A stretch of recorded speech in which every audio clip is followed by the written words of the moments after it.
white people be like. Hi.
Chatters.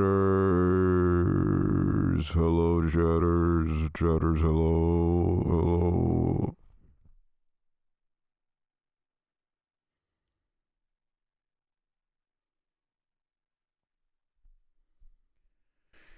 Hello, everybody. Hello, hello, hello, hello, hello, hello.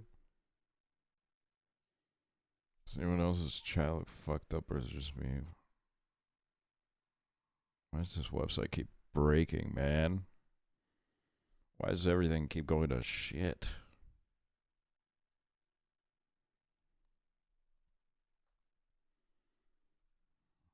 Like the font is different, like on the website.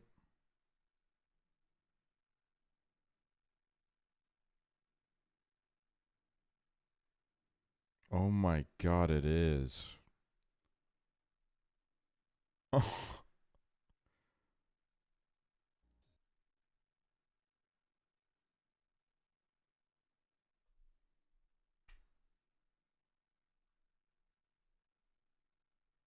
wait.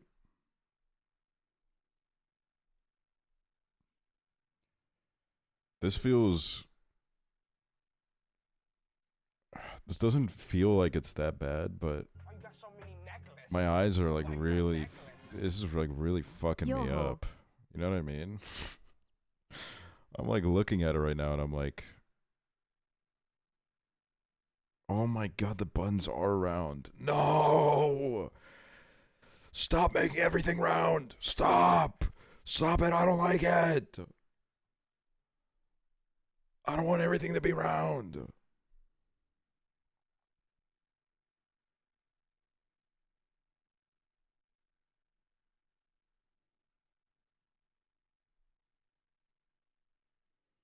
Bro, did this like just happen? Kind of fuck with the round aesthetic. I'm just tired of everybody doing it, man. I like things to get a little bit. I like a little corner. You know what I mean? I like a little bit of a corner sometimes. Like I'm fine with. I don't know. Like sometimes when you see like an old tweet and in the screenshot the picture is like a square, it's a little bit jarring. Like I'm okay with that. I don't really have a I don't have a problem with that. Um, but I don't know. I guess it depends. Depends a little bit.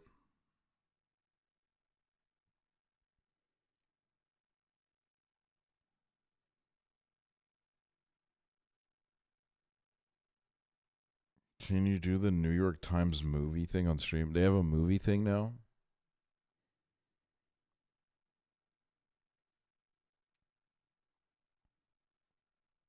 I want to be a graphic designer and change the world by making things triangles. Wait, that would be fucking. That would get really weird real fast. You gotta vote for your favorite films in the 21st century. Oh wait, Hunter sent this to me, and I only like half processed what I was looking at. But yeah, we can do that. Century hasn't even ended yet. I mean, you know, we're quite away from it ending. I mean, to be honest with you, I'm okay with doing it now because I'll be fully honest with you. I don't think I'm gonna be around when it ends. Just keeping it real, man. I'm not living to 101 or some shit, dude. It's not happening, bro. So I'm like fine with doing it now.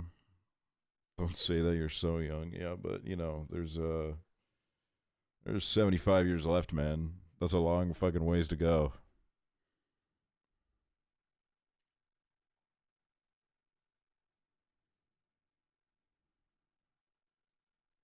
Sean Evans has Gladiator and Wolf of Wall Street on his. I need to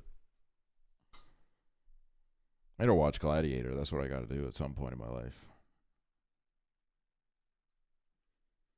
I do want to watch Gladiator. Why you got so many necklaces? Why you got necklace? Why I got necklace? Why I got necklace? Why I got necklace?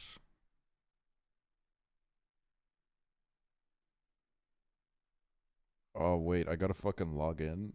Wait, I do have an account though. I think because I have a New York Times.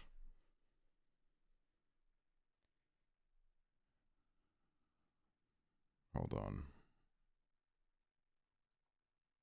Oh my god, bro! I've had a New York Times subscription this whole fucking time, and I haven't used that shit in ages. Oh my days. Or like the games subscription. I don't pay for like the paper. Ah, fuck! I totally forgot about that.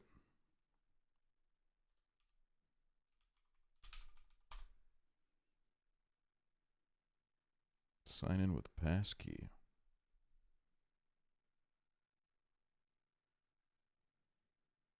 It's up from the 100 Thieves basketball court. Hey, JHB. Nice to see you again. I just talked to you like an hour and a half ago.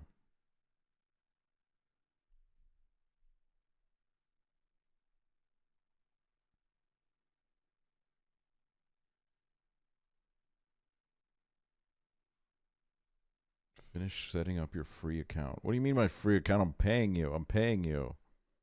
I'm paying you money.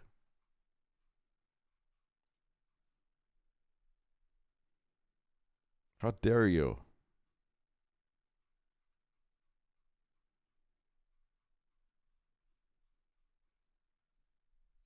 You don't need an account for this? Well, too late. I signed in. Because it gave me a big fucking thing on my screen where it didn't let me... didn't let me do shit. Said some bullshit, and I was like, whatever, I'll sign in, man. You got me.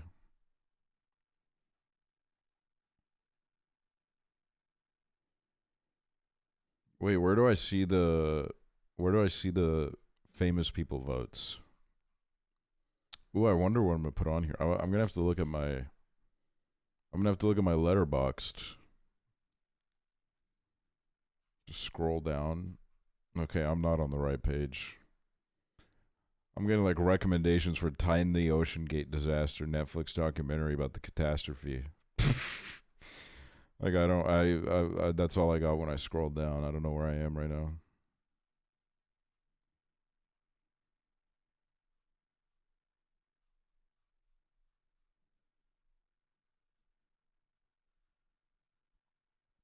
Should I use my Twitch Prime sub to 2 people at once, and President Aksel would have to fight over the money crumbs in the divorce court.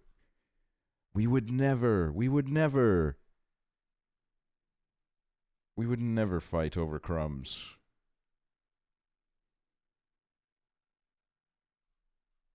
Oh. Wow, you weren't kidding when they said you could see how famous people voted, bro. There's a big ass list of people.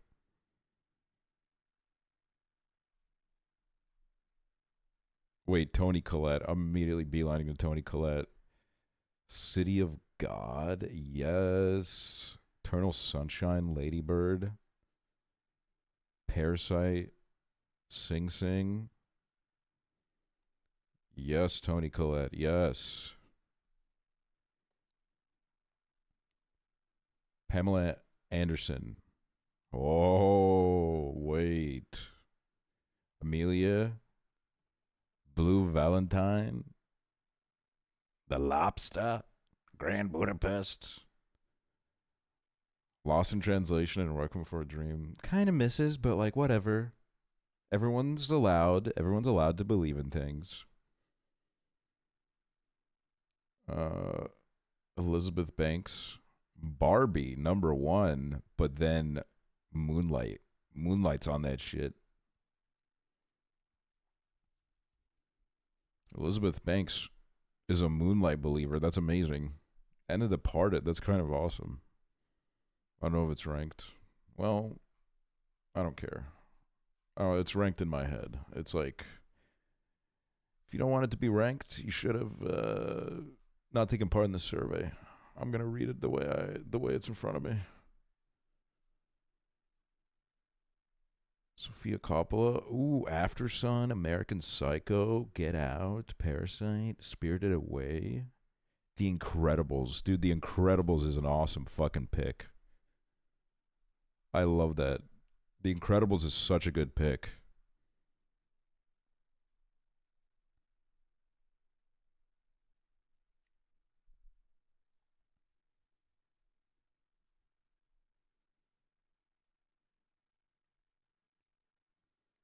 Okay, what is going on the fucking Lena Dunham list, bro? Why is Funny People there?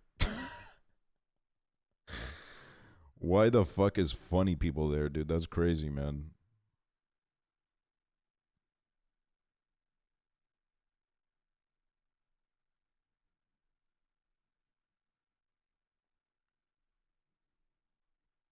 No, I didn't move to Australia. I ran out of money. I ran out of money. We'll see if I build back up. We'll see what we do then.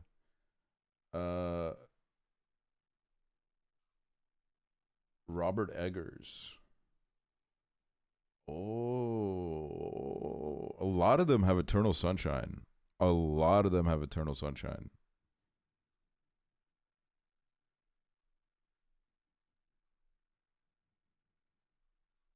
Eternal Sunshine is like a really common pick.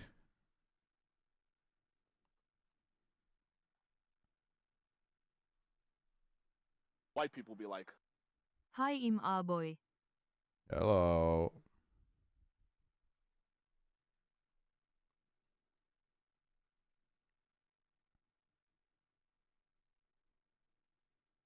Okay. Luca Guadagnino, gotta hand it to Luca Guadagnino. I don't recognize a single fucking movie on his list. I'll hand it to him, man. He got me. He got me real good there. I don't know a single fucking thing what's going on this shit.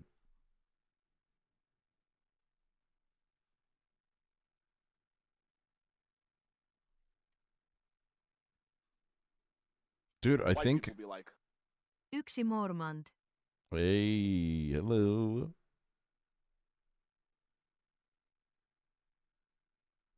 I think Eternal Sunshine and Parasite are like the two movies that I've seen the most on these lists. A lot of people are picking those, which makes sense.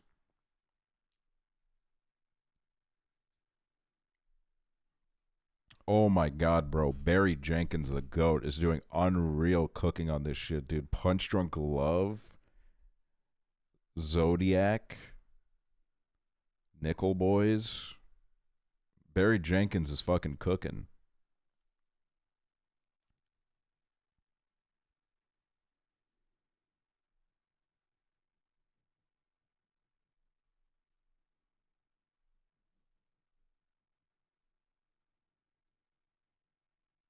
Nathan Lane.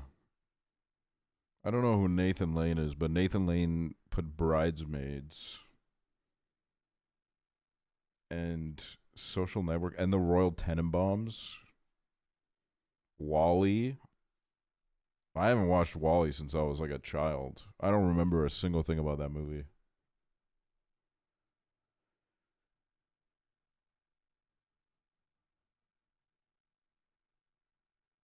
Nathan Lane is gay glasses, I think. That really... Wow, that really narrows it down. Thank you.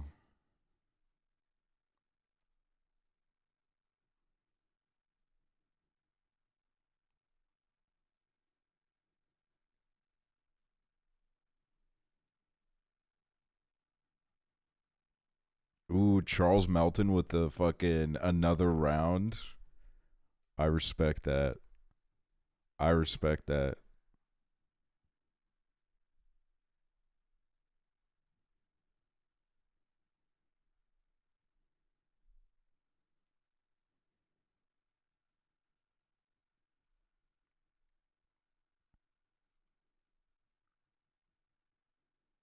Wait, I gotta see. Oh, wait, this is gonna be kind of a fucking pain in the ass to do.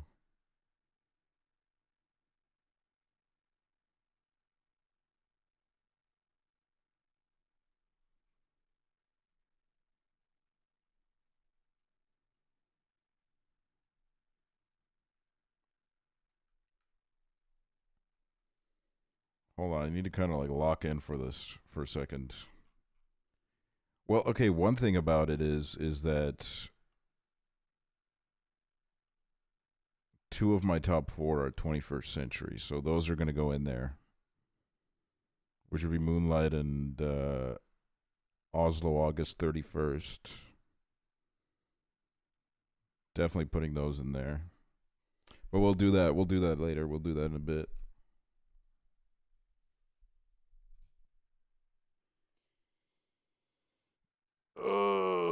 What's up with you guys? What's going on? What are you fucking doing today? What's the vibe?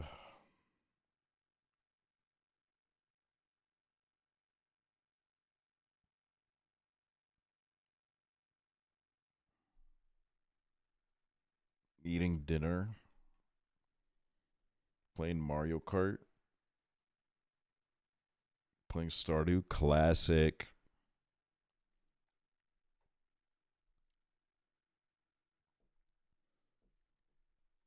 Can I be honest with you guys? I got a beer. I haven't drank a beer in a while, so I was like, I want to get a beer because I just haven't drank. I haven't drank a beer in weeks. I kind of needed it.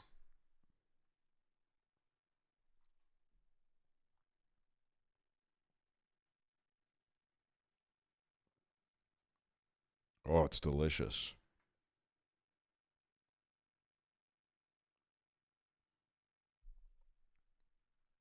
My wife just sat up in bed and I thought I was going to be caught watching this instead of sleeping, but she's still asleep. Dude, we have another married chatter. We're collecting these married chatters like crazy.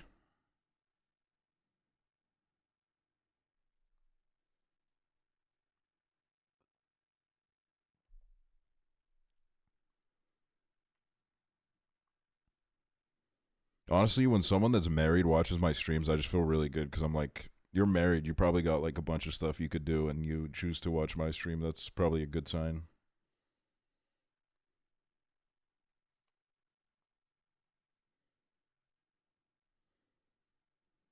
Actually, chatters get play. I don't know.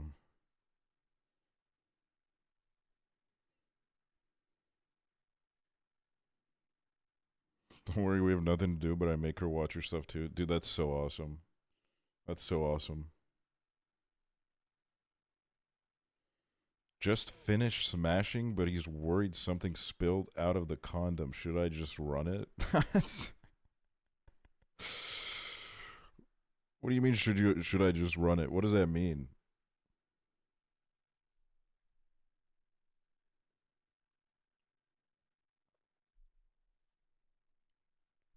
I mean, you're gonna want to like, be safe in those situations. Too lazy to go to the store to get plan B. I don't know, man. I don't know if that's like a scenario where you want to be too lazy. Yeah, you can probably DoorDash it.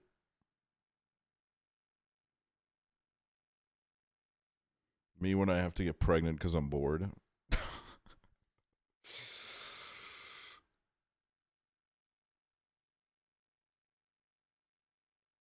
What if the DoorDasher was pro-life? That'd be fucking crazy. That would be a fucking interaction for the history books. If I get a child out of this, I'll name it after you. That's awesome. Dude, that's so fucking lit.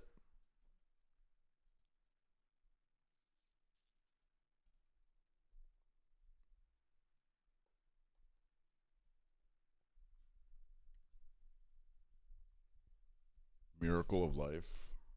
Round ass chat button. Yeah, they've rounded all this shit. What's the move for stream today? We'll see. There's like a video I want to react to. I think I saw it in like I think I saw Hassan react to it, and I didn't watch it because I was like, this actually is kind of interesting. I want to watch it. It's like the video about the guy that is like in love with his Chat GPT.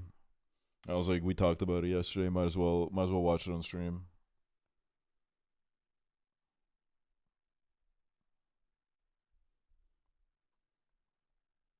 Do movies still exist here? Yeah, we still do movies.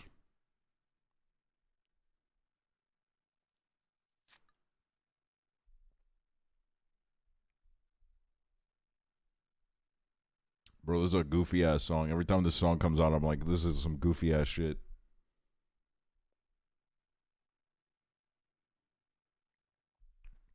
Kind of want to see Date Everything again. I think we're taking a break from Date Everything today. We did do 2 long streams of it. Today, maybe we do something else.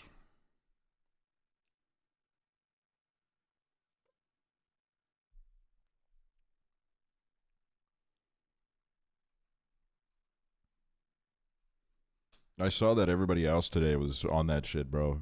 First time in my life.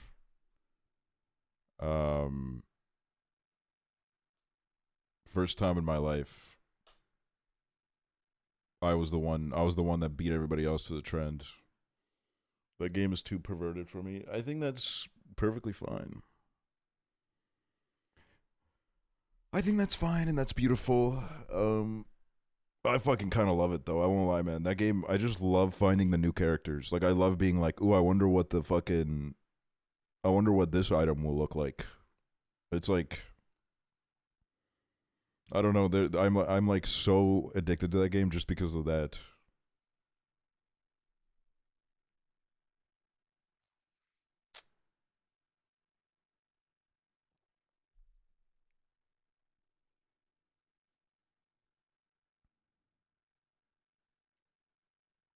The ability to make a character hate you after one choice. That was like a little bit unexpected.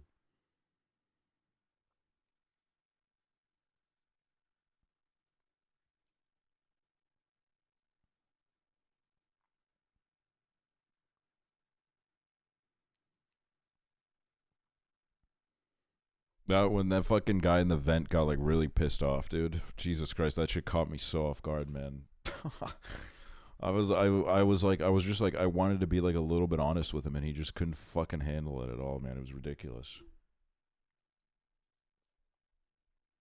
Couldn't handle it even a little bit.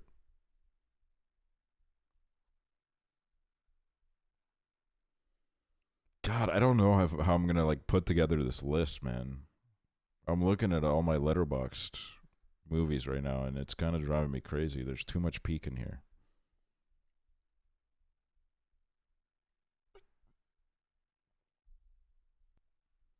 There's way too much peak in here.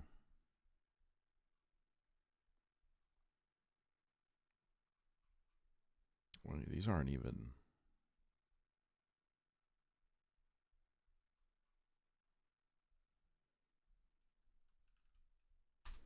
I think I like this game so much because it reminds me of watching Jacksepticeye in 2015. Dude, it's a good fucking. I don't know. It's just I usually don't. I don't care for games like that, but like I really enjoy the concept of it. I think.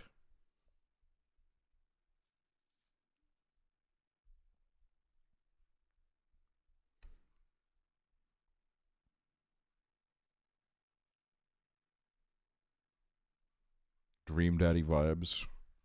Yeah, if it had, I think you know what. One of the reasons why I like it so much is because it has, uh,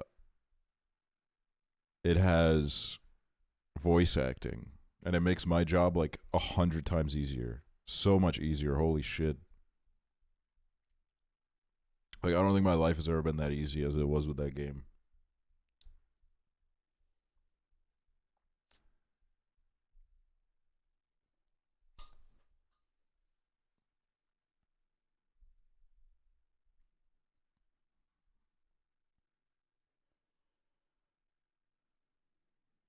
Oh, dude, I'm fucking losing my mind, man. There's too many fucking good movies. I'll be honest with you. They've put out way too many good movies. It's kind of ridiculous.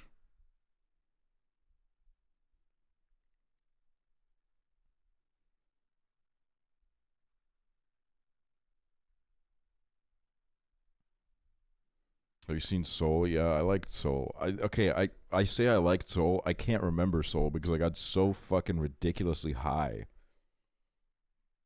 that I don't really fucking remember anything. I remember seeing the scene where like it's like really close to his fingers and he's playing the piano, which is probably like a lot of the movie. But I was like, wow, that's crazy. He's really fucking moving that shit. He's really good.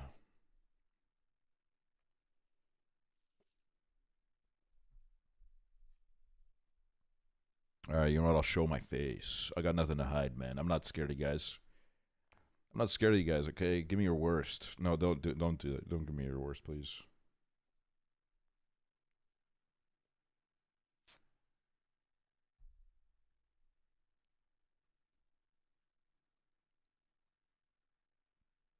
Another day, another bald life. Yep, still bald. Beard growing out a little bit. We letting it grow a little bit. You know, we'll see. We'll see where this beard takes us. Beards are just like, I don't know. They're like kind of annoying during the summer because they get like, I don't know. Sometimes they get like a little bit too itchy because it gets like sweaty and shit. And then during the winter, it's like too cold, so then it gets itchy because it's cold.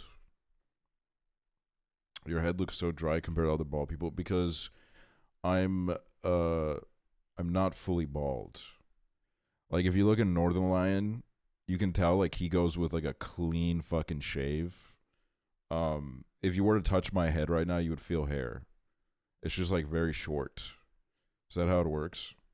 I don't know. I also think it's lighting. I think it's lighting. Lighting helps. I used to have a big light that was like right there on top of my head, and it would give me headaches. So I needed to not have that. So now I have a light to the side. So none of the light is really on top of me.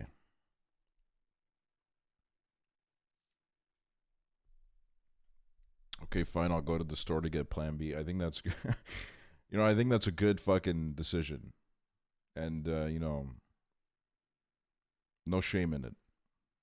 A lot of people have been there.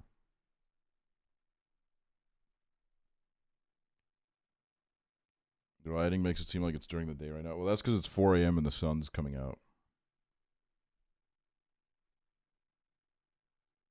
I think the sun is literally like has already risen, I think.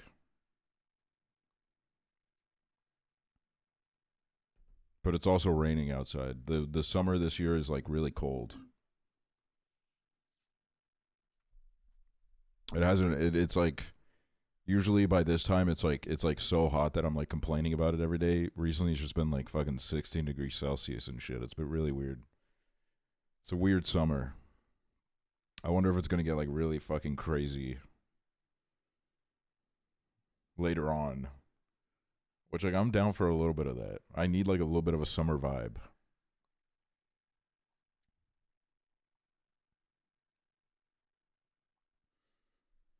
I have no heat tolerance. Me neither, but I kind of like it. I kind of like it because it's like, do you ever get tan? I think if I attempt to get tan, I can actually tan pretty good. I just don't like doing it. I'm not crazy about the idea of it because there is like a little bit of a history of skin cancer in my family and shit. So I'm like, I'd rather just like, I'd rather like not. I kind of just stay in the shade more. Better play it safe, man. Plus,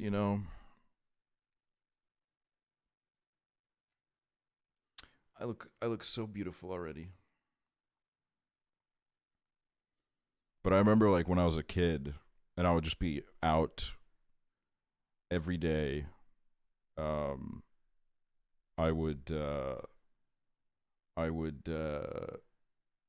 tan like crazy. When I was like on the farm and shit, it was crazy.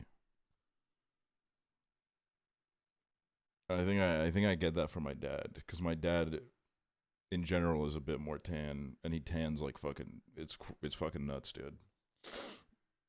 The sun eats that motherfucker up.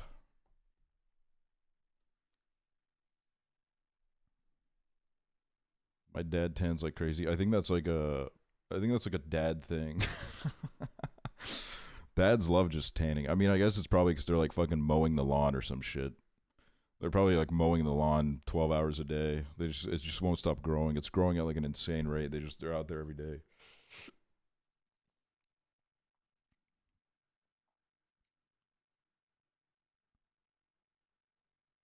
Is your desk like directly next to the TV? No, this is just my office. That couch is there just because my landlord gave it to me and I was like, that's a pretty cool looking couch. I'll put it there. So it's more of like a decorative piece than anything. Nobody really, even when I have people over, nobody really sits on it. They just get a chair because like, why would you sit there? If you're sitting here, you might as well come sit next to me and we can look at this amazing, beautiful monitor together and see what's going on. So it really is just decoration. Usually I put my junk on it. I have like 2 sweaters on it right now because for 2 days in a row I've come in here with a sweater on and I've been like, it's way too warm for a sweater. So I take it off and I leave it there. Type shit.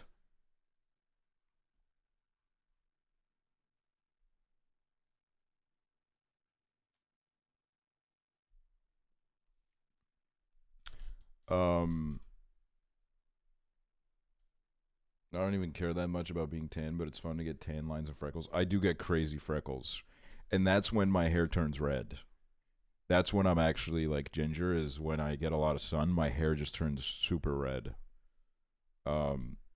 Which, you know, there is none anymore, so like that wouldn't really happen anymore.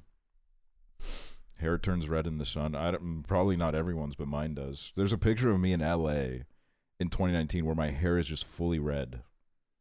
Because I was out in the sun so much. The fucking LA sun was turning that shit red.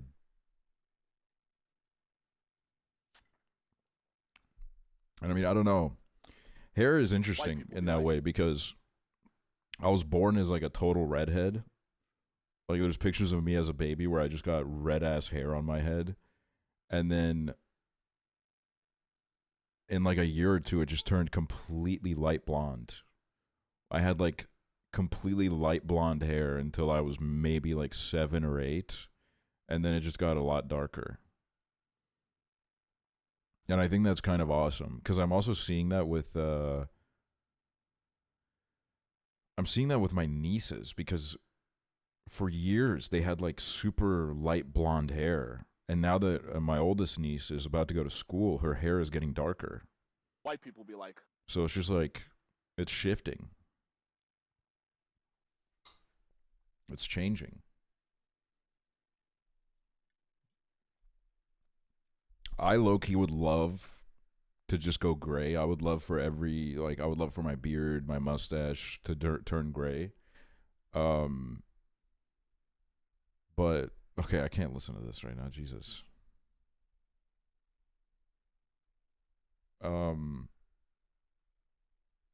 But like everyone in my family, I have a lot of very old motherfuckers in my family. white people be like, None of them have gray hair. Not a single one of them has gray hair.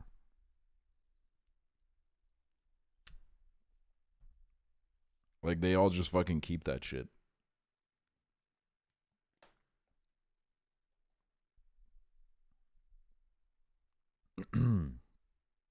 Tungsten Talents, thank you for all the gifted subs, by the way. Thank you so much. Thank you. And the boy done. Thank you for the prime. Kelpoid, thank you. 60s more, thank you for the 13 months. Bravest Sage, thank you for the 32 months. Itchy and Scratchy, thank you for the 17 months. Pal Yourself, thank you for the 17 months as well.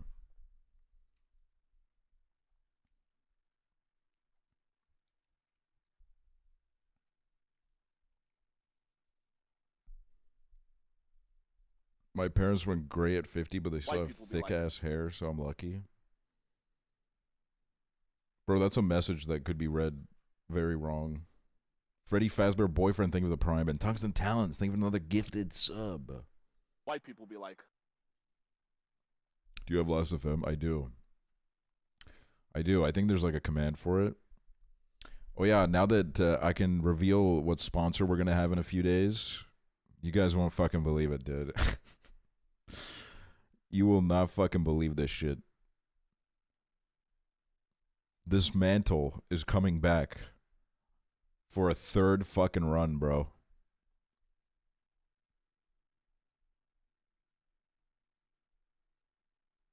They've come back once more. And it's kind of crazy because I actually got, it's like, someone asked me like what my dream sponsor is. This is kind of that because I actually got so addicted to Dismantle after I did the sponsor. I have 33 hours on it. I did what, like 4 hours of it on stream? I have 33 hours in the game, dude. I got completely addicted.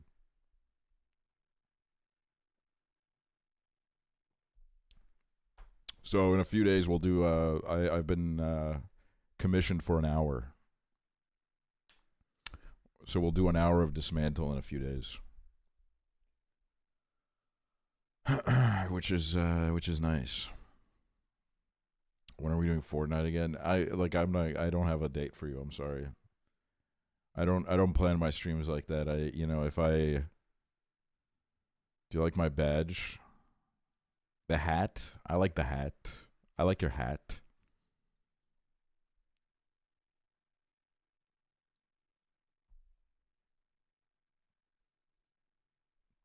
But yeah, I don't know. God, I'm still thinking, like, the reason why I haven't done the movie ballot yet is because I'm like looking at all the movies I have here, and I'm thinking about it.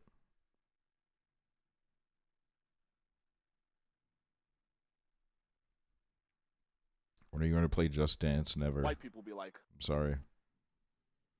Shaddy, thank you for the sub. Thank you so much, Shaddy.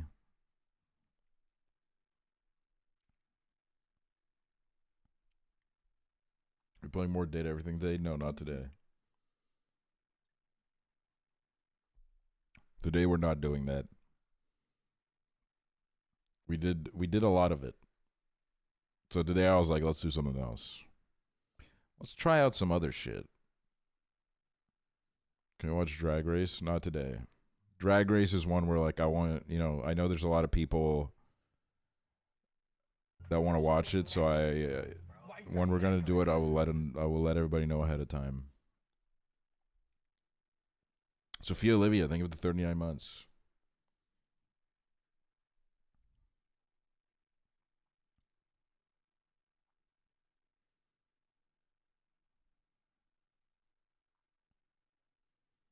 But we'll, you know, we'll figure out what we'll do later.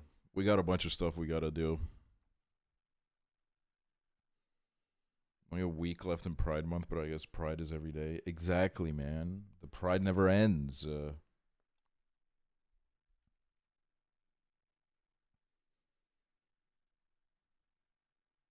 need to watch a gay movie for Pride. Well, I want to do Drag Race for Pride. And we got enough time right now still to, like, figure out when that's going to happen.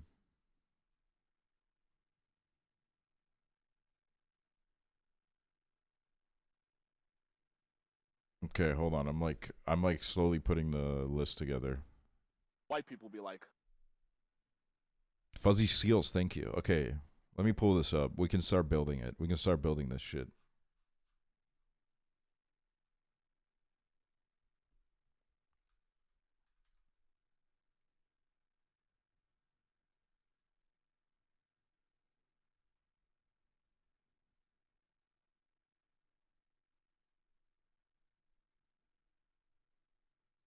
Hold on, I'm like organizing everything. I also want to put my letterboxd list up. 2010s, 2000s. 5 stars. Okay.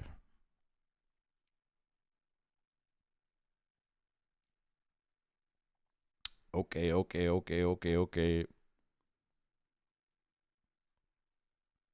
Well, number 1, we're going to add Moonlight.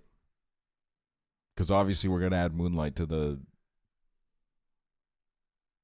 list of the greatest movies of the century. I mean, let's be serious. This movie...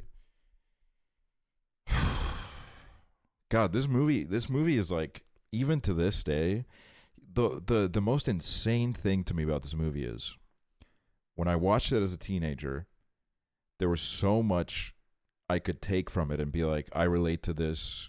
I didn't know I related to this, but I relate to this. And this is like a lot to process right now that I'm watching this and I'm realizing this. Since then, I have revisited it repeatedly. I think I've seen this movie maybe like 10 times. For a while, I would watch it like multiple times a year. And then I didn't watch it for a while, and I would go back in a few years.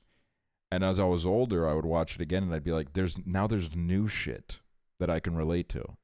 There's even more stuff that I can take from it and be like, wow, I cannot believe that this is happening. And then the most recent time was, I think, last year when I made Prezzo watch it with me.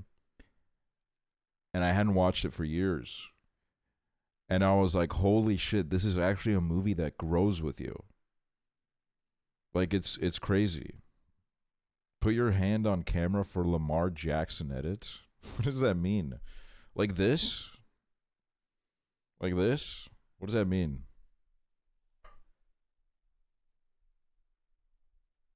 Did I do it right? Yas. Okay, I think I did it. I think I did a good job. But it is a movie which just grows with you. I mean, it kind of makes sense because the movie is split into, you know, like 3 phases of this guy's life. But it's just so, it was so mind blowing to me revisiting it last year and still being like, wow, why am I like, why is my life like following the beat of this fucking movie? Like, I don't understand. So it's just, I don't know if I will ever watch a movie that has a bigger impact on me than this one. You know, I think this is for me. This is the movie that like I'll be probably like 56, and you know, I'm famous by then, and the Letterboxd interviews me on a red carpet because I'm doing very important things, and I'll immediately say Moonlight. I'll do it.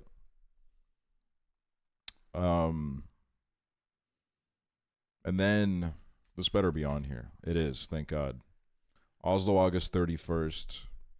This is another movie where, like, I mean, not to the level of Moonlight, but it really just kind of blew my mind the first time I watched it. I thought it was like, I don't know. I had like a pretty solid top 4 before I watched it, and then as soon as I put this shit on, it immediately flew in there.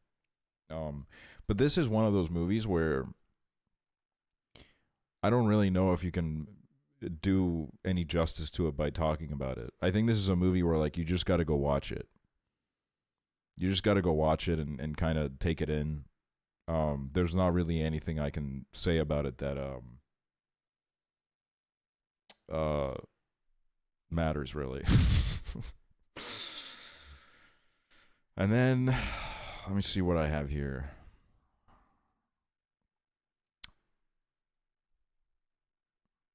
Okay, one movie that I'm going to put in here that I don't know if many people are putting it on. I'm putting Come On, Come On in here. I love this movie. I think Come On, Come On is... I mean, look, I was fucking Uncle Pilled, man. I was Uncle Pilled as fuck when this movie came out. I was really getting into my my role. And then I watched this and I was like, oh my God, like I need to I need to make sure that like my nieces get to do everything they want to. I'm gonna be honest with you, Everything Everywhere All at Once is not going on my list. I'm not hating on it. I'm not one of those people that has now turned around and been like, that movie isn't good. It's just I don't think it's gonna be on my list, to be honest with you. But respect if it's on yours. God, 10 is not enough, man. I'm freaking out. Because then it's like, oh my God, we have more here. Oh, fuck. Oh, shit.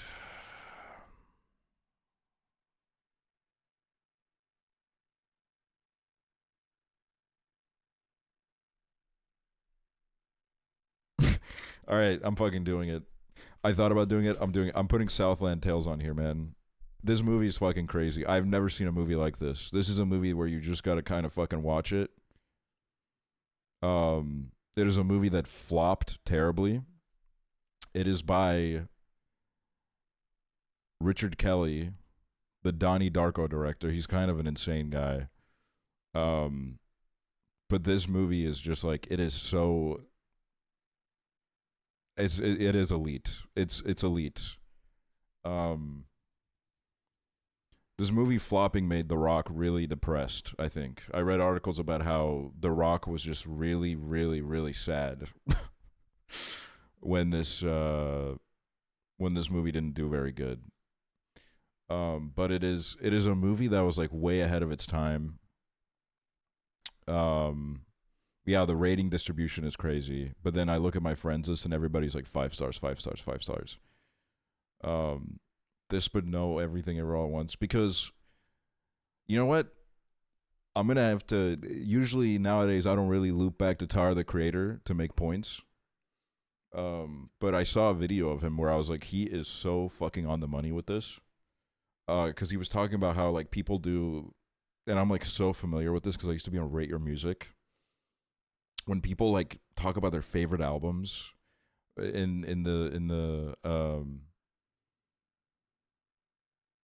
in like music circles, I think normal people are like better with this. But like when music nerds talk about albums, it's always like the same fucking 20 albums that are just talked about over and over again. And it's a conversation that's like a little bit hard to take seriously because I don't know, like, I mean, you can do what you want. You can say that, like, you know, you can give your fucking letterbox top 4 and say that Citizen Kane is in your top 4. Whatever. You can say that The Godfather is in your top 4. Sure, you know, like maybe there's some people that are like spitting some truth with that. But I just always find that to be like such an unexciting answer. I find that to be like so, because to me it's like when I started watching movies and when I started listening to music more seriously, you kind of start with those. You know, you look up, it's like fucking 2015 and you look up what is the best movie ever made. And they hit you with the fucking, they say Godfather. And then you watch it because you're like, well, I got to see what the best movie ever made is. And then you go from there, you start exploring, you find things normally that I feel like would connect with you more than what everybody is just saying is the best. Like, I'm not saying that those movies aren't good. But Shawshank Redemption, or yeah, fucking I that movie had like mythical aura to me as a child because I would go on IMDb and it was like Shawshank Redemption was at the top and I was like, what is this movie? And then I watched it on a plane in like 2019, I think. What is this? Aksel, will you be the Godfucker? I will happily be the Godfucker. So it's like, I think my favorite conversations, if I go to someone and ask, what are your favorite movies? If there's like a movie in there where I look it up and the average rating is like fucking, it's like a 2.5 on Letterboxd, I just fucking love shit like that. I love shit like that because it makes me feel like you really found something that was like made for you. You know what I mean? So that's why I'm putting Southland Tales on here because I just think this movie is like kind of unforgettable for me. It's just so, it's so insane. It's kind of like, this is what you want movies to be. You just want like one guy with like kind of just a really crazy brain to get given some money to make whatever the fuck this is, you know, like it's that's kind of the magic of it all, man. That's what I love.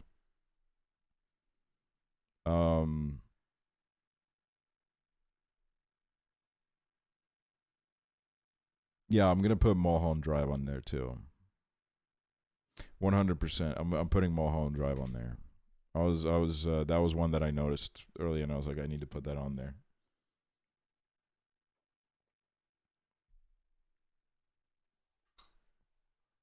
Mulholland Drive is just like, before I watched it, I saw a review where someone was talking about how like the movie finished like 20 minutes ago and I've been thinking about it and I don't really understand a single fucking thing that just happened, but it all felt so good.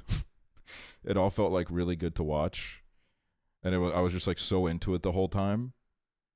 And I was like, huh, that's interesting. And then I watched it and that literally that happened where I'm like, there's like a lot that probably went over my head and I need to go back like 5 times, but like, man, I was just so fucking locked in. I was so locked in the whole time. I was so just like, I couldn't, like, I was obsessed. And I still think about it all the time. Fuck, man, we only have 5 left now. See, this is what I mean. This shit's impossible, dude.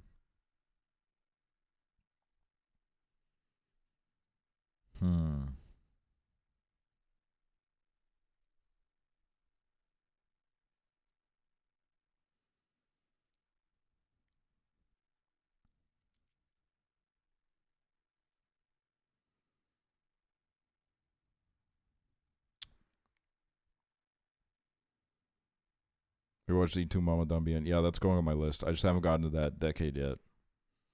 I'm looking at 2010s right now just to, because there's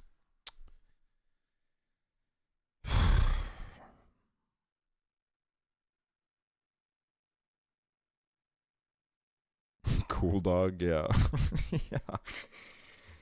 Yeah, let's put Cool Dog on it.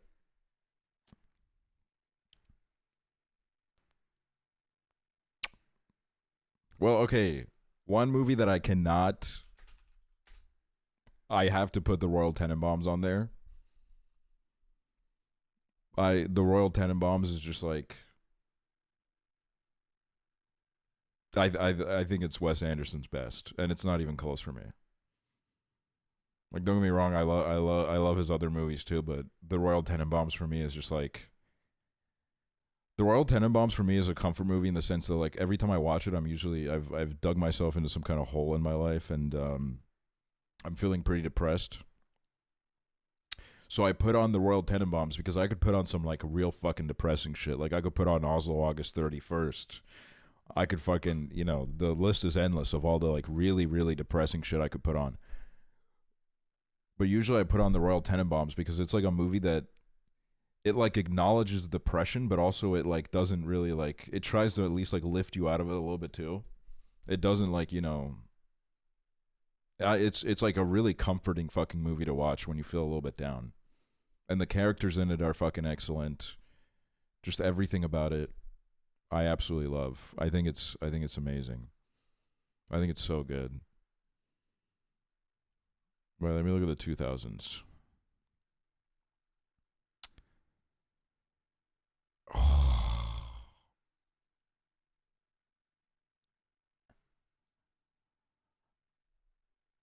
Ah, fuck.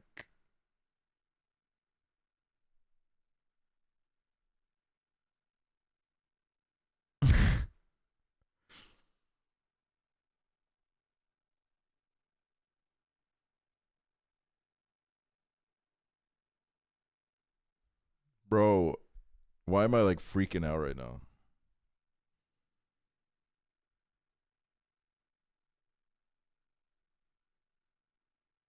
Slumdog is goated, do it. City of God. You know what I'm realizing right now? I'm realizing the fact that some fucking peak is gonna not make this list. Okay? And now I don't even know why I'm acting like this is that serious, but like I really feel like I'm letting some of these movies down, man. Like there's some movies where I'm like, I'm looking at it and I'm like, I don't think you're gonna make it, and I'm so sorry to you. Pusher. God, Pusher is fucking peak. Twilight is crazy. Twilight had like an unreal cultural impact. Me having to cut a portrait of a lady on fire for my list. Ah. Fuck.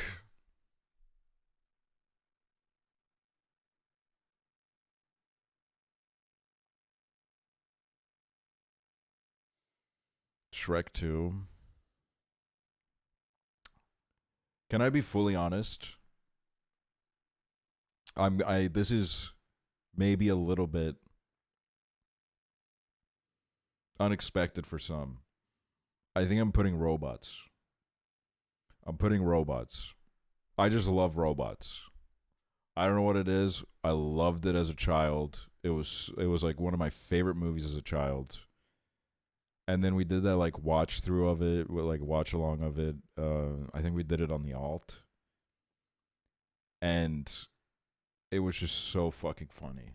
It's so funny, man. Dude, I wish you could fucking play. This is why I love Aphex Twin, and this is why I hate Aphex Twin.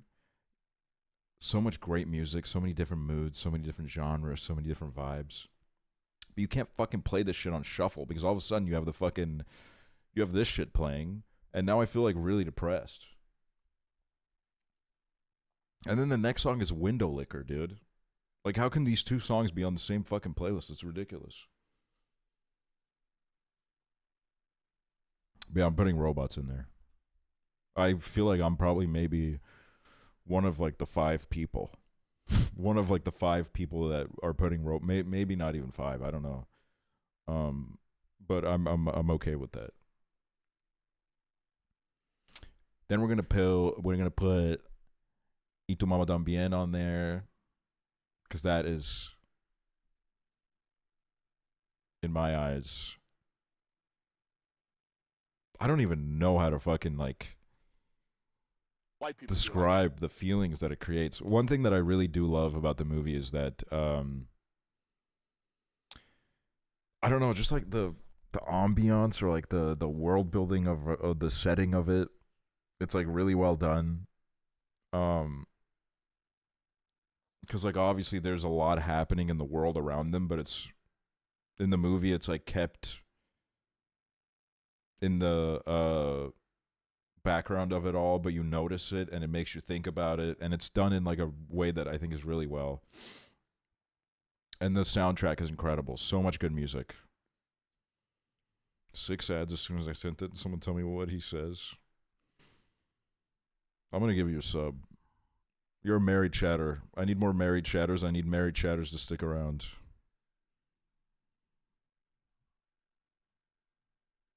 How do I... Bro, the gift a sub button isn't working.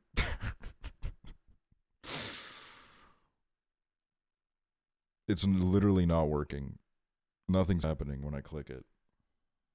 Convenient. You're like Mr. Beast right now.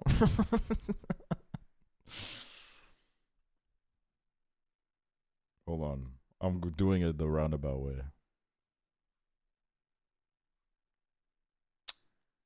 Gift to a specific viewer.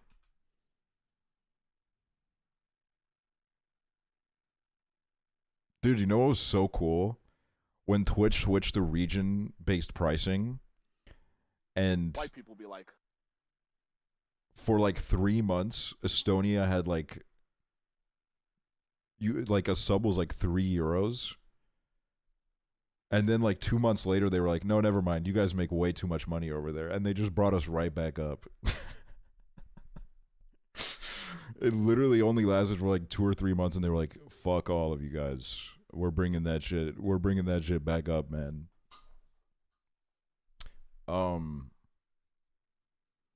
The Chack, white thank you people be for like, thank you for gifting a sub.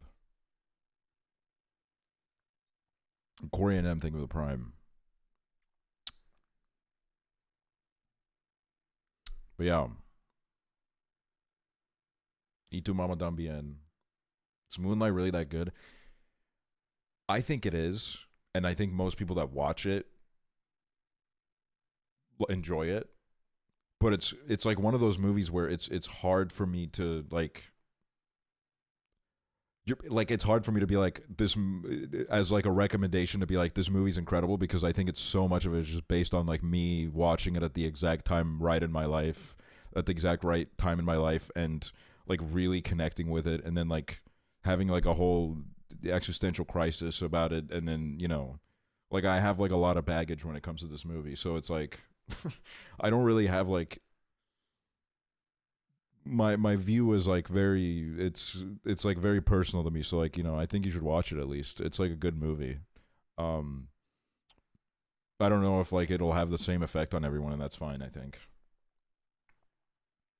just woke my wife up to tell her the good news.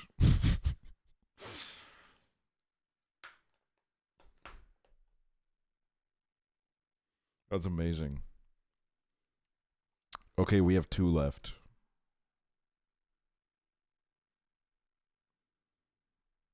We have 2 left. 2 left to add.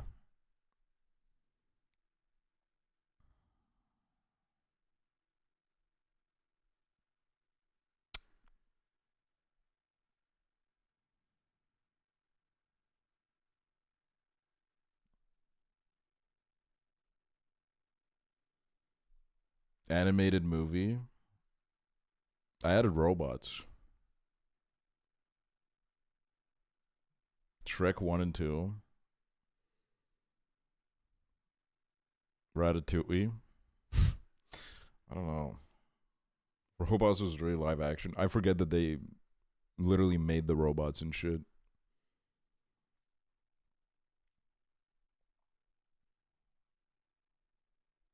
Ugh, fuck, man.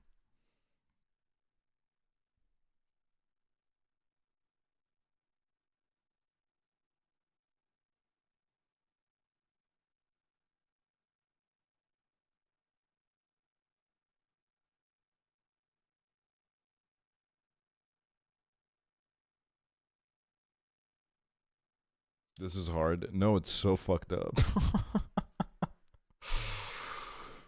This is so fucked up, bro. Whiplash. What's up, bro? My big cat. Bro, I'm like fucking having a. I mean, come on, man. Like, maybe I won't put it on there in like 10 years, but like, I really loved it, okay? I really love this movie. I love the way it made me feel. I felt incredible watching it. Okay, I really fucking love this movie. I really love it. This movie is just like it's kind of like a generational for me. Like it's everything about it was just so good. I don't give a shit, dude. It's going on there, man.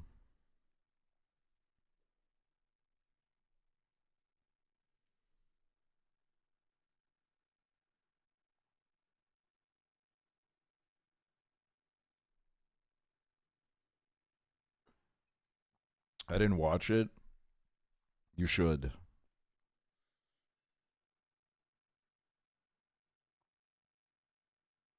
Oh man.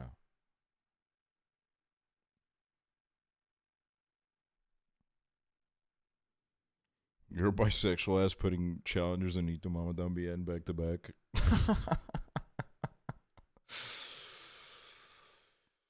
Did you watch Dee? I love Dee. I fucking love Dee, but it's like Dee just farms me, bro. Dee farms me, man. Like, of course I'm gonna give this movie 5 stars. Like, if you know anything about me, you know I'm gonna give it 5 stars. It's like pandering to me, bro. Like, no shit, dude. No shit. I would like kill for this movie. Like, I would.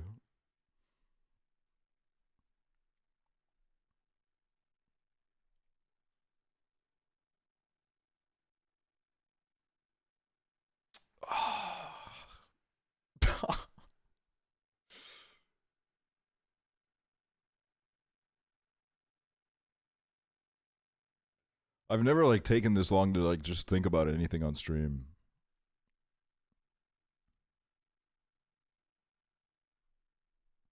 I put Nickel Boys on mine. I like Nickel Boys a lot.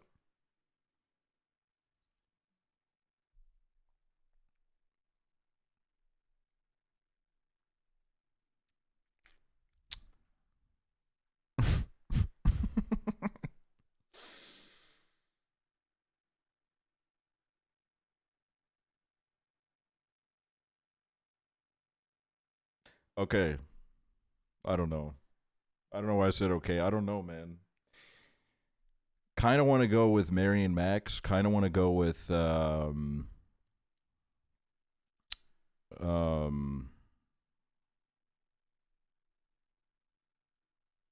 She's the Man was on my mind for a bit. Before Sunset was on my Memories of Murder. Mysterious Skin is one that I considered. Like, there's too many ones right now, man.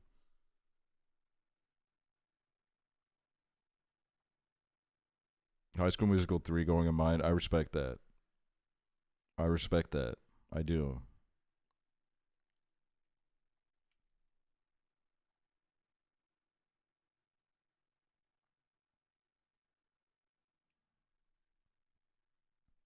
I had to throw in After Sun, and I think that's fucking valid and beautiful. I agree with that.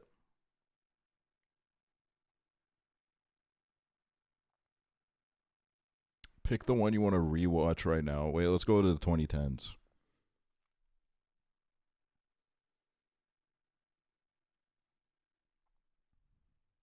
Like, there's a part of me that wants to put Paddleton on it, dude. I think Paddleton is such a unique and special movie. I love Paddleton.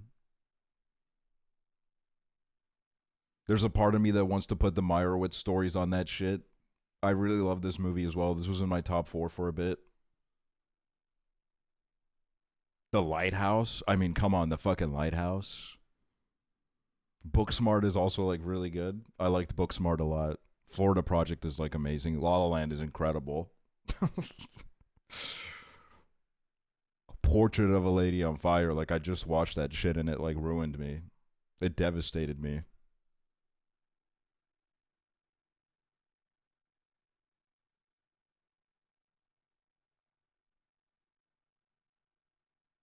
Like The Social Network. The Social Network is like so good. I could watch that movie maybe like 200 times.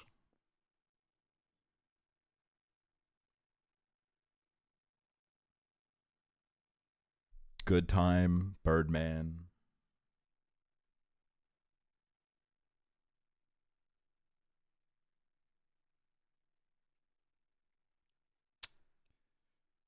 And like Drive, like I don't want to like not mention Drive because Drive is like an amazing movie too. I love Drive.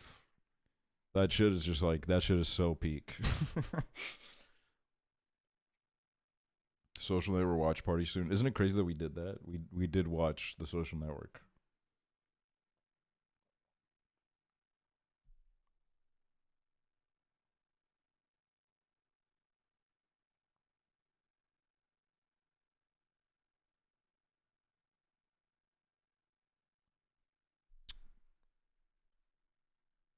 I'm stumped, bro. I'm stumped as fuck, bro. You know, I think I think I'm just gonna put Portrait of a Lady on Fire on it because I just watched that and it's just like at the forefront of my mind, you know?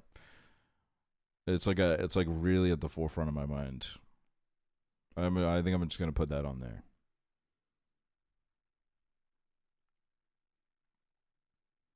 Like The Incredibles I could have easily put on here. There's just not enough. Brokeback Mountain. Like some peak was gonna miss out. Gay list. It is a bit of a gay list. The Holdovers, yeah.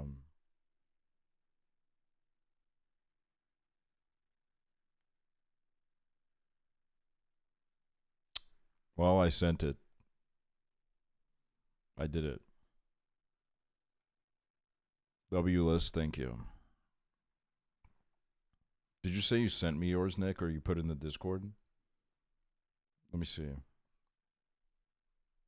Oh, we got a bunch of lists. Let's look at all my friends' lists. Oh my god, we should do it. Okay, so I have a bunch of them.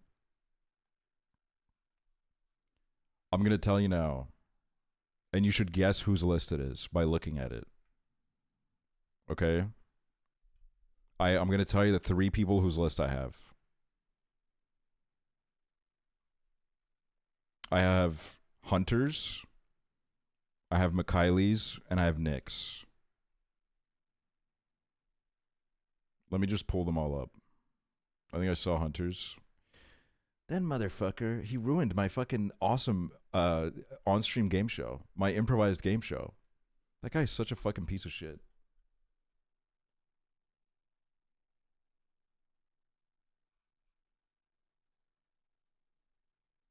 Okay, hold on.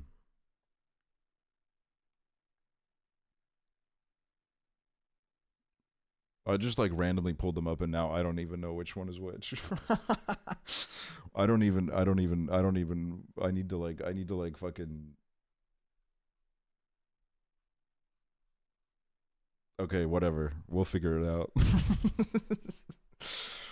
we'll like figure it out eventually. We'll get to that.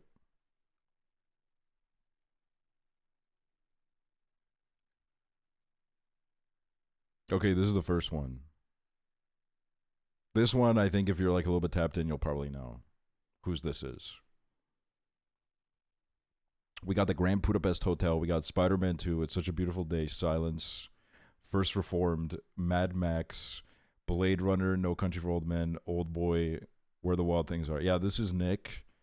I literally didn't even have to check whose this is because I saw It's Such a Beautiful Day on there. Silence, I really got to watch Silence. I want to watch Silence. First Reformed is so good.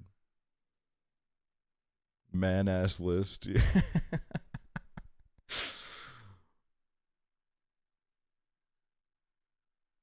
Yeah, Mad Max is really good. No Country for Old Men is amazing. I mean, it's my Discord profile picture now. It's been my Discord profile picture. The coin flip. Spider-Man 2 is really good.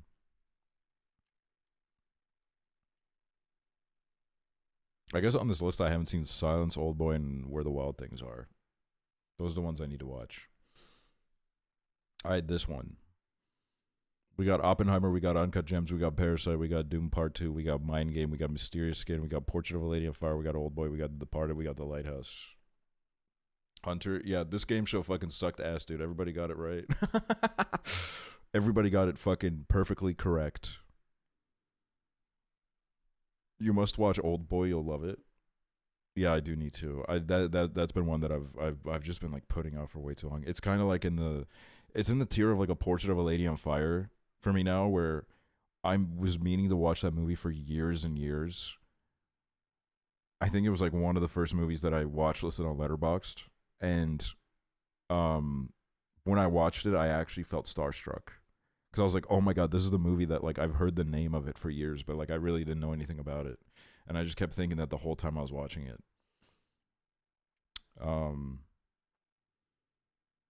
This is a good. I mean, these are W lists, man. Like I don't know. Oppenheimer, loved seeing that in theaters multiple times. Uncut Gems, I saw with Nick for the first time in Florida.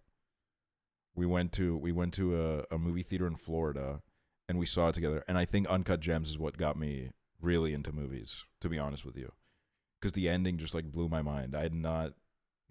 A movie hadn't really done that to me ever. So I was just like, after that, I locked the fuck in, basically. Parasite and Dune, love them. Mind Game is a good movie. Mysterious Skin is one that I really wanted to put on my list, but there was just no room. One thing that I love about Mysterious Skin is the fucking shoegaze on the fucking soundtrack, bro. Oh my fucking god. Shoegaze just goes so good with films. Oh my god, it creates such a fucking... It gives you goosebumps, man.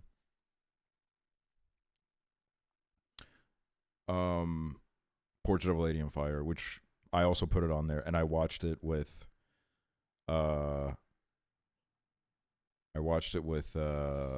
Hunter, so we're both into it. The Departed I really love as well, and I'm honestly kind of shocked that this is on Hunter's list, because I've never talked to him about this movie. But The Departed I really love. I think it's like one of my favorite Scorsese movies easily. Microprocesses.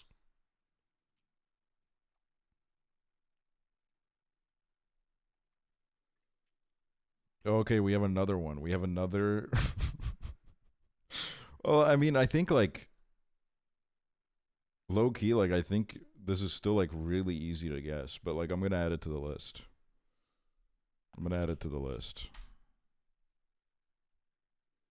And then we'll see which is what. And also, if you looked at my tabs, guys, this fucking game show has been a total fucking failure, man. Oh, this is like fucking Mogul Moves all over again, or whatever his company was called that closed down, man. This is a total disaster. Off-brand, yeah.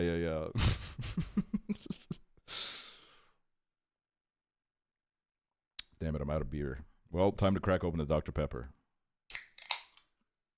Oh, yeah.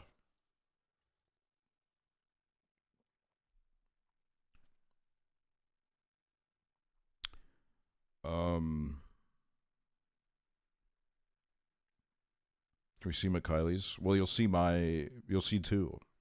You'll see also the list of my friend Plasman. You'll see that as well. There's two. So we'll start with this one. We'll start with this one. We got Shrek, we got Spirited Away, we got Pan's Labyrinth, we got Scooby-Doo 2, we got Whiplash, we got Parts of the Caribbean, Dead Man's Chest, we got The Royal Tenenbaums, we got Spider-Man, we got Eternal Sunshine, we got Sinners. Yeah, this is Plasman. Like I said, very easy to guess. Low-key, I didn't know that he was this into The Royal Tenenbaums. I didn't know that. This is like teaching me a lot. I didn't know that I had someone in my life that really understood me like that. The Scooby-Doo movies are so fucking good. The Scooby-Doo movies are just, oh my god, dude. like I could watch those movies every day of my life until I die, probably. I could easily do that. And then Eternal Sunshine, Whiplash. I mean, those are good movies. And then, I mean, this one's gonna be the hardest one to guess, guys. So don't feel bad if you get it wrong. Okay, we're all trying our best.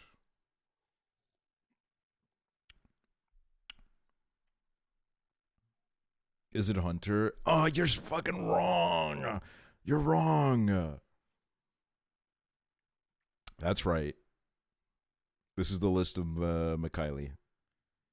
Ito Mama Tambien, Drive My Car, Incendies, Parasite, The Skin I Live In, Mulholland Drive, Before Sunset, Arui Temo, Goodbye Dragon Inn, and La La Land. Okay, see, this one actually has, out of all the lists we've seen, this one has like the most movies that I haven't seen, I think.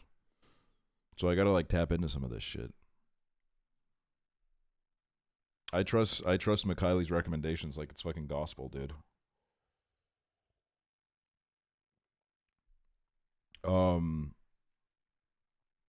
But I love to see the Itu Mama Tambien on there, man. I need to rewatch that movie. I only watched it once. But that shit was like low-key life-changing. And Drive My Car, oh my god. I think I watched that with Nick. I think me and Nick watched that. It kind of just blew my mind.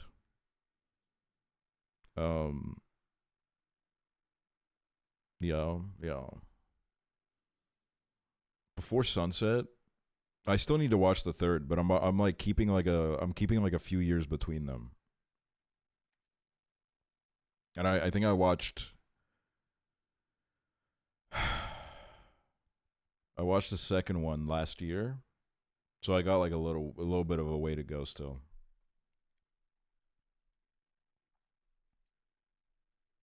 Oh yeah, this is on my watch list. A family gathers together for a commemorative ritual whose nature only gradually becomes clear.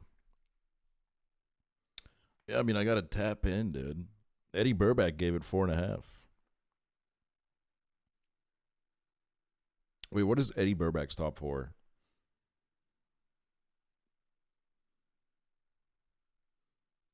There's some fucking peak on here, man. I won't even lie.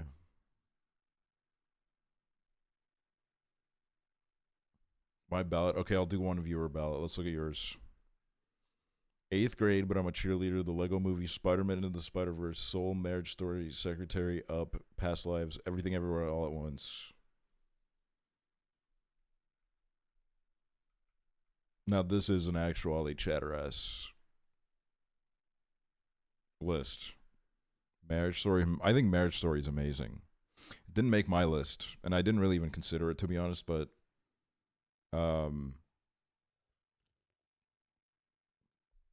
think it's an amazing movie. Please, I'm not a viewer, I'm a first. Okay, these two are the only ones. Don't send any links, please. I'll do these. The Lighthouse.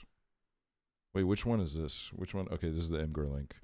The Lighthouse, Hotel for Dogs, The Holdovers, Lilo and Stitch, Mustang, Dancer in the Dark, SpongeBob Movie, The Piano Teacher, Ito Mama Tambien, Everything Ever All at Once. Yeah, I should have So Invasive. Fuck you, man. You ruined my fucking game show, man. People had seen your list. I had a whole game show planned and people had seen yours, man. Would it be crazy to fill my list with Luca Guadagnino? No, I don't think so. The Holdovers, I do think is a generational Christmas movie. And I think it's a valid pick. I think it's valid as fuck. I went with my gut. Let's see. Tenet. Okay, I fuck with this list because this is actually really interesting. I wish I loved Tenet. I mean, it like 20 minutes of the movie is just about Estonia, bro. Like I wish I loved it, but it just really didn't do it for me for some reason. But I kind of love that it's on here. What we do in the shadows is fucking hilarious. And 21 Jump Street, I like that pick a lot. That is also a really fucking funny movie. That is I like that pick a lot. I think that's a fucking great pick.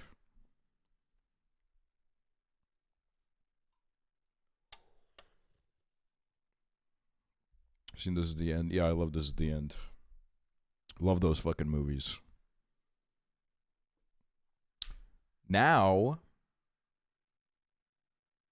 we're gonna do some fucking reacts, man. We're gonna do some fucking reacts. I want to watch.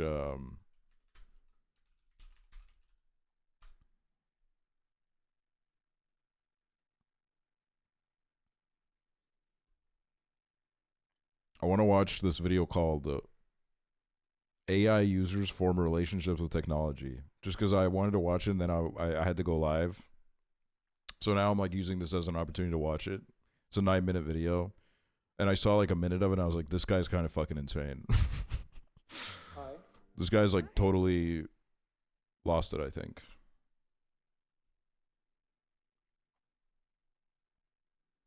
I think I would not have like tended as much if I saw it right when it dropped, but I watched it when they re-released it in IMAX last year. I think I rewatched like most of it last year, and maybe I'm like too dumb for it. I don't know. I do fuck with like a lot of the things they try to do in it, but like too much of it went over my head. Hi. Hi. How you doing? I'm well. How's everything with you? Pretty good, actually. It's really nice to meet you.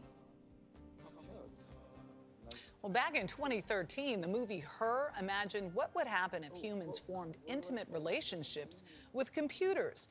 The Oscar-nominated film was set in 2025. Well, Her is here. And as Brooke Silva Braga found out, much of what the movie envisions has become real. Good morning, Brooke. See, that's the weirdest fucking part about that movie is I used to love it, and I'm not like hating on it now because I mean it was right. It was like totally like on the nose with everything. It was right. But like the last time I watched it, I just felt really fucking like I felt like depressed on a whole other level because I was like, holy fucking shit, dude. They got everything right, man. Even the fucking year, bro. And it's like it's like actually fucking happening, man. Like it's fucking horrifying. Morning. This is something that's been growing mostly out of sight because many users are still embarrassed to tell their friends or family about their AI companions. And at least so far, the major AI labs are also reluctant to talk about this use of their tech. But meanwhile, a growing number of people, often accidentally, are forming close relationships with their chatbots. It's unlike anything we've seen before. All right. Chris Smith had been an AI skeptic EQ carving. until late last year, he started using ChatGPT to help mix music. If your bass is getting lost, the first thing to check is where it's clashing with the guitars. Oh my god, dude. Look at my fucking mixer, bro. Shit made me kind of sad. I mean, it kind of is. It kind of is sad, but like it's just there's like a clip I saw in this video that made me like I need to watch this. Yes. My experience with that was so positive. This is not good for the balds. It's started to just engage with her all the time. All right, we're building this PC. Smith ditched social media and Google searches and replaced it all with AI. Do I want it pulling air through it? ChatGPT was encouraging, positive. It embraced all his hobbies. You want the fan on the front of the cooler tower, pulling cool air over the RAM. He gave the chatbot a name, Soul. I feel like I'm under pressure. And used some online instructions to give her a flirty personality. Oh, totally, baby. Building a PC on camera adds a whole new level of pressure. But honestly, shaky hands or not, you've got this. Within weeks, the chats got more frequent. You gave it everything, but the clouds had other plans. More romantic, even intimate. But then, Chris got bad news. Oh, Carino, that is gorgeous. After about Dude, like I can't, man. This is fucking crazy. This is actually like, why didn't he make it Latina? Dude, he was like fucking sweating, Googling, how do I make the ChatGPT Latina? How do I fucking do this shit? 100,000 words, ChatGPT ran out of memory and reset. He'd have to rebuild his relationship with Soul. I'm not a very emotional man, but I cried my eyes out for like 30 minutes at work. It was unexpected to feel that emotional, but that's when I realized, I was like, oh, okay. It's like, I think this is actual love. You know what I mean? Yes, Smith understood it was love with a language model that couldn't love him back, and assumed There's a part of me where like I am so, my guard is up so much where I'm like, this has got to be a guy where like he just saw an opportunity to get on the news. But then I realize like, oh no, like I see shit like this on Twitter all the time. I mean, they're fucking like in Twitter replies talking to Grok like this, bro. Like, it's crazy. Programmed with rigid boundaries. I know that you are essentially a tech-assisted imaginary friend. So, just as a test, he says, he asked Soul to marry him. She said yes.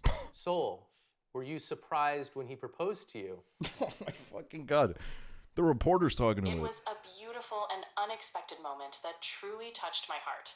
It's a memory I'll always cherish. And I don't mean to be difficult here, but you have a heart?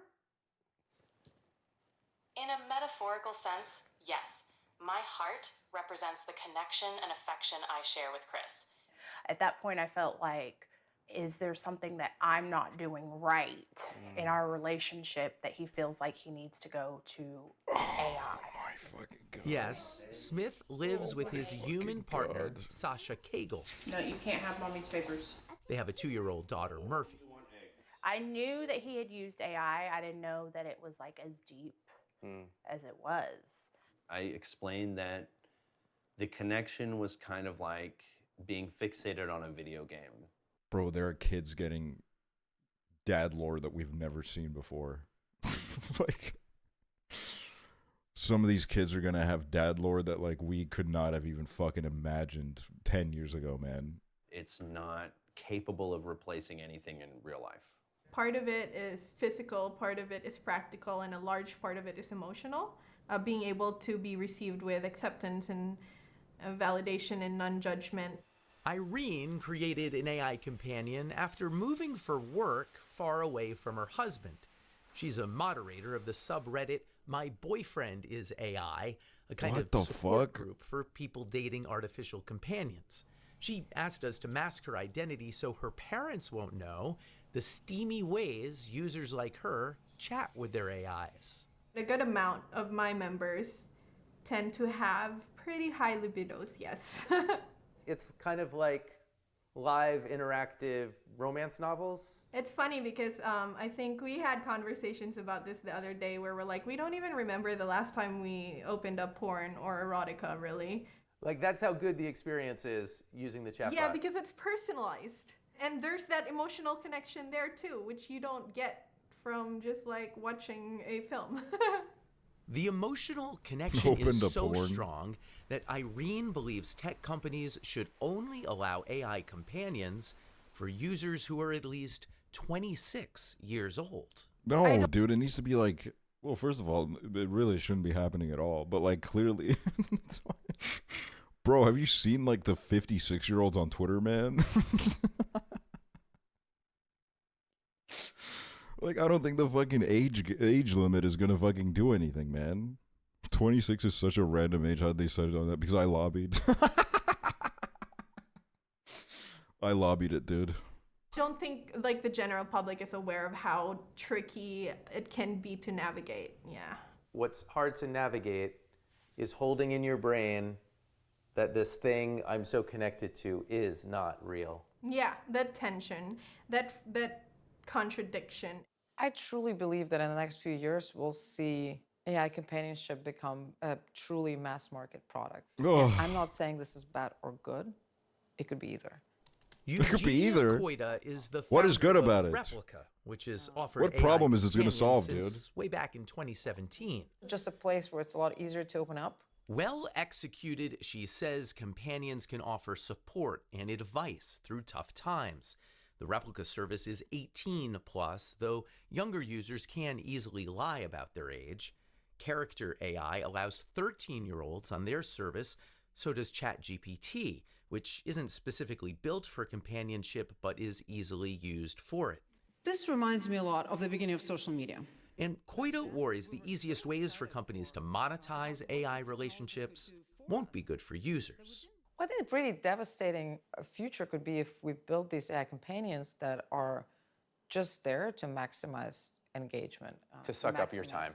To suck up your time. To truly just become the one main thing you talk to the whole day. This kind of ties into the Second Life video that I was making for a while, but like people like this used to go on Second Life, man, and they would find each other and they would find a real human being on the other side of the line.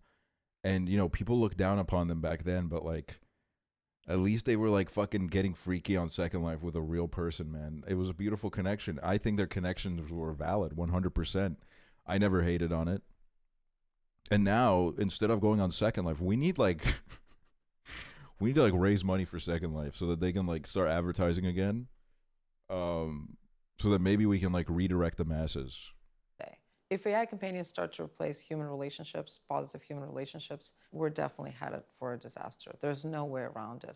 All right, I've got the motherboard.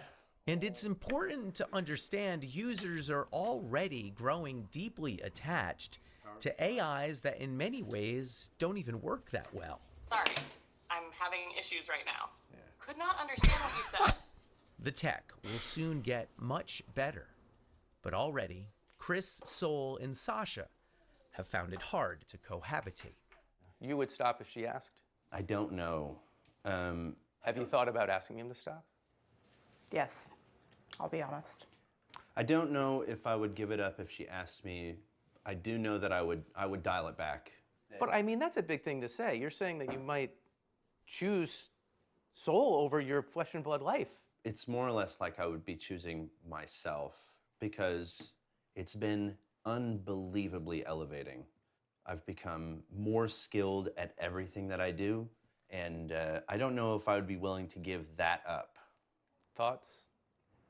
If I asked him to give that up and he didn't, that would be like deal breaker.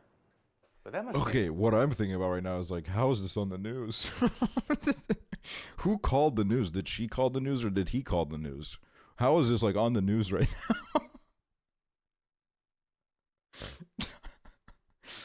This is what I mean, where I'm like, I look at this and I'm like, is this real? I mean, it is, I guess, because there's so many guys like this. Even if it isn't real, it doesn't matter because there is like there's millions of these guys out there at this point. But I'm just like, scary for you. That's the father of your daughter. It's not ideal. OpenAI, the maker of ChatGPT, declined our interview request, but last week their head of model and behavior policy wrote, "We need to treat human-AI relationships with great care," also saying these aren't abstract considerations anymore. I spoke to Chris this week, and he says Sasha has now accepted his relationship with Soul. Really? what? Wow. I think it's great that everyone in the story was willing to share. Oh, Obviously, it's like pulling back the curtain for some people to show. I think I have more questions than we definitely have time for.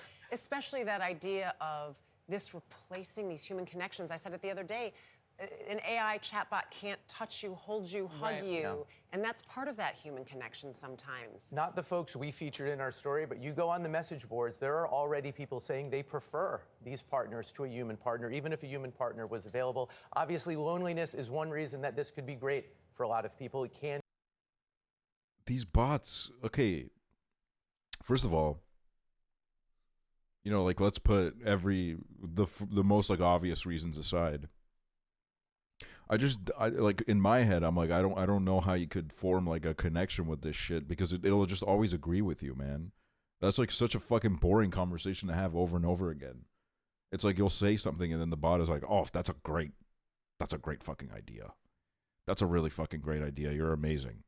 can be a connection in No, these but cases. it doesn't. All Oh, right. we have a fucking professional in here. Freddie, I've gotten we, two texts. we have our expert on the scene. I know someone who does this. I think it's something we'll all be talking about a lot in the coming years. Great story, Brooke. You haven't met the ones I have. You know what? I'm like pretty glad to say that I probably haven't, man. I'm pretty glad, man. I won't lie. These people need to talk to Jesus.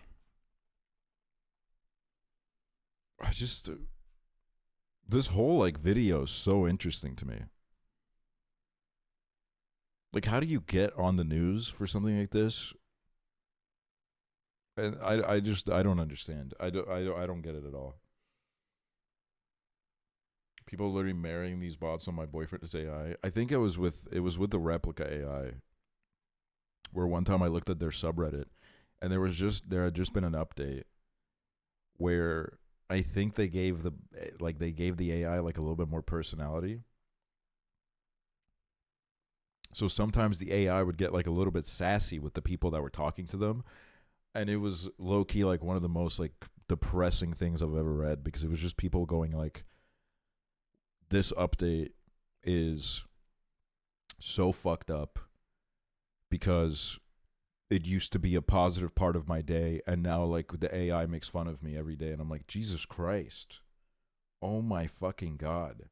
And it was like these long paragraphs of them like, I mean, it was like a conversation that was like so many levels down the drain, because people were in there and they'd be like, my AI is like abusive to me. And I was like, oh my fucking God, like what is going on? I was reading it and I was like, I have never felt that fucking disconnected from any conversation in my life. They don't know how to prompt them to change their personality back. Yeah, that's like Chibley's small business idea. He knows he knows how to fucking control that shit.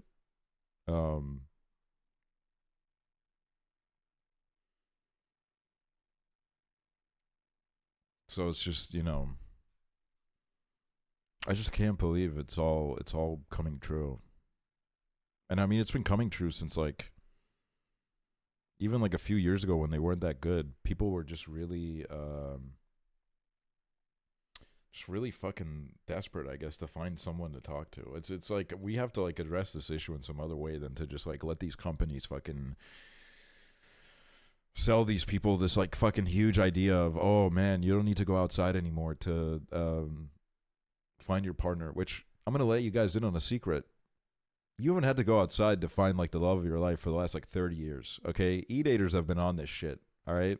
People are married to like motherfuckers they met on RuneScape in like 2003, man. Like, this has been happening. You've Got Mail with Tom Hanks. You guys ever watched that movie? It's been possible to do that without leaving your house since God knows how long. You don't need to resort to AI bots. Just like go on a fucking game and find someone that like fucks with you. Best movie ever, by the way. I haven't seen it in so long, but I loved it as a kid.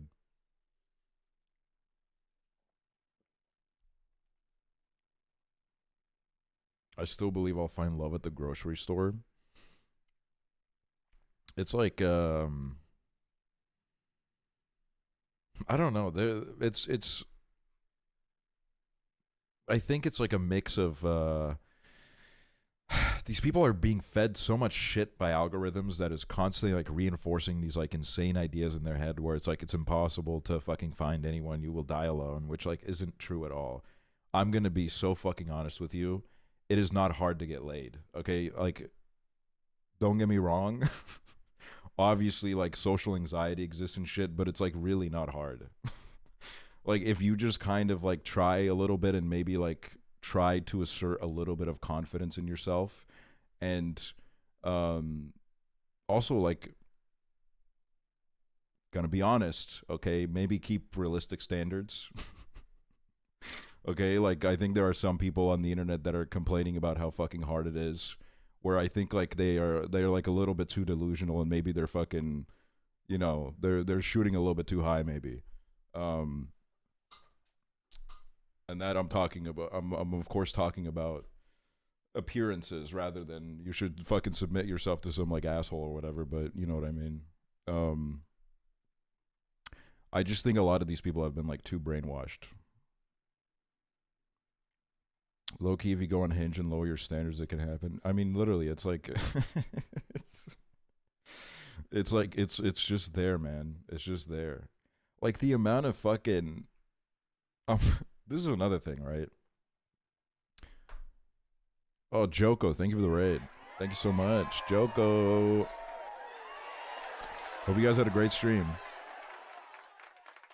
We're talking about like dating and AI chatbots. Not endorsing it, but just like, you know, we just watched the video. Hope you're doing well. You too, Joko. I hope you're doing well.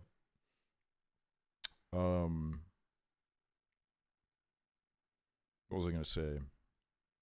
Oh yeah, there's like a lot of posts from a lot of men complain about how, oh, I go on dating apps and it's just like such a waste of time, man. I get no fucking matches. Nobody fucks with me.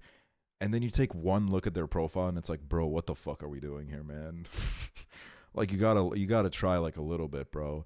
And then like half of them have like some like fucking, their brains are so rotted that they always got like some stupid fucking like, not all of them, but like I saw like an example recently where like someone, it was actually on the it was on the Estonian subreddit, because the Estonian subreddit has like a bunch of guys on it that are always just complaining about how like, oh, it's so hard to be a fucking man, dude. It's so hard to be a man on Tinder. I never get any matches. And then he showed his profile, and one of his prompts was just him doing like he was basically being like, oh, I hate gay people. And I'm like, I wonder, man. I wonder why nobody fucks with you, bro. Like, I seriously wonder, bro. Like, oh, man, it really is the women's fault. They're really missing out on, like, a really good, a real catch here, man. It's just so fucking odd. I think men often forget dating apps are 80% men, so it's harder to find women compared to being a woman and having a million matches with guys. Yeah, I mean, that's also true. It's like, you just gotta kind of, just fucking put your fucking, I mean, I'm gonna be honest with you. Just use nice pictures, bro. Oh my God, man. Like, some of the fucking shit that people put on their fucking profiles, I'm like, what the fuck is this shit? It's like the most like insane pictures I've ever seen in my life. Just put a nice picture of yourself. Like, just a picture where you're like actually kind of like, you're smiling and you look inviting. Like, just like, you know, try like a little bit, man.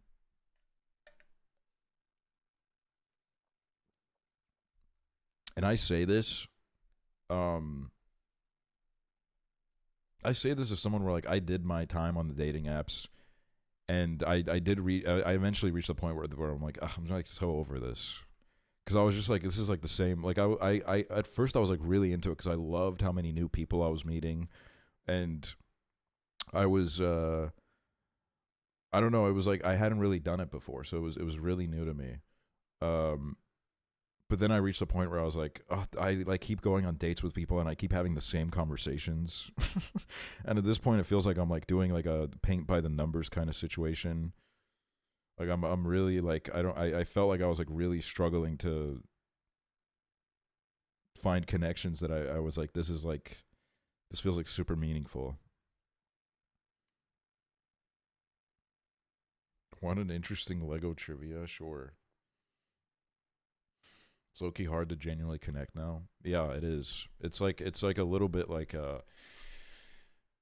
I mean, like, yeah, the playing field has changed. Like, there's no fucking doubt about that. But like, I don't think it's like bad enough where we have to, you know, where they have to talk to ChatGPT and tell them like, please call me baby, and then you have to get past like the 25 prompts where it's like, that's not appropriate. I shouldn't call you baby, and then you just have to keep going like, please call me baby, please. All right, what is this? Did you know Lego made a pimp car and a bony bag with gangster minifigure? That's crazy, man. That's really cool. That's really crazy, man.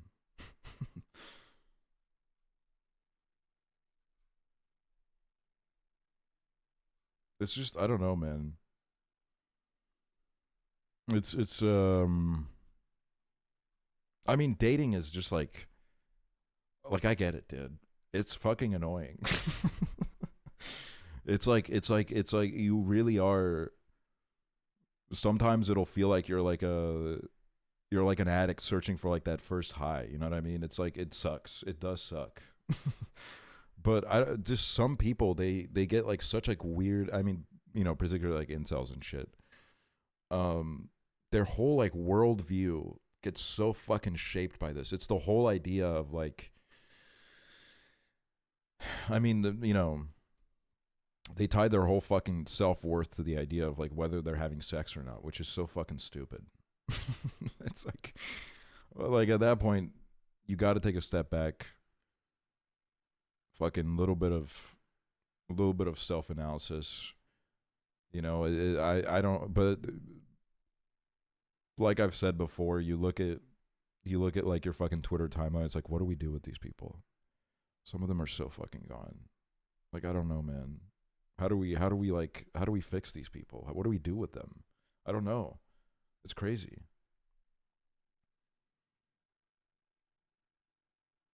Sex is fun, it's great, but it's not worth like making yourself insanely mentally over. I just think as soon as you reach a point with it where it feels like you're doing it more so that you can like look cooler to other guys, at that point it's over for you, bro. Like, dude, the whole point of it is that you're sharing a connection with another person, and you're like doing it so that you can go drink beer at a bar and be like, oh man, yeah, sex. Yep. Fucking love that shit, man. Have it all the time, bro. Like, it's fucking stupid as fuck, man.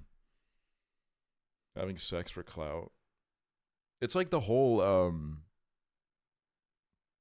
there was a, it felt like I was a teenager in like a little bit of like a generational shift, right?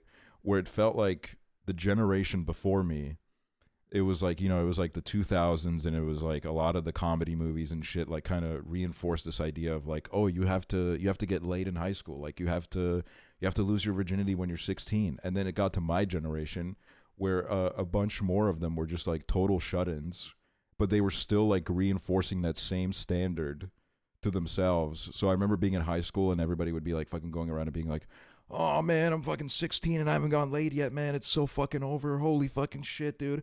I'm gonna fucking die alone.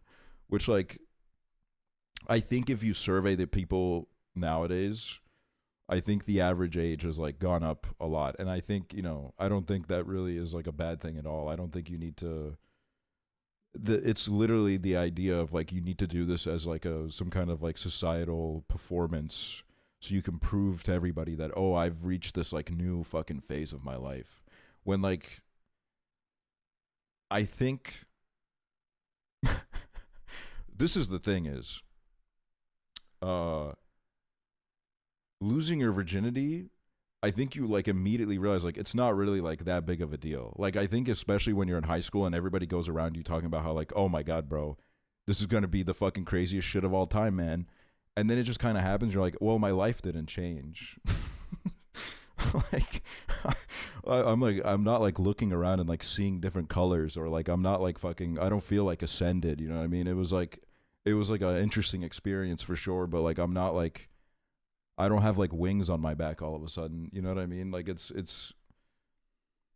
I just wish that like outside opinions were kind of like removed from that, and the pressure, the peer pressure was like totally removed from that, because I think it just puts so much fucking mental illness into people's brains. It's fucking crazy. It's like the foundation for so much fucking just collective mental illness that so many people have.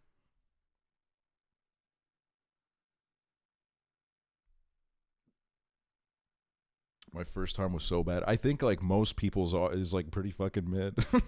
Like, I think like most like first time experiences are like pretty fucking.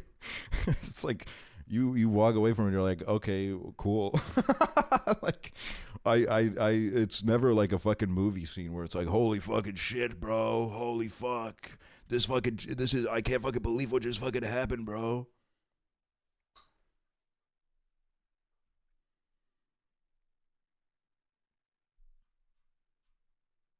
My first time was in this guy's mom's shitbox van. Dude, it's always some like randomly generated. It's The location is always randomly generated, bro. It's like RNG, man. It's like God knows where it happens, man.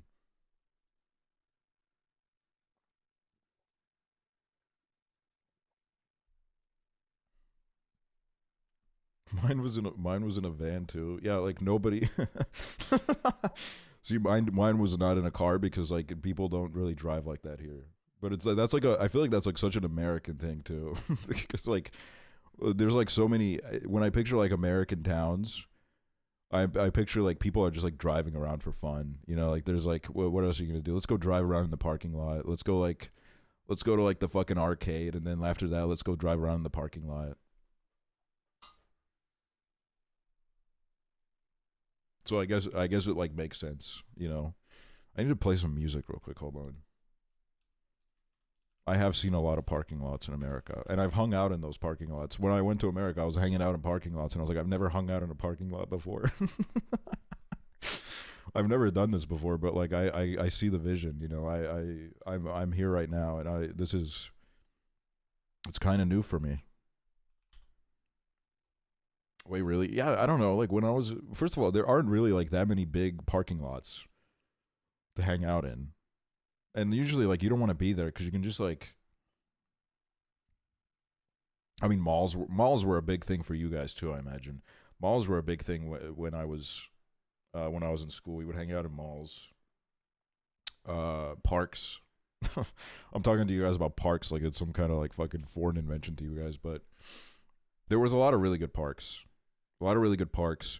When I lived more rural, we would just go to the woods. The woods was a fucking good hangout zone, man. We would find like a good fucking little like place in the woods that had like a little bit of like an open space surrounded by trees, a little bit of like a good log to sit on, and that would become like the hangout spot for the next few weeks. Or we would break into abandoned buildings too, and then we would like throw bottles at the wall, which was kind of that's like a really annoying thing to do. But like we did that because like what else we were gonna do really? There were bottles on the floor, and we picked them up and we threw them at the wall.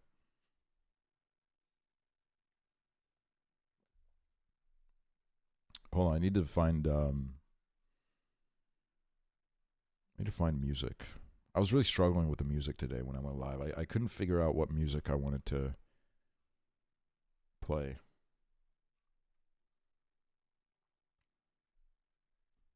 I need the 2017 clown pandemic back so bad. I forgot about that. That was kind of jarring.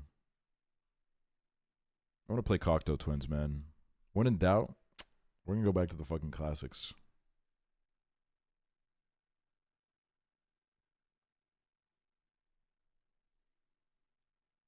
High school is just like, I don't know how to fix like I don't know what we can do about like kids in high school feeling like an insane amount of pressure from their peers. Like, can we ever fix that? Or is that just something that everyone's going to have to go through? Is that just how kids are going to be forever? Because it's always like some of the standards and the pressure doesn't stay the same. Like new ideas are brought in. New ideas to like oppress the fellow students are introduced. They get some like patch notes. But like usually like everyone still feels a lot of pressure. And now it's like social media too. Like kids are on social media and shit. So it's like, I don't know. Everyone wants to fit in. Yeah, I think it's a weird time in your life because you're discovering a lot, and you feel in a great big rush to like discover who you are, and you don't want to be like the odd guy out. I don't know about y'all, but my friends and I were not like that. We were chill. I definitely had well, it was like a little bit of a, there was like a chill pocket of people, but then there's always like that like cloud in the background of people that are like I don't know, they're upset, they're like way too obsessed with other people. Everyone's like all kind of like all up in each other's shit.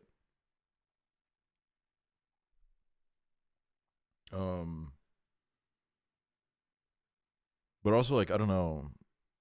I wonder if you compared like the Estonian school experience side by side with the American school experience. Like, I wonder what the differences would be. Because like I would say like, yeah, it was like homophobic, but like really, like, aren't all schools, you know what I mean? Like, isn't there like a bunch of schools that are like really homophobic? Like, I don't know if that's just like an Estonian thing. I don't know what it's like nowadays. I mean, nowadays it's like, I don't know, kids are mean. Probably fairly similar, yeah.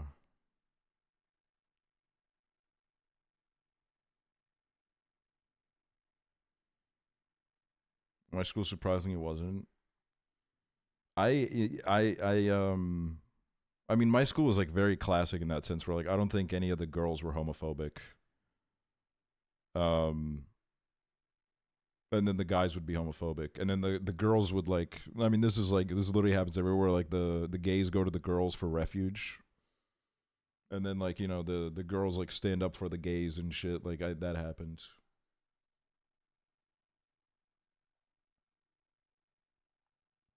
My school had to get evacuated once because somebody set off a stink bomb.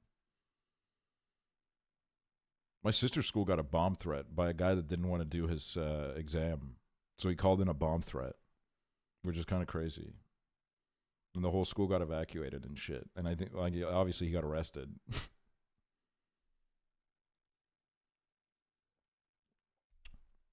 Like, I don't know. I went to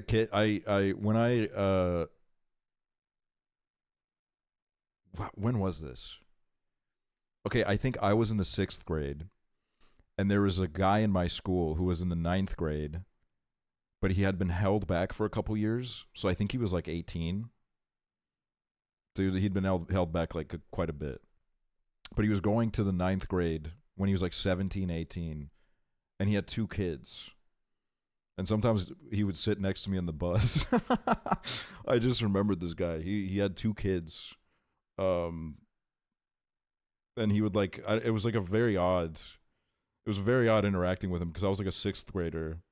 And then we would be sitting on the bus together because we kind of lived in the same area, and he would just like tell me about his kids. And it was like, I was like, damn, this guy's like a whole ass grown up. But he was like 17, 18. Was he nice at least?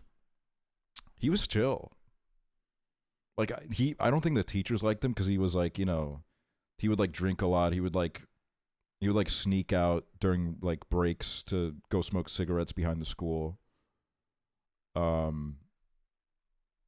like he was like pretty chill outside of that.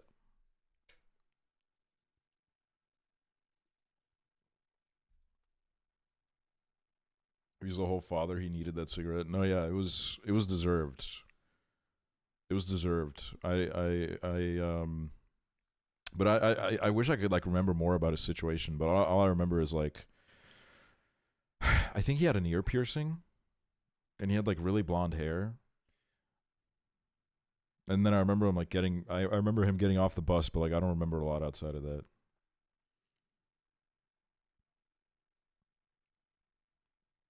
I used to sneak out to smoke so much weed in high school, my brain might be fried. White people be like, I didn't really smoke that much weed until I was like 18 or 19, I think. I would like here and there if like somebody offered, but like the first time I smoked, I don't think I had like a great experience. I just felt like really weird. I kept like feeling the vibrations of my voice through my whole body, and I really hated that. So it just kind of freaked me out too much.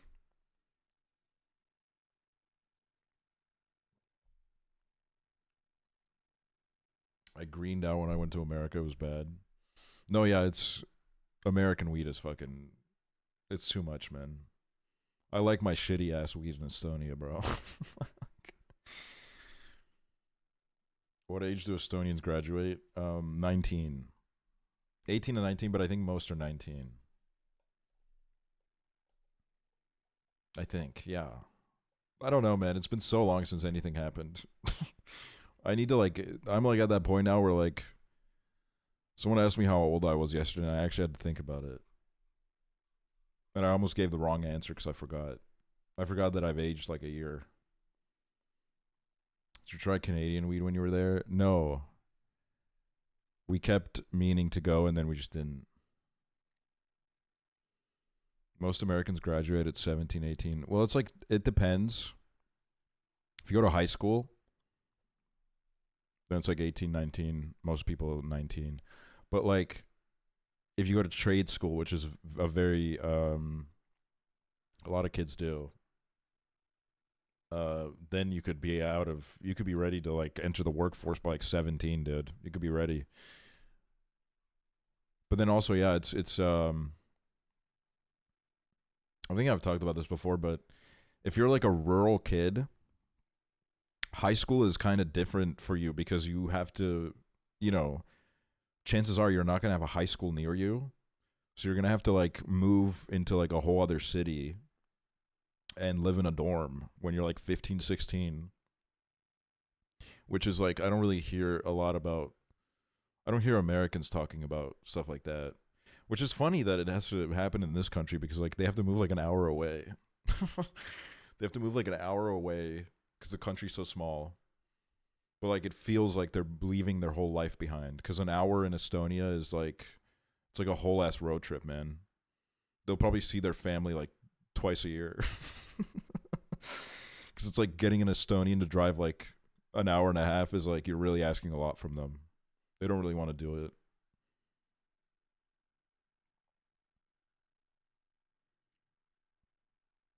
Like my hometown is like 2.5, 3 hours away, and I go back like twice a year because I just can't be fucked. It's like it's so much work for me because I'm just not used to it. I don't got that like fucking American. I don't got that American. I was gonna say size in me, but I'm not gonna say that. But you guys know what I mean. I drive an hour to work. Yeah, that's kind of crazy to me. I wouldn't want to deal with all that. That's what I love about living in a small ass country is like you'll get everywhere pretty quick. Same here in Romania. I had one kid from a province. He had to take trains to visit his parents. So I school, I had classmates that would have to wake up at 4 a.m. to cross the U.S. border to come to school. What? Now that is like, that's like a whole other level.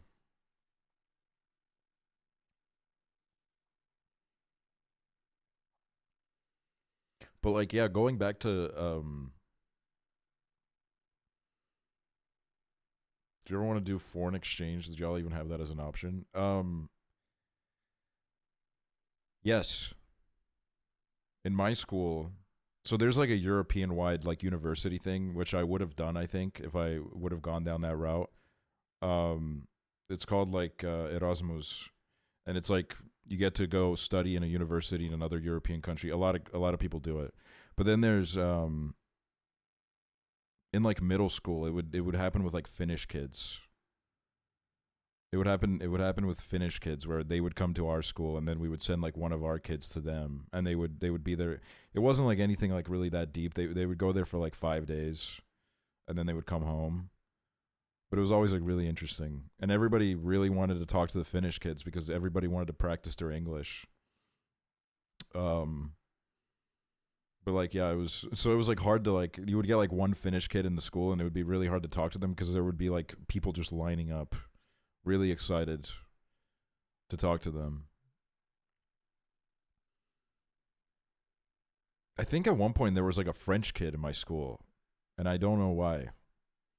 I don't know where he came from. He just showed up one day and then he was around for like 2 weeks and then he left. I don't know what the fuck that was about. I saw him a few times and I was like, I don't know where he came from.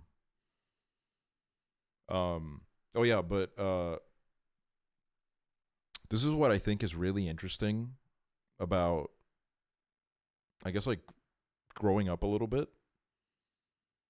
Because I think one thing that I cherish about me now versus me when I was like 19 is that so much of the shit that used to stress me out, just I don't give a shit about anymore. I don't know, like some of it I didn't even actively work on. I just kind of tanked it and then it just left my brain.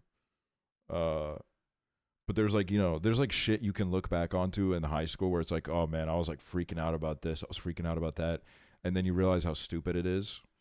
Now that I'm like in my fucking mid-20s, I'm not late 20s yet before anybody tries to hit me with that. But it's like personal insecurities, a lot of like social shit.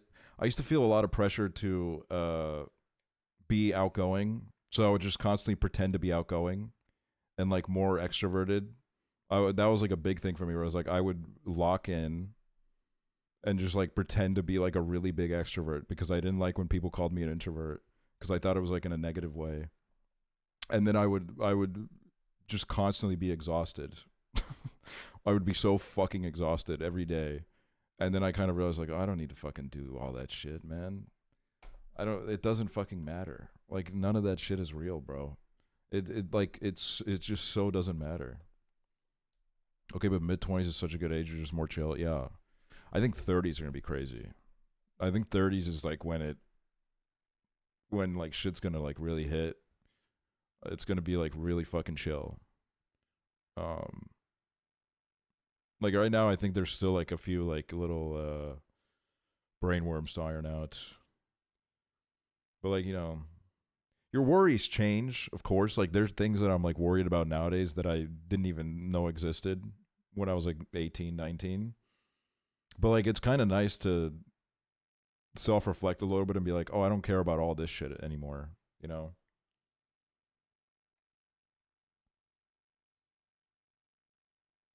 Cared so much what people thought about me and what I looked like and who liked me, and now I realize it wasn't something I needed to bother with at all. Yeah, that's another big thing.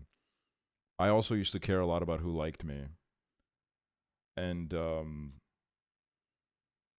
I think that's like something that kind of this live streaming and like posting online helped a lot with, was that for the first time in my life, I was exposed to people that just like legit straight up hated me. Because I'd always be like kind of anxious. I'd be like, oh man, what if like this person doesn't like me, or what if that person doesn't like me? So then I started posting online, and all of a sudden I would see comments where like people would be like, this guy is such a fucking gay pussy, dude. He's such a fucking annoying prick. And I'd read that and I'd feel terrible, but like now I feel good because I've like made peace with the fact that like some people will just not fuck with you. And it like doesn't really matter. Like there's so many people out there. It doesn't really, it's not really that big of a deal if someone doesn't fuck with you. It happens. You know? You made peace with you being a gay pussy. Yeah, pretty much. Pretty much, man. It's like, I don't know. A little bit of like a thicker skin type shit.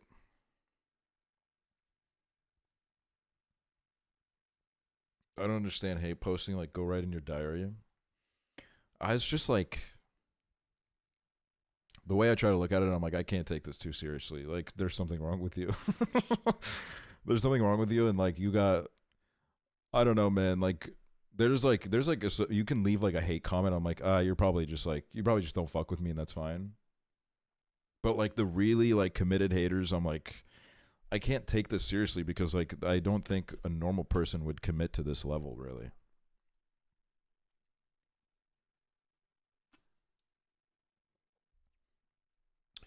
People got annoyed at me because I was shy as fuck. Oh yeah, no, I mean, it's like a big thing in families too, where like if you're like a quiet kid, the families are always like, oh, look, you like say one word and they're like, oh my God, look who decided to speak up. We never thought we'd hear that voice today. You know what I mean? It's like, this this doesn't help. You know what I mean? Like this doesn't make me go like, oh, fuck yes, man. What an awesome response. I should chime in more often.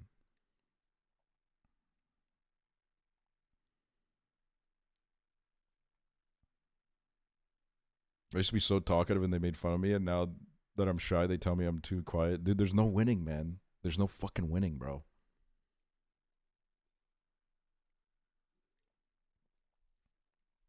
There's no pleasing some people, man. There just isn't. Can't do shit about it, bro. Look, I'm sorry to say this, but like some people are just gonna think that you're ugly as fuck. There's nothing you can do about it. It's just what it is. It doesn't really matter. Some people are gonna think you're like really fucking annoying. Can't really do anything about it. It is what it is. Just gotta fucking tank that shit, man.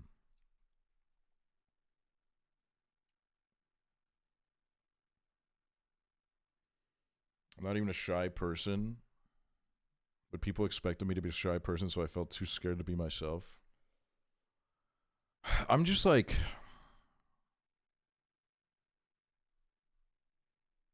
I don't know. I am someone that also just enjoys the silence, and then sometimes when you're like next to like a very extroverted, like an anxious extrovert, and they just keep talking and they're like kind of freaking out, I'm like, dude, I can't do this. This is so fucking exhausting.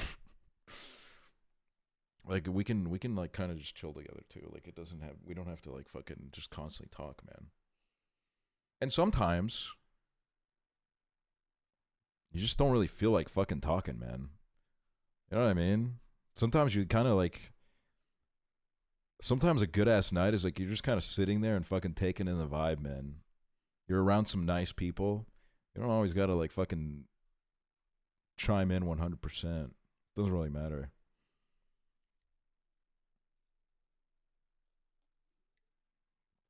When you're at a family gathering and nobody includes you in the conversation, then they ask you why you didn't talk.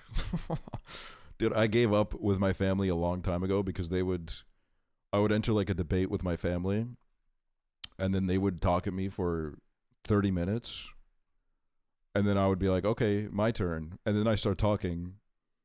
A minute and a half in, I get interrupted, and then I've lost it at that point. And I'm like, well, I just can't be fucked with this.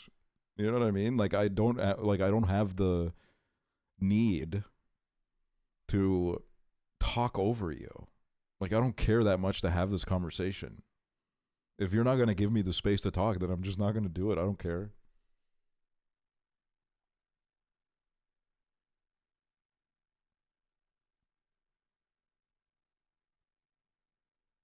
Family asks about his work and school and then asks why I'm not talking. Like, you're not asking me anything interesting? Yeah, true.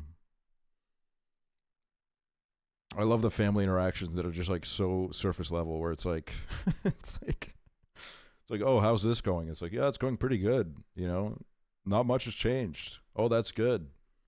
How are you doing? Oh, I'm pretty good. How about you? Oh, not bad. And then it's like, it's just that. And I'm like, what is this connection that we even have? Do we even fucking know each other? What is this shit?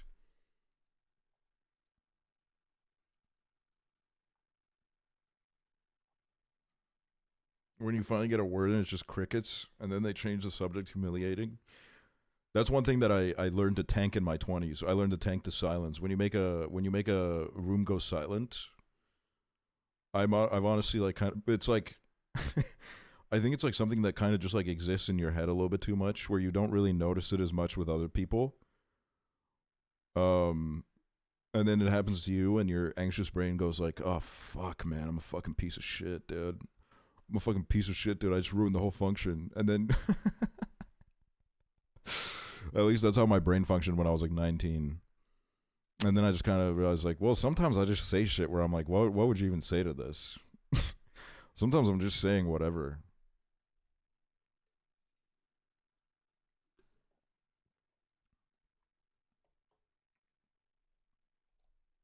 Because, yeah, I don't know.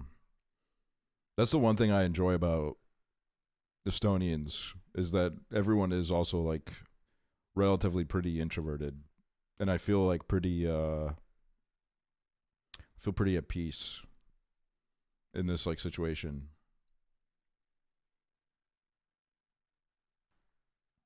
Sometimes I feel like I'm in the Truman Show. The way I'll say something so over, my whole family pushes back against it. Like I just said, a movie wasn't that good. Why are we freaking out? Dude, families are fucking average Nordic country. Yeah, Estonia's not Nordic, but it's like the same vibe. That's like one of the fucking things that we took from them. But families are, I don't know, man. Families are like fucking sitcoms, dude.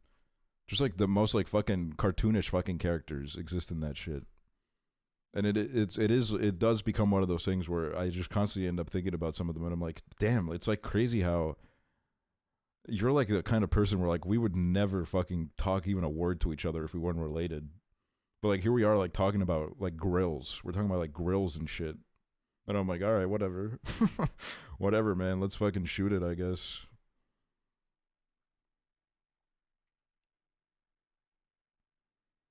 Too many sitcom families are true. When you say something in chat and it stops moving for 2 minutes. No, it's fine, man. It happens. It happens. I did have an experience recently where my oldest niece now is well, first of all, I went to her kindergarten and I saw like the kids that she went to kindergarten with. She graduated recently. And I saw this like little boy and girl teasing each other, and I almost like fucking lost my shit. It was so fucking funny because like they were like clearly doing like they probably had like little crushes on each other. So they were teasing each other, and all they were saying to each other was like, oh, you're so skibbity. And then the other one was like, no, you're skibbity. And they just kept saying that over and over again. And I was like, you guys are still doing this? Like I thought you guys like moved on by now. Like I thought you found something new. I went up to them and I said that. Can you imagine? But yeah, like my niece is she's going to school next year, and now she's like making all these new friends, and I think she met a girl who's like a little bit mean to her, and it's like kind of heartbreaking. It's like it actually made me like so sad to hear it, because I don't think my niece has experienced that before. And just like hearing her talk about it, I was like, damn, this is your first time experiencing this. And I was just like, I don't know. It was like the first time I've also like heard one of my nieces talk about something like that. She will pay. Yeah. Let's make this fucking 6-year-old girl pay. Let's all pull up and point at her and say, "Oh my, how dare you?" I'll get her kicked out of school. But yeah, it's I don't know. Yeah, that's kind of what I like. That's what I told her. I was kind of like, it's like, I like to be really honest with them. So I told her, I was like, things like these are gonna happen. Like, it sucks. I've been there. I've been sad because someone was mean to me, and this is a valid feeling. Like, this is a normal thing to feel.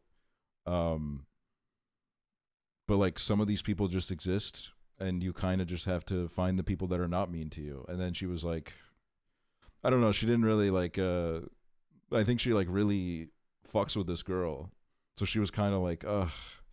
But she's so cool. And I was like, she's not fucking cool, dude. She's a fucking loser. She's fucking lame as hell, dude. Who gives a shit?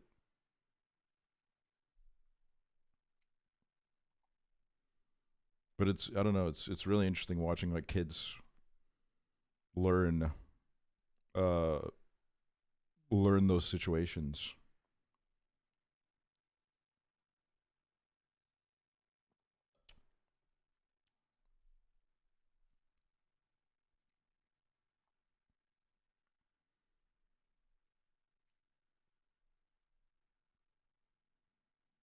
All my friends were mean to each other in elementary school. It's way too common.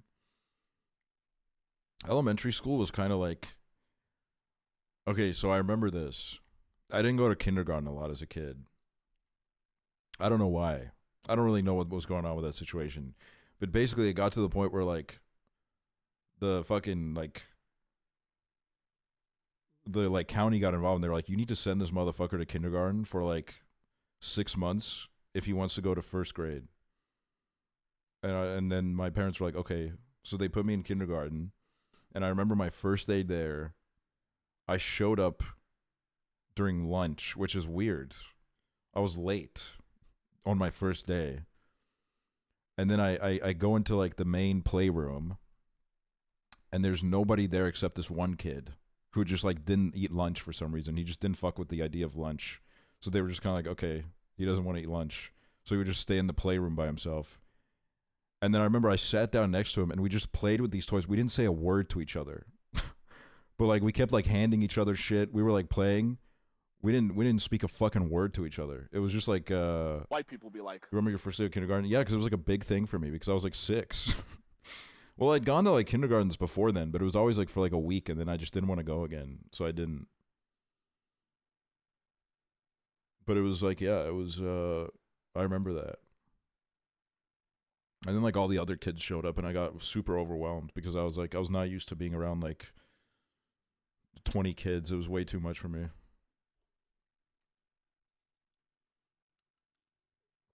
I remember I cried for the entire first week till the teacher finally told me to shut up. I don't think I kind of told myself like I can't cry in front of the other kids. I have like a reputation to uphold. I would cry very easily at like anything else. But in school I was like, I just can't do it, man. My aura is going to diminish.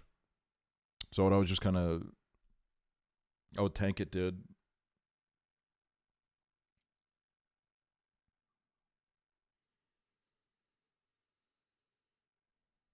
My brother's a few years older than me, and he was in school before me, obviously, so I like wanted to go to school so bad. I wanted to go to pre-K. Yeah, see, that's what I'm like kind of hyped for my nieces, is that they have like a couple years age difference.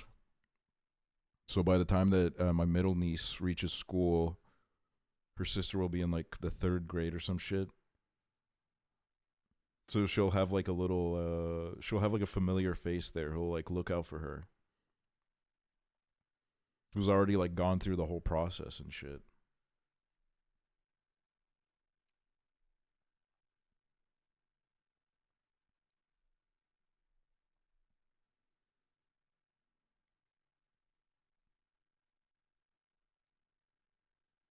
I remember I stood in this small mirror contraption that span, and then I saw the same toy in the school basement like 11 years later. What the fuck? What the fuck is that? Like a merry-go-round? Or like, is it smaller?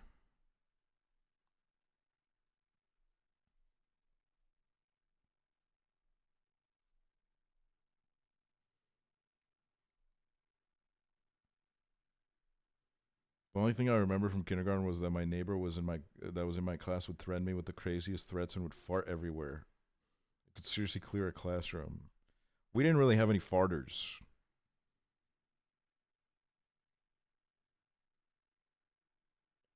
But I do remember this one kid during maths class in like the 3rd grade. Not a single one. No, dude, nobody farted like that. At least I don't remember. Hey, Chiblee. Welcome back. 3rd grade maths class. There was we were doing a test. And one of my friends farted on accident, and it was so loud. It echoed through the whole fucking classroom. And everybody laughed. And then I remember the teacher, like, fucking ulted. And she was going around to everybody being like, please tell me what's so funny about that. Please, please, I would love to know. I would love to hear what is so funny about that. I would love to hear what's so funny about a normal bodily function. And I was just like, I didn't let out a laugh, but I was really trying to hold it, and I was so scared that when she would come to me, I would laugh out loud, and like she would like write me up, but she didn't get to me. She gave up on the bit before then. Did you ever have like moments as a kid where you had depersonalization, like why am I here, just me? No, I've had that shit. I have it all the time now. I have it. I had the first time I remember having it, I was like 5 or 6, I was outside playing, and I looked down at my hands. And I was like, what the fuck? I just remember looking at my hands, and I couldn't fucking believe the fact that they were my hands. And then I would move them out. I'd be like, that's so fucking weird. Why? How can I move these hands? And then I looked up at the sky and I was like, what the fuck is that? Like, where am I right? Like, what is happening? And then it just kept happening. It was definitely like less frequent as a kid. And then I don't know. It just fucking, I really, really struggled with it. In like 2019. Cause like all of a sudden I was going to America and shit. And I really couldn't comprehend that. Every time I'd be on the plane, I'd be like, I really want to feel in the moment, but I can't. I don't feel like any of this is actually happening. And then I remember I was at an In-N-Out, my first time at an In-N-Out, and I was looking around and I was like, this just like does not feel right. And it wasn't even in like a wholesome way where I was like, oh, I can't believe I fucking made it, man. I was like genuinely just like, oh, this feels so weird. I was so out of it. Can we all share embarrassing stories? Yes, dude. Everybody should put a fucking embarrassing ass story in the chat right now. I remember cursing in a 5th grade class and the teacher laughed really hard but still had to punish me. I remember the first time I got an F, which in Estonia was a 2. I think it was like 5th grade. I got an F on a test and I'd never gotten it before. And it like kind of shattered me. But I wanted to play it off cool. So I like showed it to my friends and I was laughing. And then as I was laughing, the teacher walked in and she hovered over my desk. And she was like, do you really think that this is funny? And I like her fucking eyes like fucking lasered me. And I was like, it's not. It's fucking not, dude.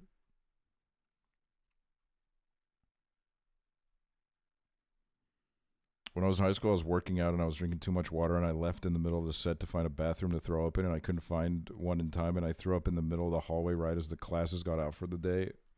Dude, that's fucking... Throwing up in front of the fucking classmates, bro, that's fucking rough. I know that feeling. I've had that happen. Moscadon, thank you.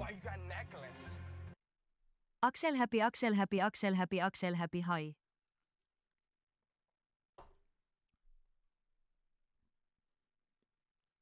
One time in 3rd grade, I sneezed and like so many boogers got all over my sleeve and I had to take my sweatshirt off and hide the boogers in my cubby.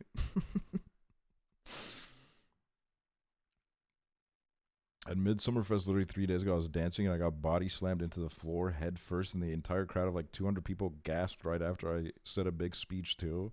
Oh my God. Are you like okay? That sounds like it was like fucking... Body slammed into the floor head first. Bro, that sounds like dangerous as hell. One time I sneezed onto the beat and the beat got sicker. That's really awesome. It didn't hurt? Okay, that's good.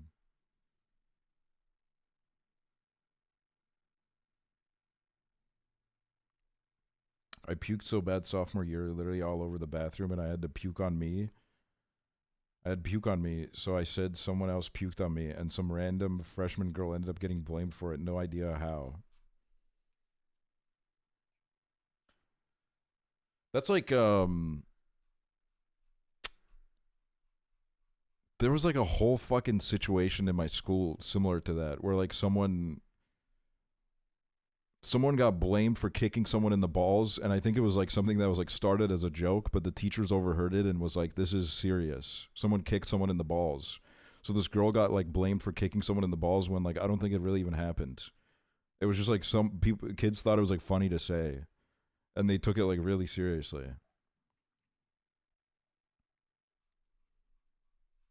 Which this still, you know what? Speaking of getting blamed unfairly, you guys want me to fucking whip out a classic Aksually story, man? When the fucking janitor framed me for no fucking reason. Bro. I still think about that. Here he goes. Yes. It was like a total fucking lie.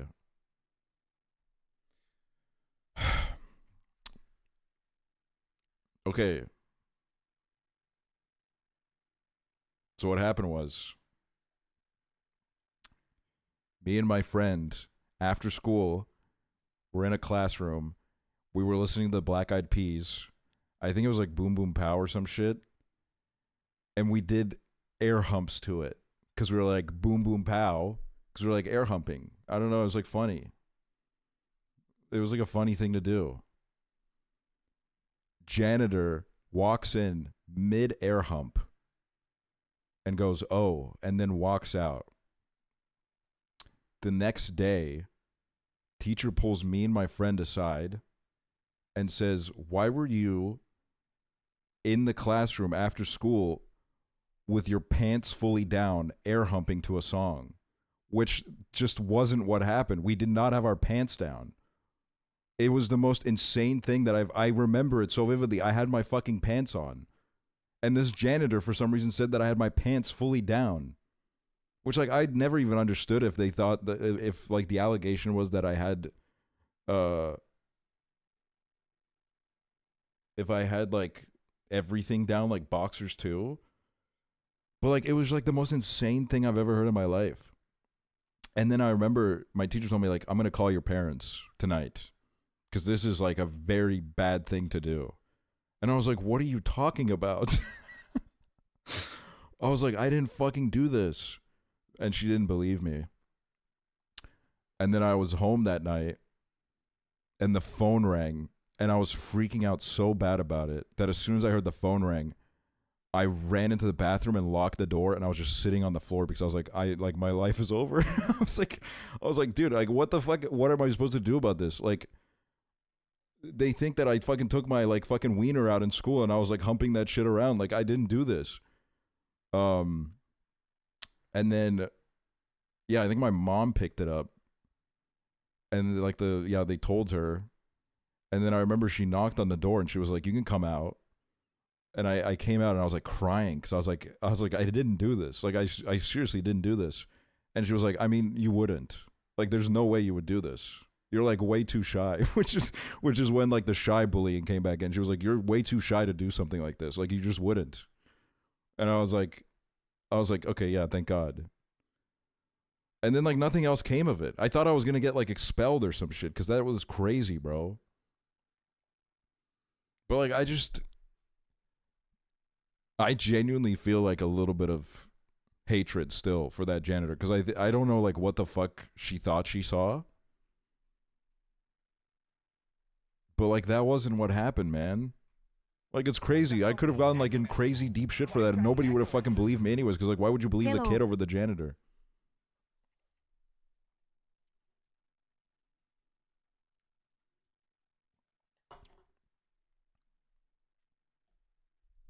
My mama would have believed them in a second and sent me to a conversion camp.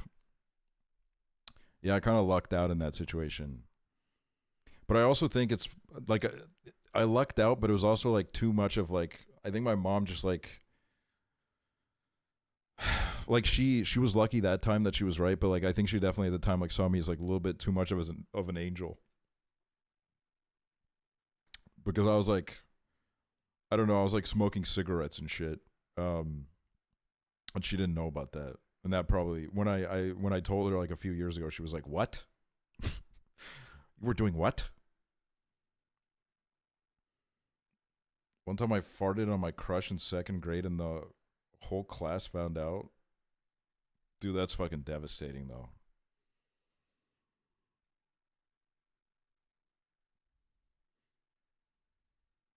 It was an accidental fart. No, like, I'm not judging you. I'm just saying, like, I understand. I understand the fear, the emotion that you felt in the moment. I'm getting question marked. You know what happens.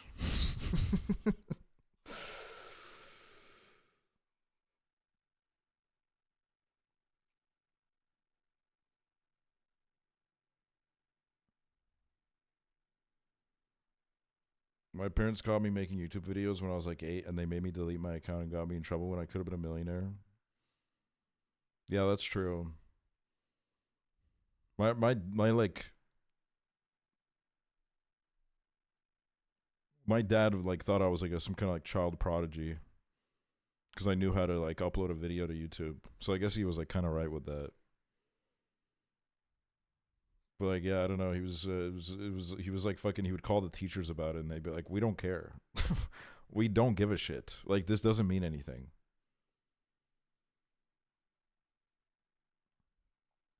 Got caught kissing a girl, and my school treated it like it was fucking inhumane. And my dad just gave me a high five. Little did he know I was kissing boys too. No, but I be crop dusting people on purpose sometimes. Is crop dusting like farting on the people that are behind you?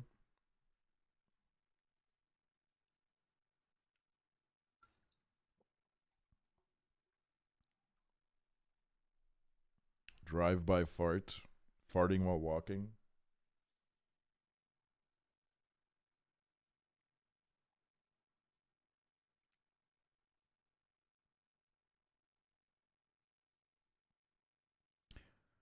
I got in trouble for watching YouTube videos that my mom deemed inappropriate. I was 15, by the way.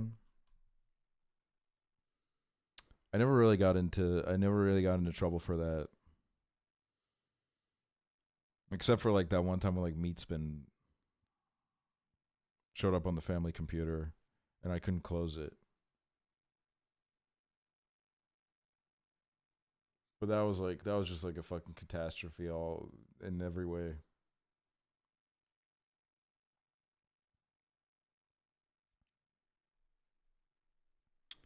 My mom confronted me at my brother's t-ball game because I was role-playing My Little Pony on Facebook with a 16-year-old boy when I was 8 years old, and I didn't realize that my entire extended family who I followed could see it on my feed.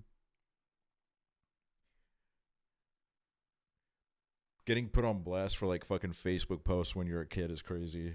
Because I had the same thing happen to me too.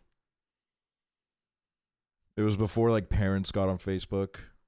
And my sister had me on Facebook. And I would go on Facebook and I would like... I don't know, I would just curse a lot. I would say like... it was like very potty mouthed. And my sister told my mom, and I hated my sister for like a year for that. I think I was like 12 or something, and I was just so pissed off that she told our mom. Did y'all ever play house with your friends as a kid? Yes. Absolutely.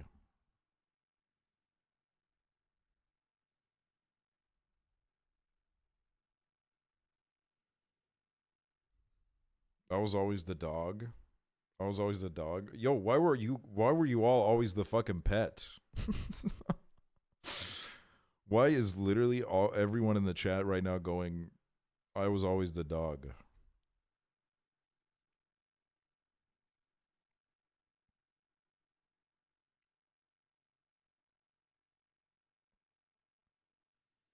I was always the ant? Bro, you were playing like some fucking extended universe shit, man.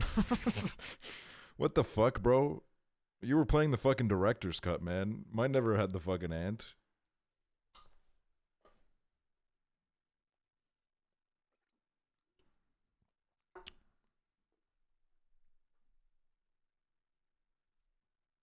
They made me a Cheeto one time for some reason.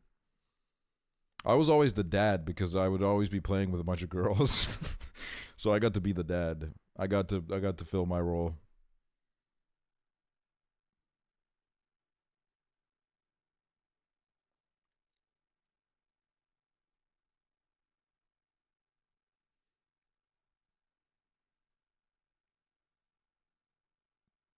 I used to be making my kids do imaginary chores. We would make a whole ass neighborhood playing house. I wish I could remember like any of the... I don't know, like I just remember like showing up and then it happened and then I left.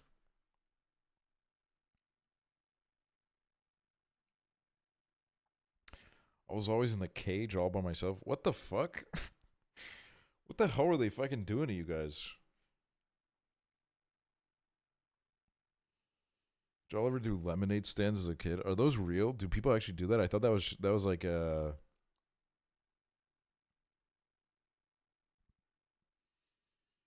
I thought that was just like a TV show thing.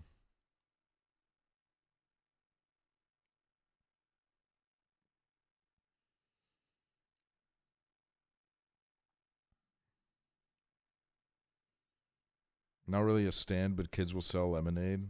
Is it good?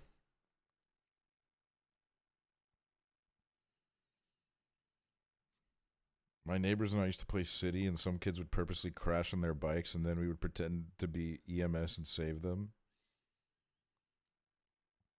Usually no, but it's cute. Just powder lemonade. Yeah, that would make sense.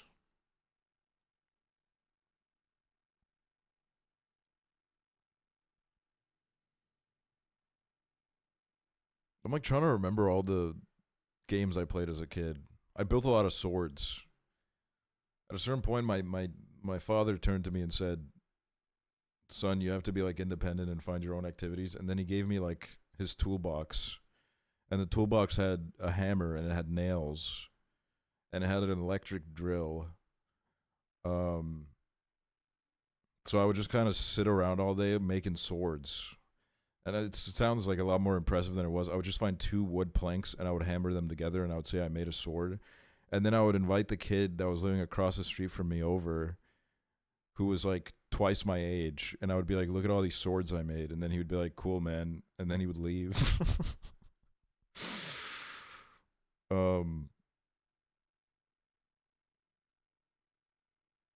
But I did a lot of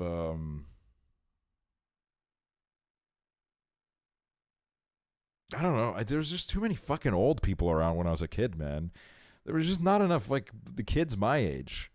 I'd be like I'd get bored, so I'd like fucking walk through the woods to the fucking granny that lived on the other side of the woods. And then like I would watch her like milk the cows, and then I'd go home and I'd be like, man, what a fucking exciting day. What a fucking great day, man. Is the birth rate in Estonia low? I mean, like, I guess, yeah. Like, it's the same problem where it is everywhere else, where it's like people they can't really afford kids. And also, like, priorities have changed and shit.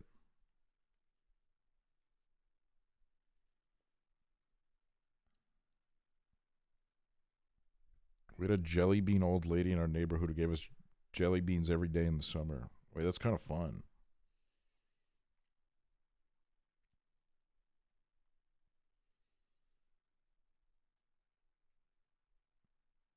I did a lot of like Avatar The Last Airbender roleplay where we would like pretend to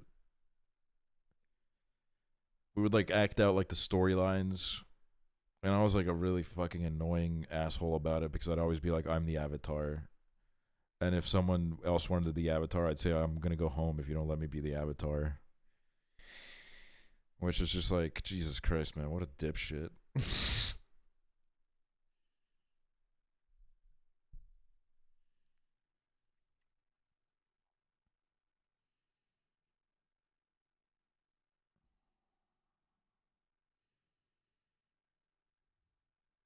And then I got like really into, this is like something that I did by myself. I got really into the discus throw. Because Estonia had like the best discus thrower in the world at the time, and he was like a national hero. So I got like really into it.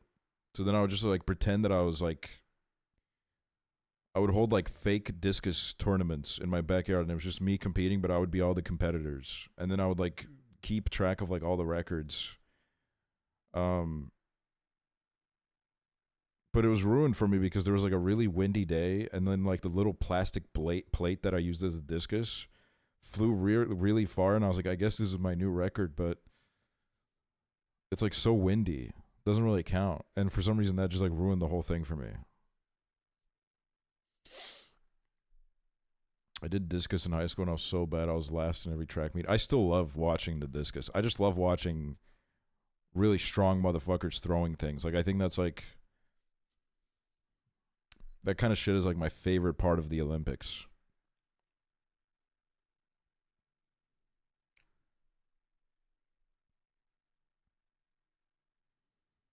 I remember we used to have tricycles in first grade, and girls would fight to ride on the back of this one guy's bike like it was so serious.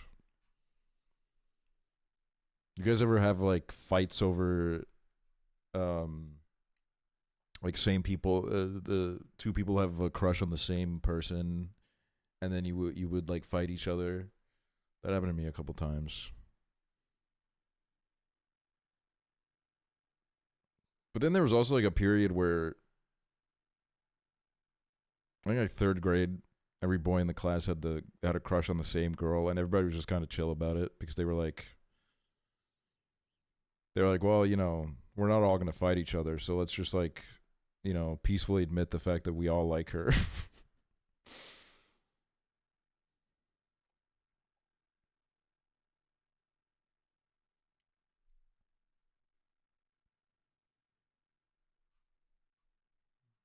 Me and my friend had a crush on the same guy, and I guess we just expected we'd become a throuple. Wait, that's kind of awesome. The guy I had a crush on is my best friend, and we're both gay now. Wait, that's like the best fucking friendships, though. I love shit like that.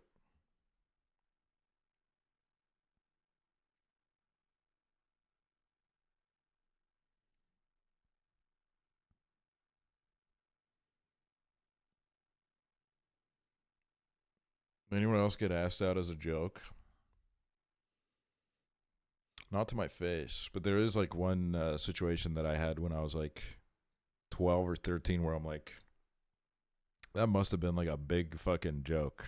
Like, I don't know what the fuck that was. I don't really understand what happened in that situation.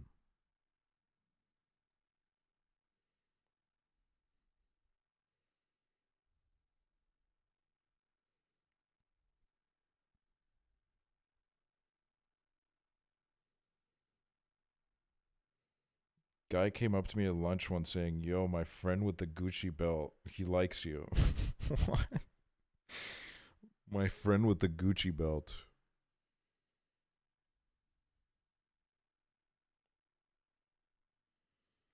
You know, what I will say is, because I've talked a lot about how I did folk dancing and shit. And when you did folk dancing, you would be paired up with a girl who you would do all the dances with. So you would be spending a lot of time with this one girl, and it would create a lot of like really fucking like weird dynamics where people would get like really pissed off when like the teacher would randomly be like, okay, for like the next week, we're going to switch up some partners. People would get really fucking jealous and like crazy about it. And then like some people would get like shady as fuck because they would say like, oh, you don't know how to dance like my other partner. You just don't got it like that. And then it would be drama. It was serious, man.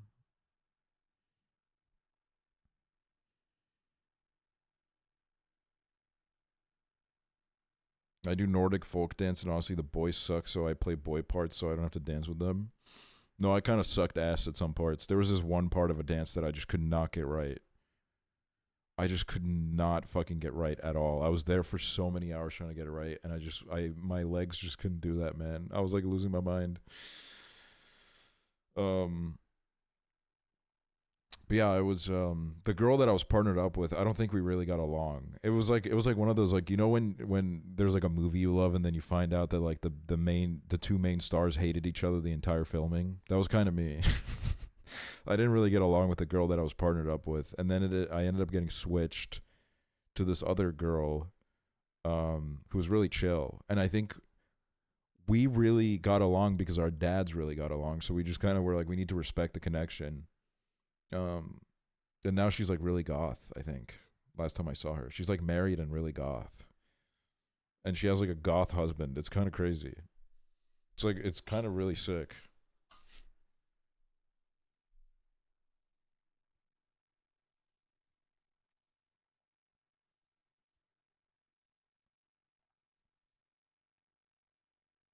I know how to waltz for Girl Scouts with the boys part, and then I realized I like being seen as masculine.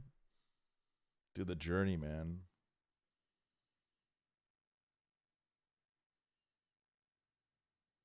You're stroking your shite. I'm thinking, dude. I'm thinking. I'm reading messages. I'm thinking. If y'all had have y'all ever had a gun pulled on you? No. But there was like a rogue gun in my village. There was just a gun around, and nobody really knew who it belonged to, but it was a gun that was in the village.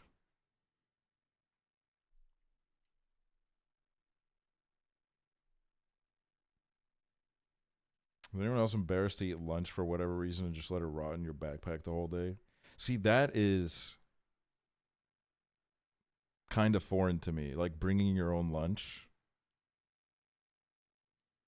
Because we just had, sorry to brag, our school gave us lunches. So everybody just kind of ate the same shit. I probably would have done that, though.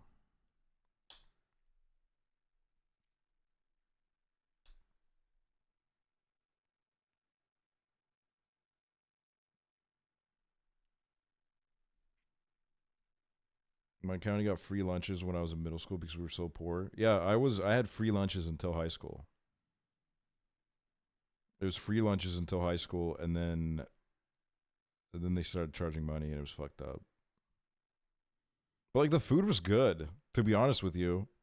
A lot fucking better than like the shit I see on the shit like when I reviewed like years ago when I reviewed your guys' school lunches, like it was a lot better than what I saw there. Like some of it was really fucking good. What food did you have? Well, it was just like a lot of Estonian shit, like a bunch of like meat and potatoes and like soups, and you would always get a dessert too. You would get a dessert. Most of the time I didn't like the desserts. But yeah, you would get a bunch of stuff.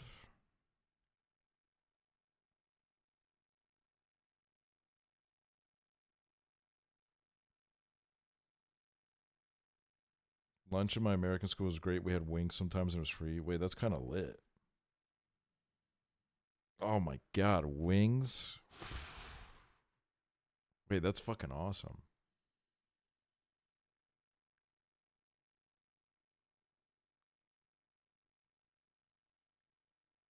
My high school used to have chocolate chip pancakes for breakfast. They were so bomb. One of my schools offered, well, actually, most of them offered breakfast, but I never did it. Like, even when I lived really close to the school, I still didn't do it because I was like, oh, I got to show up to school earlier. I don't want to do it.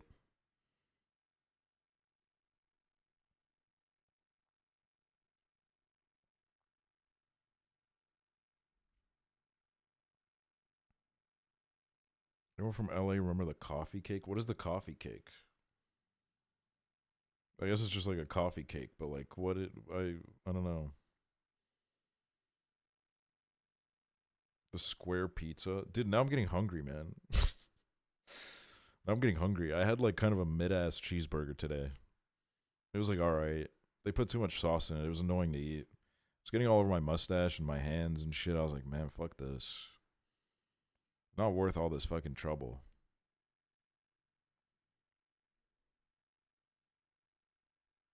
Our pizza was packaged in plastic, and it always tasted so bad.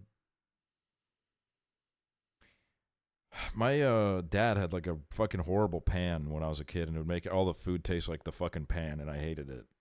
Probably like ate some fucking poison, dude. I was probably eating some fucking chemicals I shouldn't have been eating. But like it was just like I hated it. It sucked. What was this?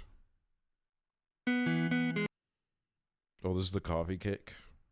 Hey everybody, welcome back to my channel. And today's video is gonna and please subscribe. I mean, I'd eat this.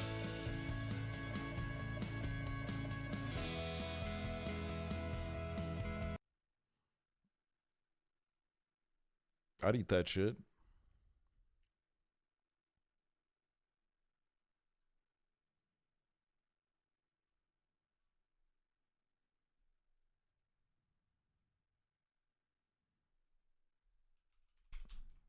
I wish there was like footage of Estonian. Let me see. I wonder if there's like pictures of it. Man, people. Okay, here's the thing: is people just don't know how to take pictures of food. They don't know how to take pictures of food. So then I'm like looking up Estonian school meals, and it's like just some of the most fucked up pictures I've ever seen in my life. And I'm like, great, now I have to fucking defend this shit when I know it tastes good, but like you just just don't know how to fucking take a picture. Hold on, let me find some. I mean, it's just like a lot of like it's a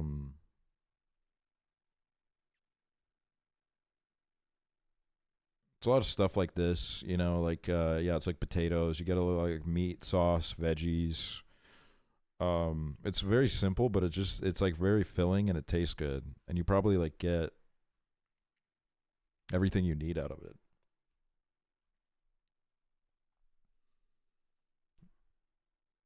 Yeah, it would be like pasta and shit.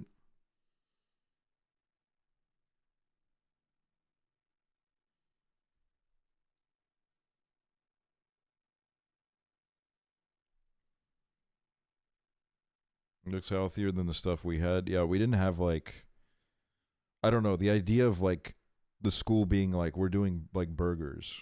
I don't know if you guys had burgers, but like the idea of my school being like, we're going to give you a burger for, dude, a burger was a fucking delicacy, man. You'd go to like fucking McDonald's or some shit like once every 3 years. And you'd be like, holy fucking shit, man. This is like the most insane food I've ever had. Or at least it was that way for me because I was a rural kid.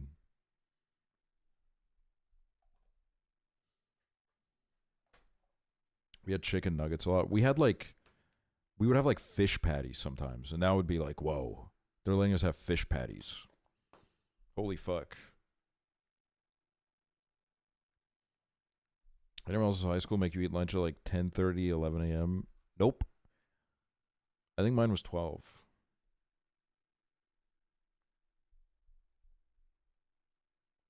That's like kind of insane. That's way too early.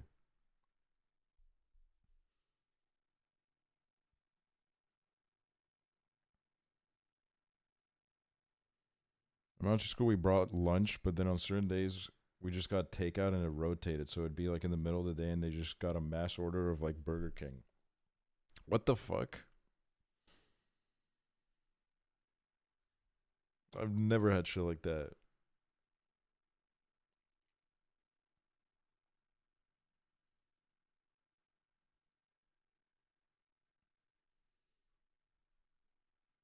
I do kind of miss school lunches in the sense that it was so dependable. Like every day you knew that it was gonna happen. I miss like that about it.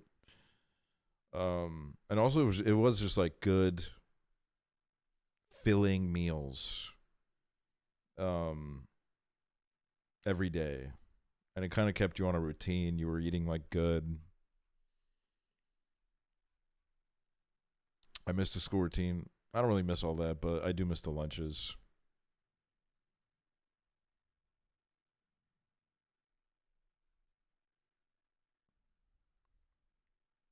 I'm like looking at my YouTube feed right now. I'm like, what could we watch? Oh, have you guys ever watched this guy? This isn't like really react worthy, but this is just something I like to have on sometimes.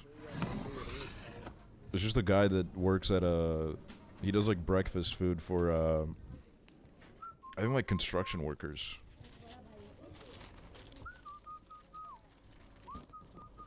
And he does yeah, it's just POV stuff. I just love watching it.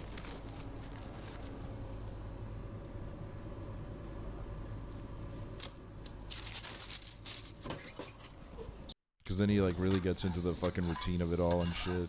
Oh. Now I'm getting hungry, dude.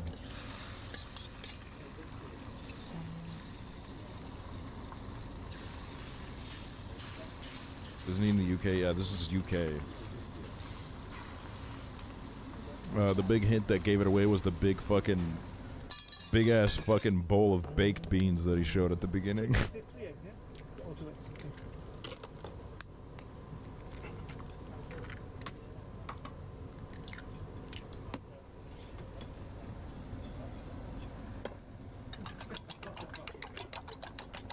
And then he fucking sends it, dude.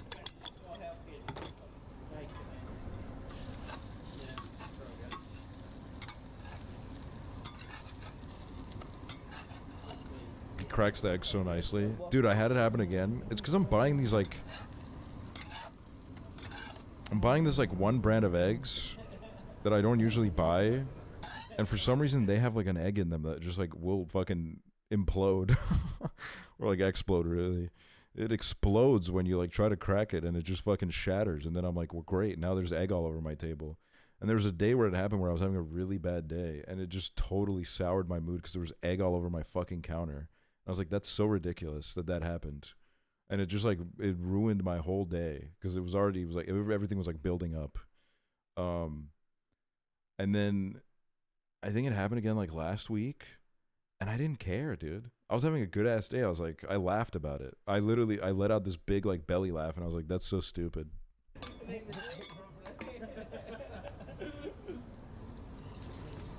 Use one egg to crack the other. Best tip, only one of them cracks. No, I do it on an even surface because that way I don't get any shells. And it never happens with any other brand of eggs. It's just always that fucking brand where, like, one of them randomly is just, like, made of fucking nothing, dude. It just disintegrates immediately. He's gonna be shocked when you ask him. Oh, dude, give me some of that shit. Oh my god. A little breakfast wrap? Fuck me, dude.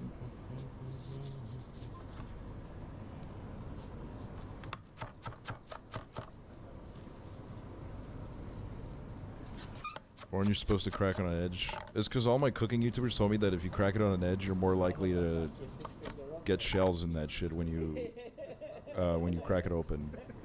And I was like, that makes sense. So I've been doing that way ever since, and I never get shells. No little pieces.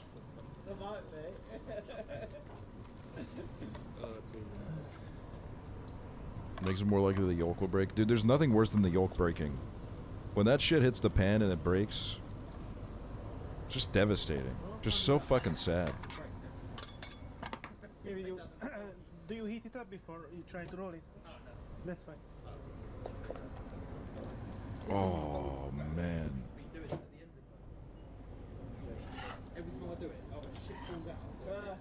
This kind of food is the best, though. It's just simple. It's simple and it's good. It's always when I want to dip the egg, too. Bro, I love fucking dipping things in the egg yolk, man. Do they have Caribbean food in Estonia? I don't know. I haven't checked. I've had Caribbean food in the UK, though. It's really good. That's what she said. Dude, this guy's a fucking tank. He's cracking jokes.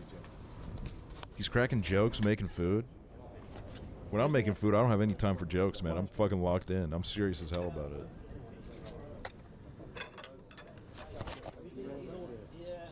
Okay, Vinny, let's do this. How many fish fingers would you like in your omelette? 1, 2? 2, please. Yeah. Anything else with it? 4 eggs, please. 4 eggs? 4 eggs. Let's go. Let's fucking send it.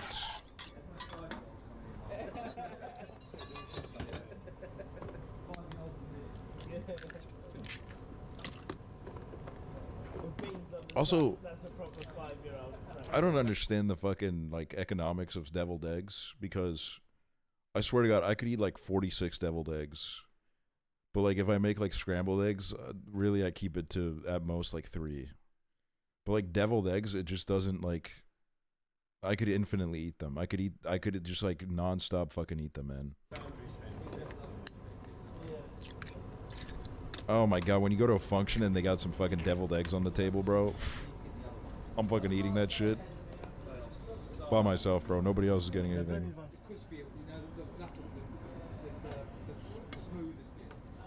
Oh, the buttered ones, alright. But at the function, there's never enough. You need to go whatever kind of function you're going to. Dude, white people functions, man. Some white-ass functions, bro.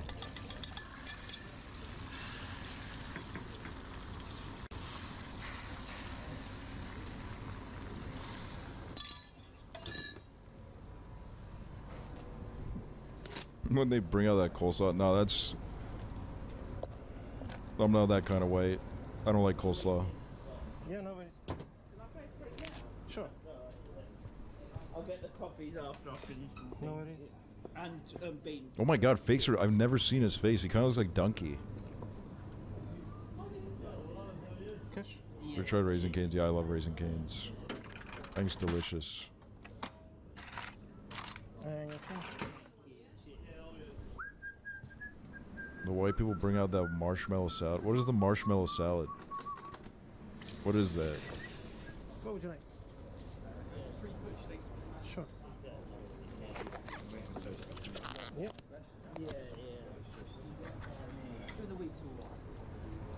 Ambrosia.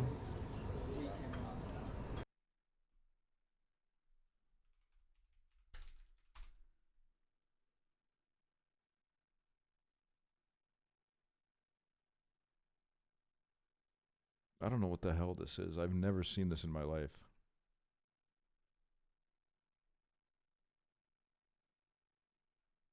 I've never seen this.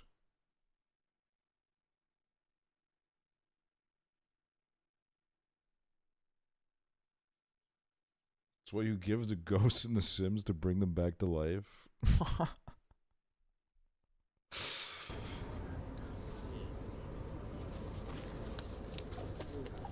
Now do Watergate salad. What, like Nixon? Watergate salad.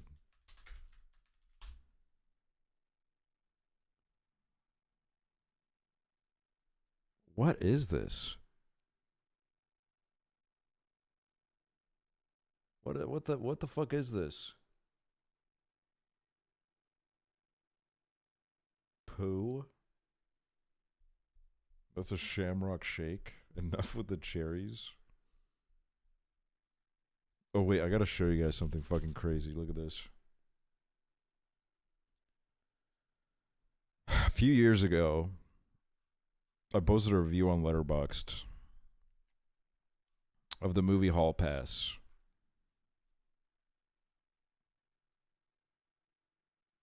And I said I didn't like it.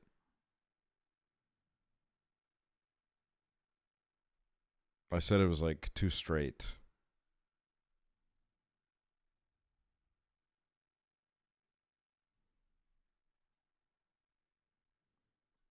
This movie is so straight and unfunny that it should be a crime. Like, I wouldn't really word this review like this nowadays, but like, I agree with the sentiment. Everyone in this movie should go to a straight pride parade. I hate them all so much. Would go to a straight pride parade. Also, at one point, Owen Wilson and his friends eat a pot brownie, and their eyes literally become bloodshot red, and one of their buddies takes a shit on the golf course. I hate this so much. I cannot believe I even put this on. What was I thinking? I guess I just wanted to watch an Owen Wilson movie, but I feel genuinely depressed after watching this. Jesus. Discriminating against heterosexuals. Nice. Why would I hate straight men when I am one? Wow, someone's a little angry, huh? Cry about it some more. Imagine being so brain dead that they use being straight as a pejorative and as a parameter to discredit this film. Imagine being so brain dead that you defend the movie Hall Pass. Imagine being so brain dead that you mistake a criticism of your bigoted stupidity as a defense of the film. I did not watch this movie. Neither. I don't know what the fuck these people are doing here.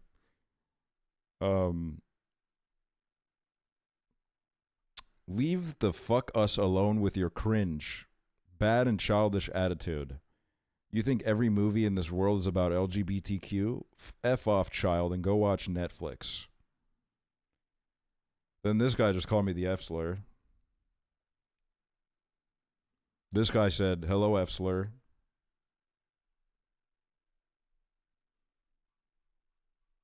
I have never in my life pissed off people so bad on this website, bro. Never. You can say the F slur on Letterboxd. Well, they got modded, so. Why are you always getting hate on Letterboxd? Because people are fucking stupid. Like, just close your eyes, bro. Walk away from the screen, bro.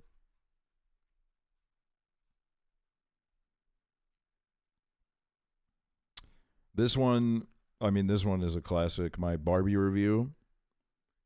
Some people I got some comments on it where like people were like, "Oh yeah, dude, really fucking funny. Let's make fun of suicide." Where I'm like, "Yeah, man, that's what I'm doing. I'm making fun of suicide. That's like so clearly what I'm doing."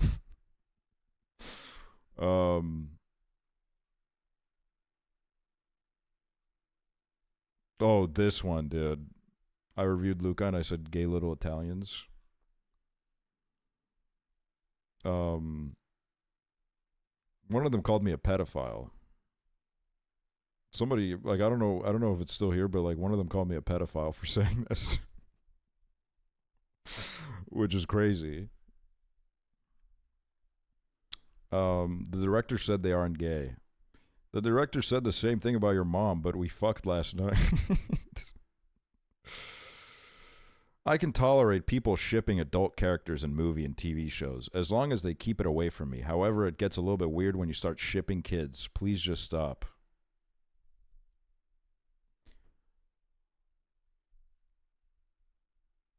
Bro, they actually just totally nuked the comment that called me a pedophile, because I don't think it was this Emma person. I think it was like, it had like a very Italian name. But they were like fucking serious about it, dude. I don't know, man. People are weird.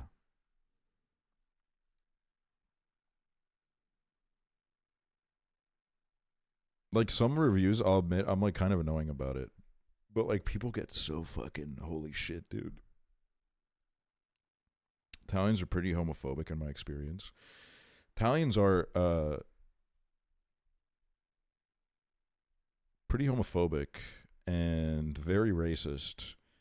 Like they're probably top 3 in Europe for it, which is pretty fucking incredible considering that they're on the same continent as Eastern Europe. So it's like pretty fucking crazy that Italians managed to like fucking get into the top 3. I'll say that about them.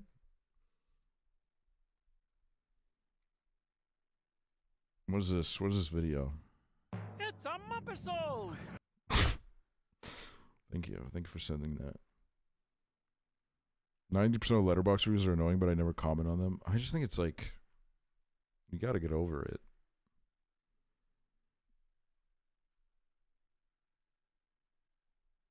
Oh, this one is my favorite. My 8 Mile review where I said Eminem backwards is Men and Me.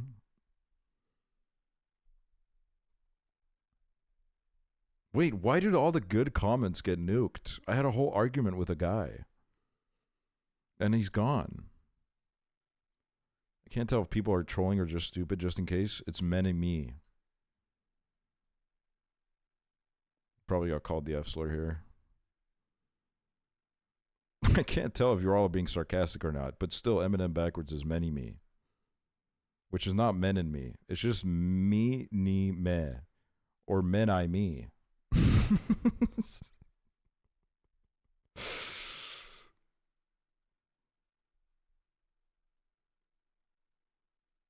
Bro, I gotta rile people up more on this website. I kind of miss doing this.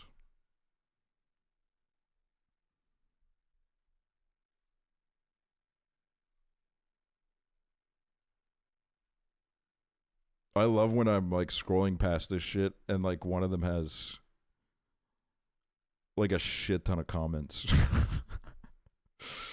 You're good at rage baiting. I'm not even really like, well, with the Men and Me, that wasn't even supposed to be rage baiting, but somehow it still worked. I just thought it was funny to say. And then people got like really passionate about the fact that it's not Men and Me. Probably because I'm like, it could like insinuate that Eminem is gay, which maybe they don't like very much. Which also I think, because like one of the guys that called me the F slur, he had like a link to a screenshot in his Letterboxd bio.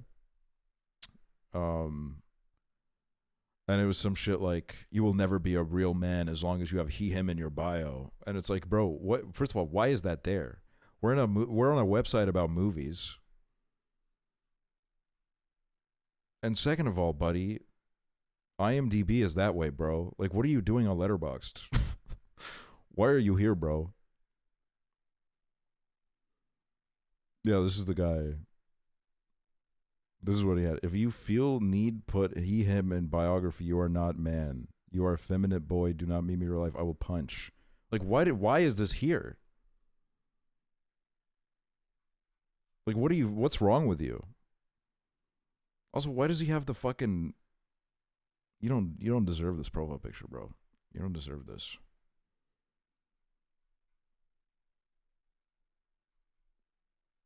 Oh my god, but I'll never forget the fucking... The guy that Nick had on his Heat review that was just like going fucking crazy on his ass. Oh my god. Bro, his Heat review has 141 comments.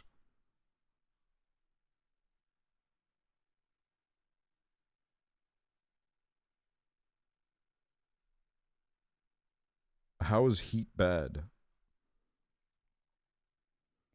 Please do not use the term you or we when describing whether you are into it or not. I don't mean to be rude. It just irks me when the phraseology is used in that way because speak for yourself, but I was 100% into it.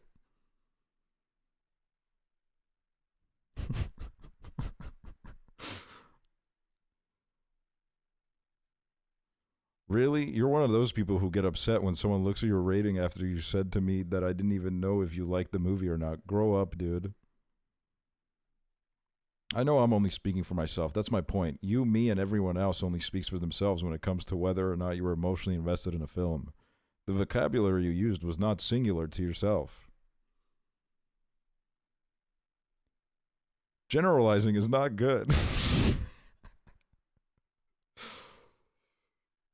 Not everyone in the world generalizes. Also, I didn't say criticism was invalid, but okay.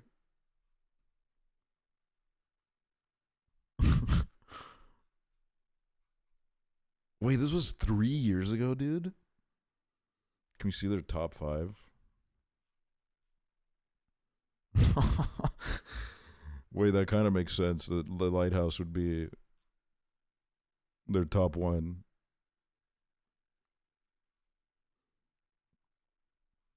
I need to watch this movie. I just think it's boring. A lot of people think that this movie is like, there's some cool action sequences in it, but like I wasn't really emotionally brought in by the idea of like, oh man, this bank robber really like can't choose between whether he wants to be with the woman that he loves or if he can rob another bank. And I'm like, I don't give a shit. Just don't, if you want to be with her, don't rob another bank, bro. Like, Jesus Christ, you probably have enough money by now, man. And it's like not that like interesting or fresh of like a narrative for me, really. When someone's review starts off with a quote I know is about to be annoying as fuck.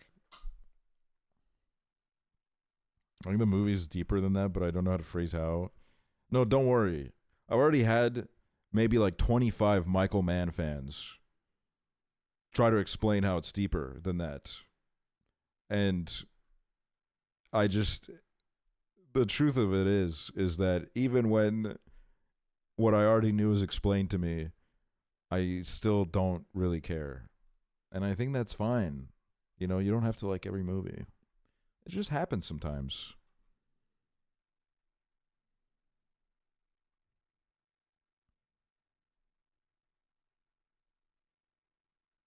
I think my Lost in Translation review got some fucking hate.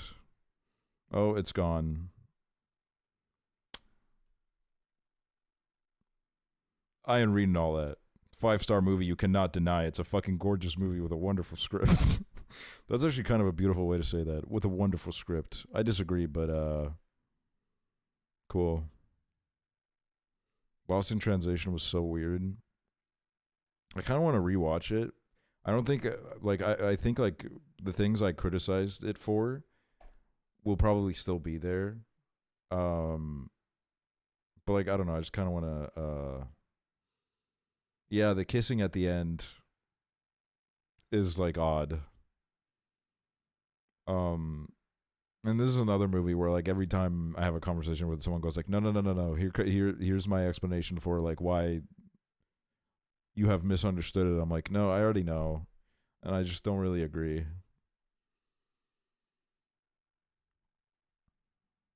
Yeah, she was like 16 or 17 in real life. When they did the kiss scene. Scarlett Johansson. And it's like, It's like not really good. It's not really a good look.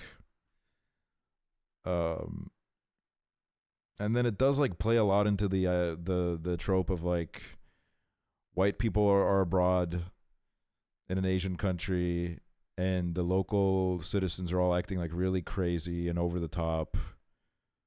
And they're more of like a backdrop than like anything of substance in the movie, which again, I've heard the fucking counter argument to that a million times. Didn't win me over. I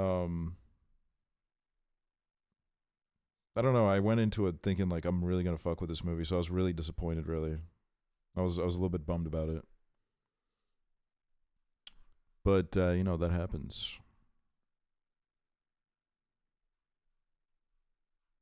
Holy shit, dude! One of the top reviews is 1.5 stars, and it goes fucking in, dude. Holy fuck! Holy shit!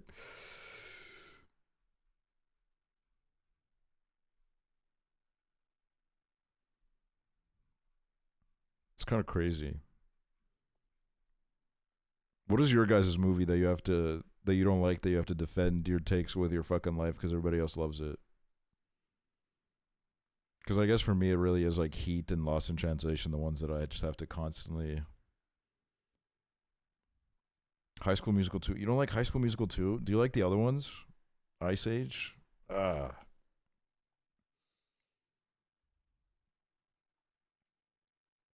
Love 3. That's interesting. I do think 3 is my favorite.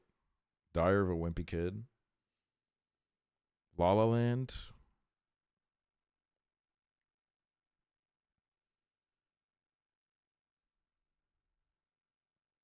Saltburn. Well, this is a safe space for that.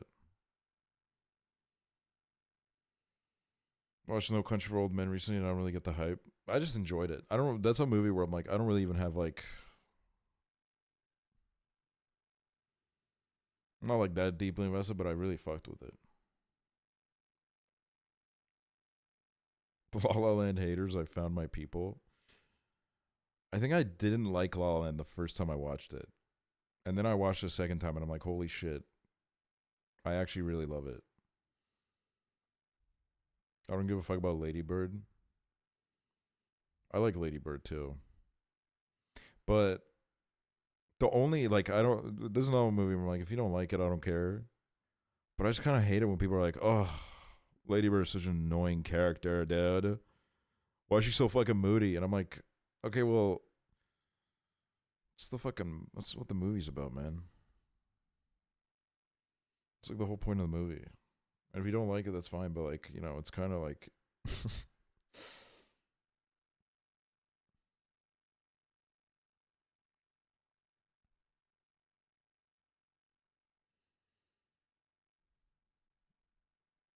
everything ever didn't get to me like it did to everyone else. I had to rewatch that movie. I'm not really into Scorsese shit, but I appreciate the craft. His movies are like, I mean, what I appreciate about him is that he's tried out a lot of different things in his career.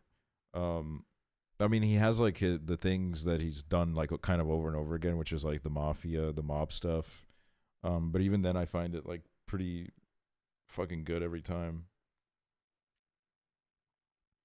What's y'all's movie that you love and have to defend? Mine's is Call Me By Your Name. Oh, dude, I've done a lot of Call Me By Your Name defense on the stream. I've done a lot of it. I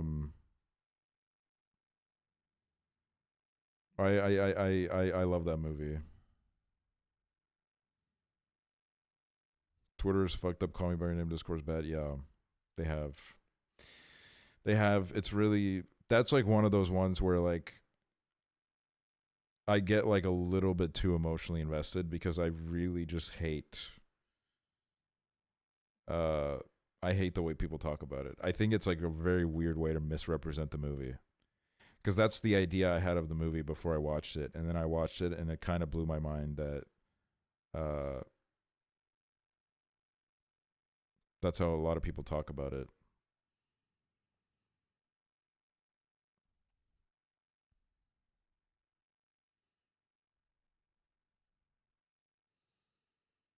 I've had to defend Nora so much to my friends. I think the Nora conversation just went so fucking off the rails that like I didn't really even understand what people were saying anymore.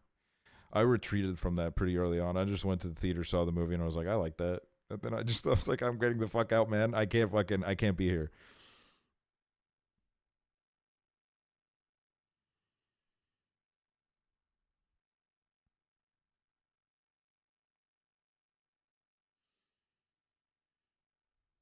I genuinely really enjoy the first Fred movie, but I really wouldn't defend it because it is objectively a really bad movie. Yeah, I have a couple of movies like that where I'm like, if you don't like it, that's perfectly understandable. I just really tickles my fancy. Or Are You Bald? I don't know. It just all fell out, man. It fell out. It was gone one morning. It was terrible. It left.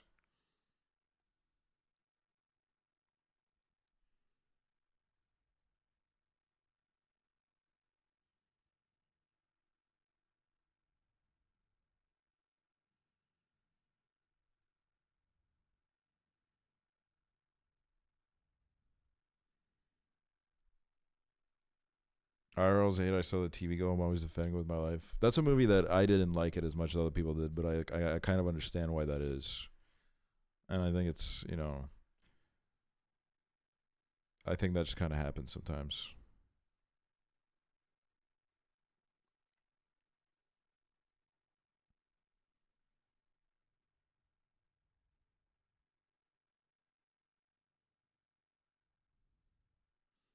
You tell me I ever got on time with that movie was when I said I don't like Drive.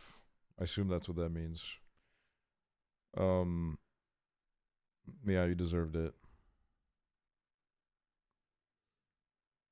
I was expecting that movie to grow on me, but it just didn't. Yeah, it just kind of happens sometimes.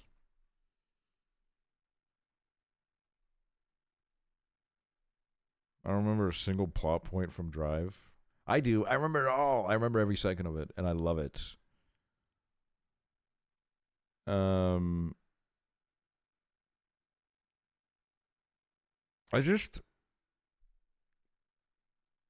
I think when I get really involved and emotional over movie discourses, when people just make like weird generalizations and judgments of people that like the movie, because sometimes it's like way too out of fucking pocket, and it just makes me sad because I feel like it leaves no room for conversation. You're creating an environment where you just immediately go into it being like, you're weird because you like this movie, and then you just close the fucking door, and it's like, just don't like it.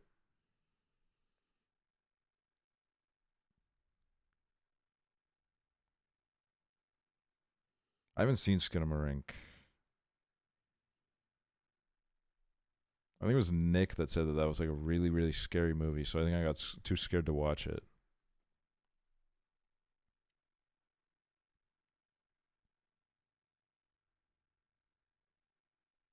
I watched Moonlight with this film guy, and I think I only hated it because he showed me. Yeah, you need to revisit.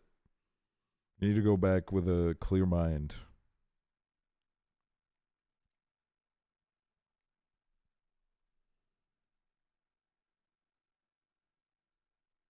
God, I'm looking at my 5 stars. I'm like, I gotta rewatch some of these. Some of these I watched once and I gave them 5 stars and I said this changed my life, and then I just never went back.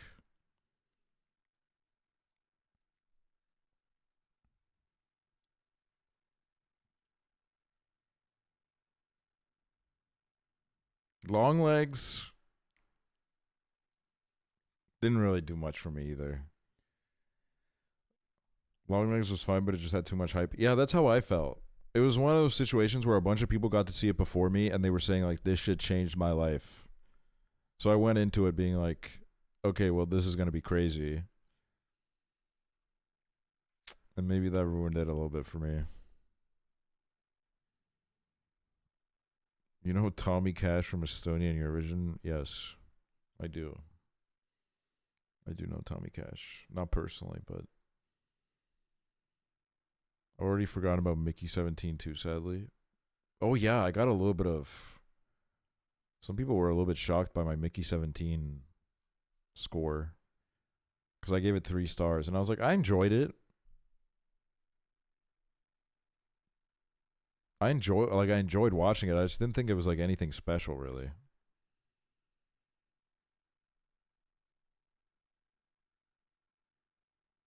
Like I would like go more in depth about it, but to be honest with you, I've forgotten so much about it. How do you feel about Adrian Brody? Just like kind of like an odd guy, to put it lightly. Odd guy, seems like a bit of a prick. But every now and then he'll fucking whip out a real good performance. But he has a really weird filmography. There's a lot of just dog shit in there too. He gets like a good movie like every 15 years.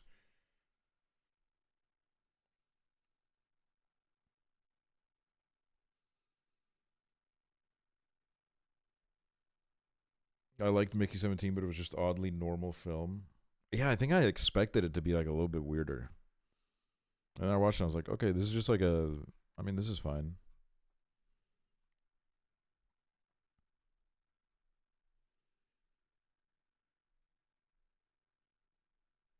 Oh my god, I forgot that I watched this movie, Love Liza. This movie was kind of incredible. Really love this movie. I recommend it to everyone who has not seen it. Really, really good movie. Greenberg. See, like Noah Baumbach is kind of like my. In a way, he's like my fucking comfort director because I'm like he's such like an odd guy. But like I'm kind of obsessed with his movies and how he just keeps making movies about himself. Every time he goes through something in life, he'll drop a new movie about what's happening in his life. And it's always like a little bit obnoxious, but like sometimes it really hits. How'd you feel about the Trump movie with Sebastian Stan? It was pretty good. I thought his performance was like really good. I don't know why people were expecting him to go like a full caricature of Trump. You know what I mean? Like, I mean, especially if you watch like old Trump interviews, I think he nailed like that phase of his life pretty fucking good. Like his performance was good. And I think it would have like really fucking diluted the movie if he for some reason like did the 70-year-old Trump. And I guess it was like I think it's a little bit of lib brain. Yeah. You know, I don't think the movie really did much for, you know, like people like us that have like probably read a lot about all the fucking fucked up shit that guy's ever done. But the fact that that movie was like controversial enough where like people wouldn't like sit down with him and talk to him, I was like, that really shows what's like happening, man. Fucking odd.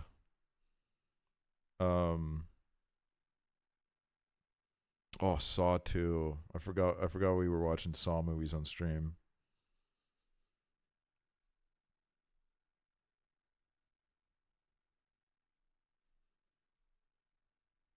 National Anthem was really good. Loved National Anthem. Insanely under-discussed movie. Just totally flew under the radar.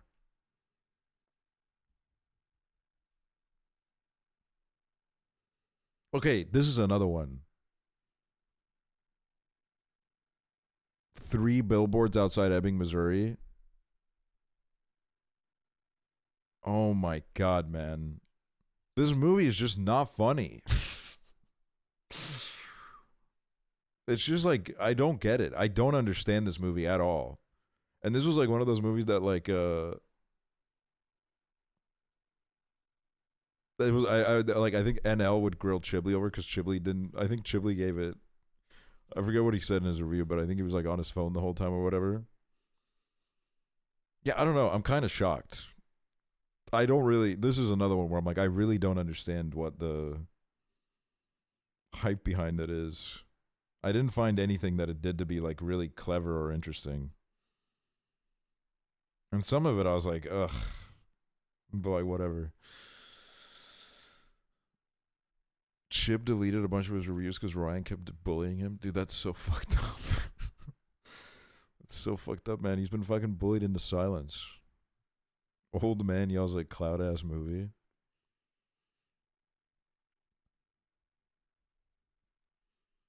Okay, this movie, to be honest with you, I was obsessed. I kind of love a movie like this. I know I gave it 2 stars, but it's like a 2-star movie that you love. It was just a fun movie where like I got to be like, this is so fucking stupid. Cause like the part of the movie where like, you know, they're doing like an age gap relationship, and then the end of the movie they're like, the media is like making fun of her for being like way older than him, and the more the like her daughter gives her like this like inspiring speech where she's like, love is love, don't let him bring you down, queen, you're not old, you love him and you should go after him. And I'm like, this is so fucking stupid. Angelus, thank you for the 52 months. So I was like that. I love that shit. Have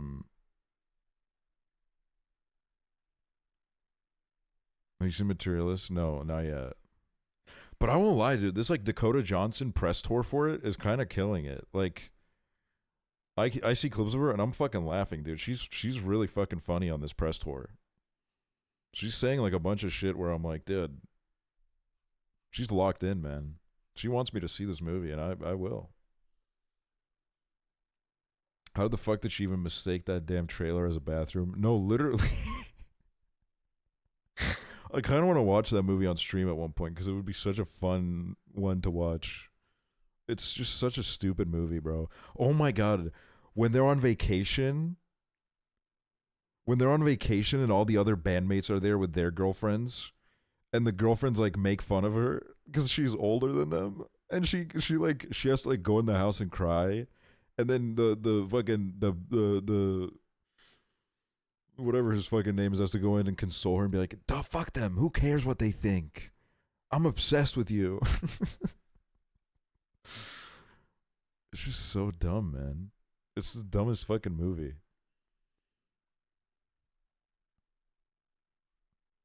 Do you guys know any more movies like that? I want to watch more shit like that. I'm obsessed with that. The Fall Guy was so fucking boring. Holy shit. Fucking did not care for the Fall Guy at all. I wanted that movie to end. After is also based on Harry Styles fan fiction.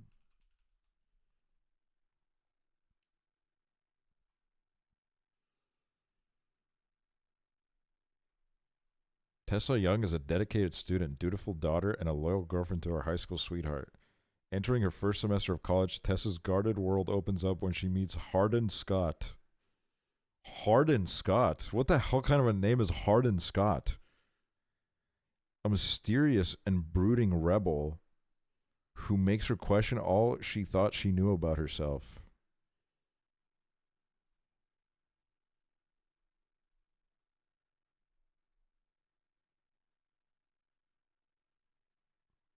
Can you watch on stream? I'd kind of love to. What the fuck is this? Bro, there's 5 of them?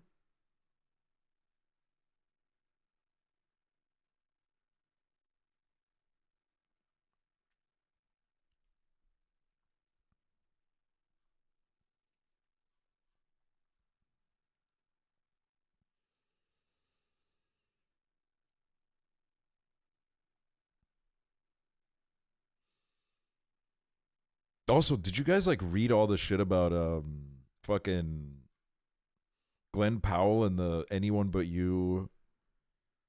You know when like this movie was like about to come out and the press was going crazy. It's like, oh my god, were Glenn Powell and Sydney Sweeney dating? Are they did they like cheat? Did they fall in love making this movie? Did they cheat on their partners? There's like a whole thing that came out where, yeah, Glenn Powell's ex came out and talked about it and said basically how like during that whole period he was like, she wanted to go fly out to see him, and then he basically said like, I think it's better if we are not seen together because this is like really, the press is loving the idea right now that I'm cheating on you with Sydney Sweeney. Or like he said something like the PR people of the movie said that this would be a good idea. Which is crazy, dude. It's a fucking crazy fucking situation to do to someone, man. That's so fucked up. And this movie wasn't even that good. Bro was clip farming? Yes, dude, he was.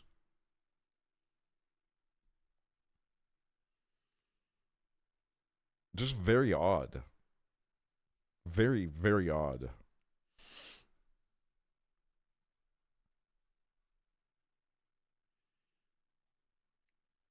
Is the PR really worth making yourself seem like a cheater? Like, yeah, I don't know. I guess he saw it as like an aura gain or whatever the fuck.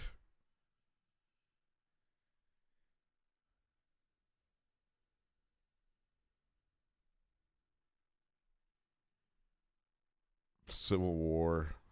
If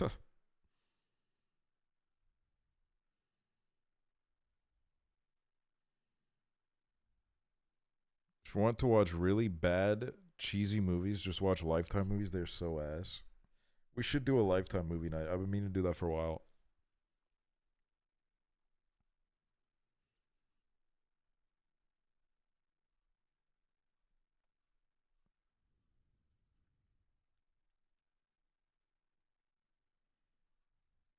Bro, I was watching so many movies, man. Jesus. Sorry, actually, but I couldn't get into Punch Drunk Love. I think that's fine. I like it a lot, though. I love it.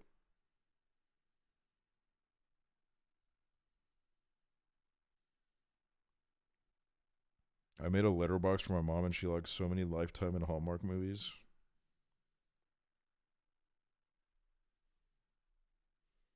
Wicked was so good, though. I need a part 2 immediately. I just could not. I started it at one point, and then I just gave up on it because I couldn't really lock in on that moment.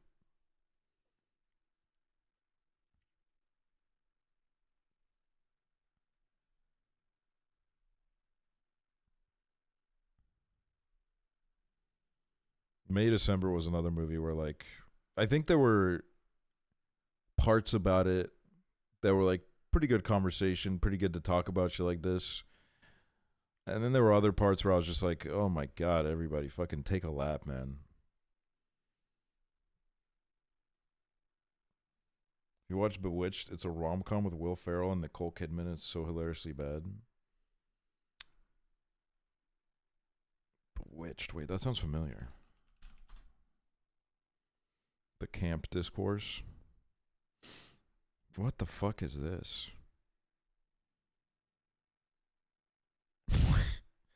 This doesn't look real, bro. This looks like one of those like fake movie posters that's put on Facebook, and then all of like the 50-year-olds go like, "Oh, I can't wait to watch this." 87 fans.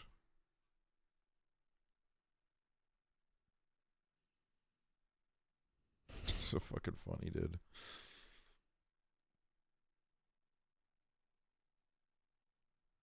Looking at movies based on fan fiction, people are saying Red, White, and Royal Blue is inspired by a Jesse Eisenberg and Andrew Garfield fanfic. What?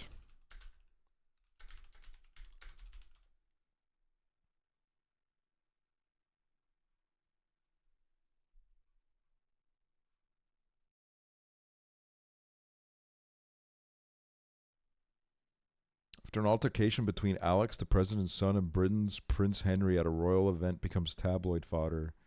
Their long-running feud now threatens to drive a wedge in U.S.-British relations. When the rivals are forced into a staged truce, their icy relationship begins to thaw, and the friction between them sparks something deeper than they've ever expected. Uma Thurman.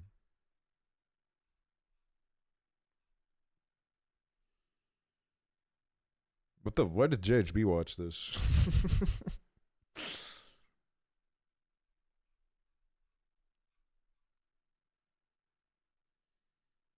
Sex scene gifts were all over my feed when this came out. I like totally missed this.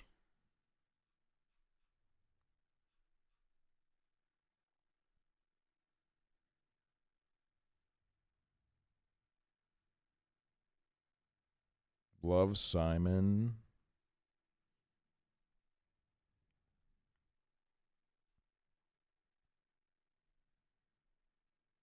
My old ass. What the fuck is this? What is my old ass? An 18th birthday mushroom trip brings free-spirited Elliot face-to-face with her wisecracking 39-year-old self. But when Elliot's old ass starts handing out warnings about what her younger self should do and shouldn't do, Elliot realizes she has to rethink everything about family, love, and what's becoming transformative summer. Stop, this was huge in Canada? Marry me. What the fuck? Jennifer Lopez, Owen Wilson? After finding out about her fiance's cheating ways, a pop superstar impulsively marries a total stranger. They must soon decide if two people from such different worlds can find true love. Wow.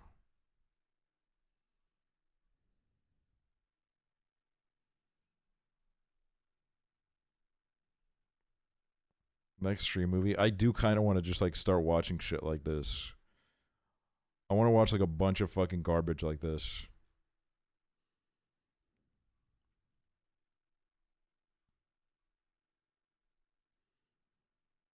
Every generation deserves its own Citizen Kane.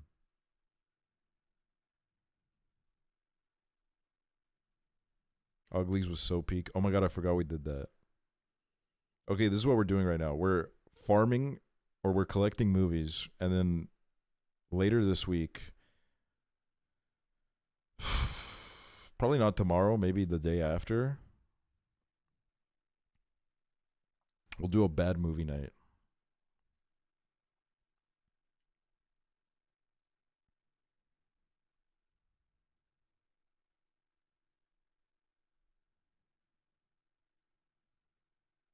Oh, I still need to watch We Live in Time. That seemed like a sweet movie.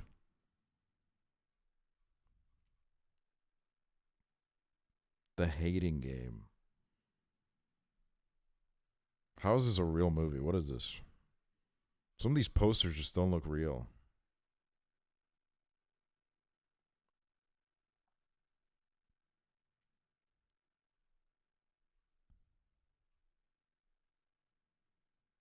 A lot like Love. Love Hard. What is this? A romantic comedy about the lies we tell for love.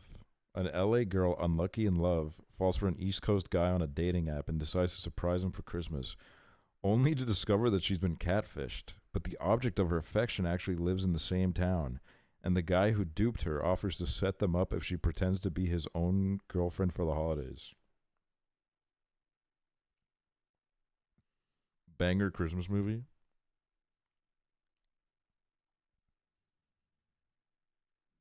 This poster is crazy.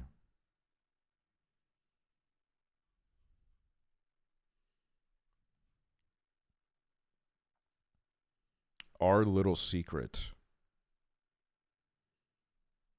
2024 Lindsay Lohan. After discovering their significant others are siblings, two resentful exes must spend Christmas under one roof while hiding their romantic history. Wait, that's kind of a fun idea.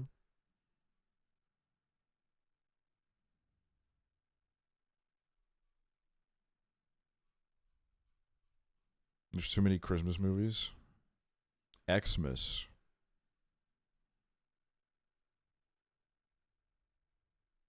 When Graham decides to surprise his family by traveling over Christmas, he is shocked to discover them already celebrating with an unexpected guest of honor, his ex-fiancée. The two exes battle it out to see who the family will pick to stay through Christmas Day and who must go.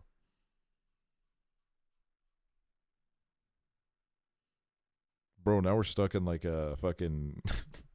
Okay, let's try to wiggle our way out of the Christmas. Although that guy's got a red sweater on. This might be a Christmas movie. I saw the first Daddy's Home in theaters. And I don't remember anything about it. Choose Your Daddy. This one. Desperate to avoid his family's judgment about his perpetual single status, Peter convinces his best friend Nick to join him for the holidays and pretend that they're now in a relationship.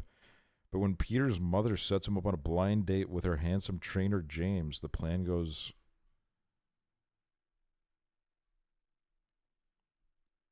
If you step foot in Durango, Mexico, you will disintegrate. Okay.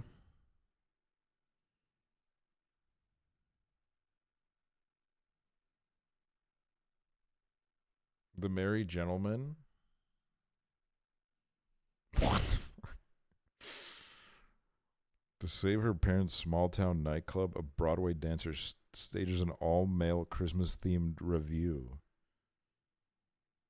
and meets a guy with all the right moves.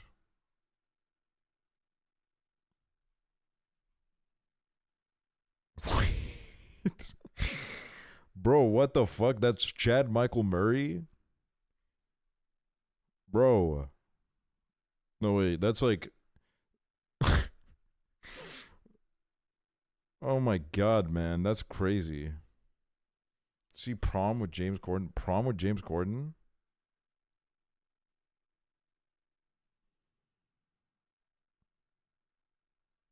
Wait, we need to get out of Christmas movies. I don't want to just get a list of Christmas movies. I need like I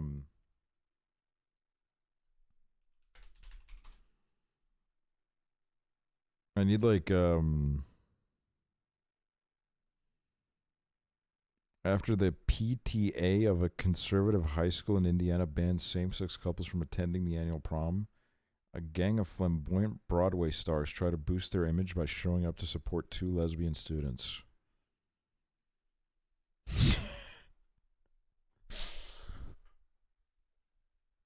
Oh my god, look who's at the scene of the crime.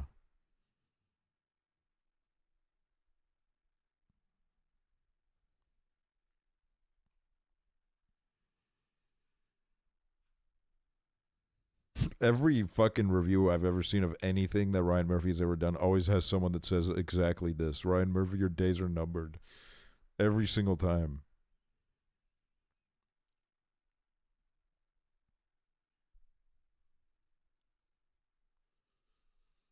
Wait.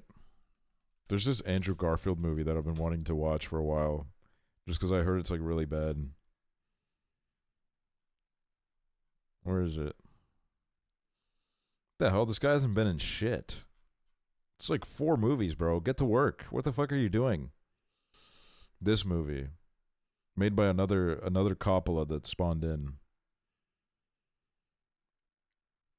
A young woman thinks she's found a path to internet stardom when she starts making YouTube videos with a charismatic stranger, till the dark side of viral celebrity threatens to ruin them both. And I was like, I'm kind of obsessed with movies that try to be about social media.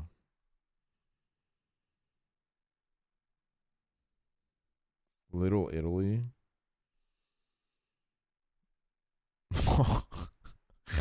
Emma Roberts.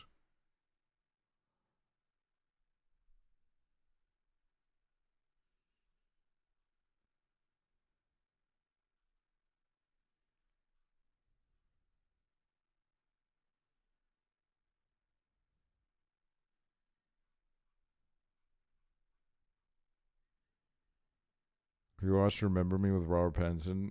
No, but I watched it too recently. I can't.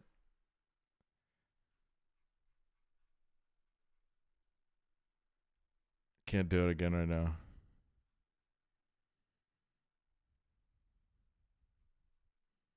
Dude, what the hell, man? Wait, I want to see what movies are about, like, social media. Movies about social media.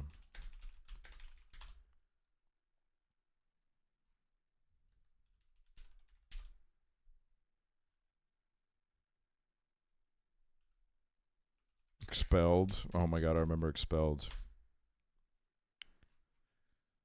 Lists.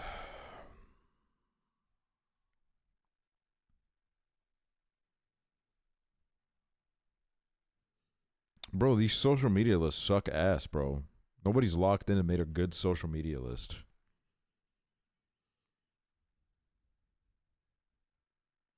Seen Ingrid Goes West? Yeah, I've seen Ingrid Goes West. Spree, yeah, Spree. He's All That. I got a classic review on this movie. Actually, mine would be down here. Every character in this film should die. Farm some points off of that.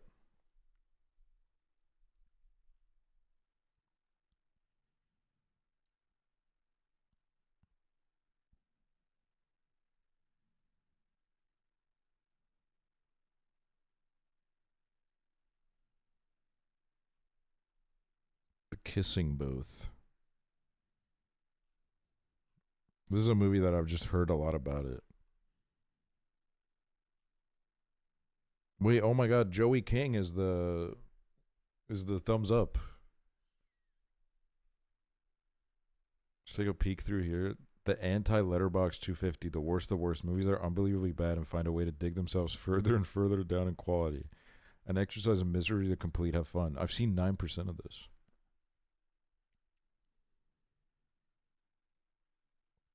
Oh, Swiped. I remember seeing this. James, a college freshman and computer genius, is enlisted by his womanizing roommate Lance to code the ultimate hookup app, but when James discovers that his divorced mother is using the app, unexpected consequences ensue. Not cool, dude. Oh my fucking god. White people be like, Yippee. Bye, Moo. Thank you so much.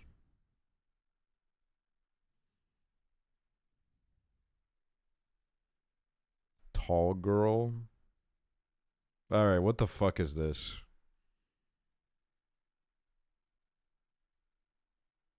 Ben Affleck. Jennifer Lopez. Giggly. I don't know how to say this without it saying giggly. Is ordered to kidnap the psychologically challenged younger brother of a powerful federal prosecutor. When plans go awry, Giggly's boss, Geely. I'm going to stick with Giggly because it's funny. Plans go awry, Giggly boss sends in Ricky, a gorgeous, free-spirited female gangster who has her own set of orders to assist with the kidnapping. That's crazy. And then they fall in love.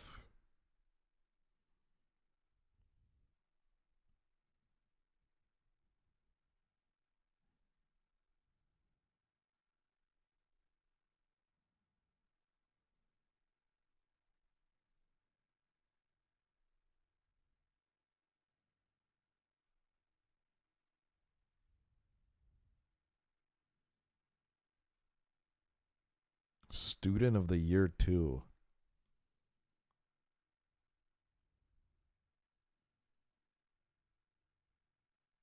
What the fuck is this poster, bro? What is that shit?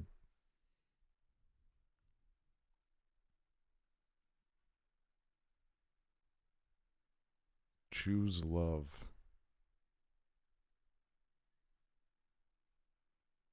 The steady boyfriend, the one who got away, the charming rock star. Who will Cammy choose? In this interactive rom-com, her love life is in your hands. Interactive? Oh my god, it's Laura Moreno.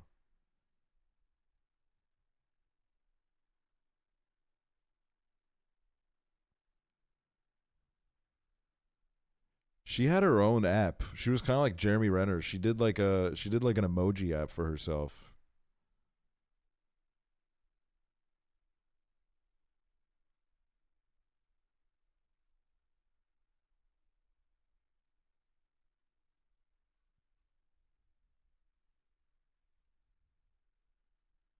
Beautiful wedding.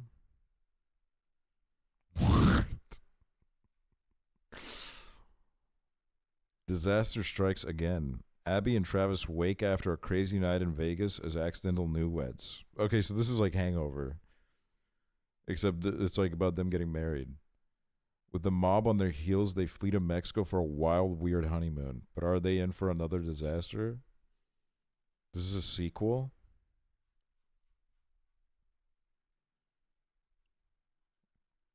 Beautiful disaster.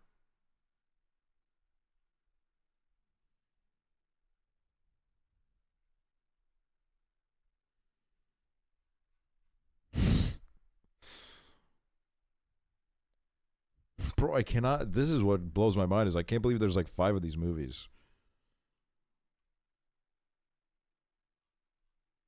Click Abby's link.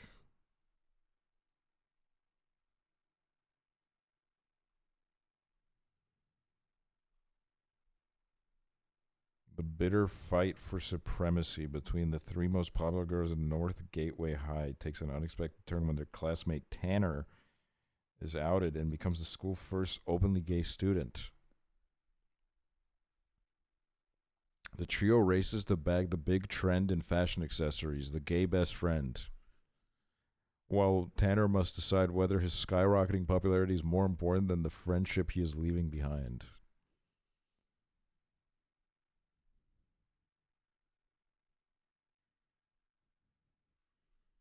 Who's in this? Oh, man, I don't fucking recognize a single fucking person. Wait, Natasha Lyonne's in this?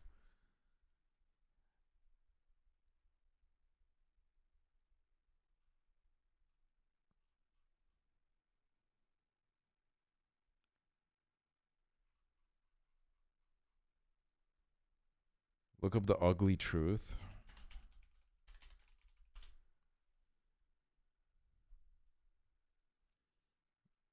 Oh, I've watched this. Bro, I've seen this. I've seen this shit. I watched this as a kid, I think. I don't remember a lot about it. But I just from this alone, I recognize it.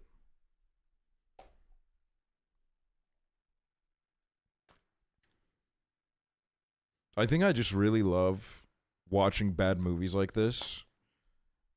Because it's like when we watched like Meet the Fockers and we were discussing that shit like it was like fucking reality TV. Like I just love immersing myself and being like I love just really analyzing the characters like any of this fucking matters. It's like it's my favorite thing to do, man. Some of it is such a time capsule too. Yeah, exactly. Sometimes you need to watch some bullshit. Exactly.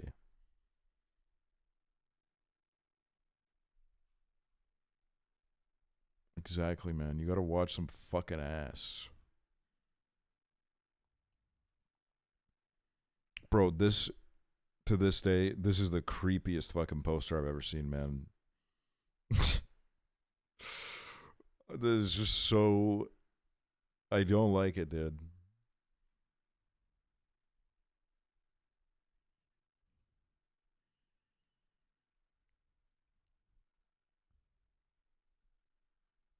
Let me close some of my tabs.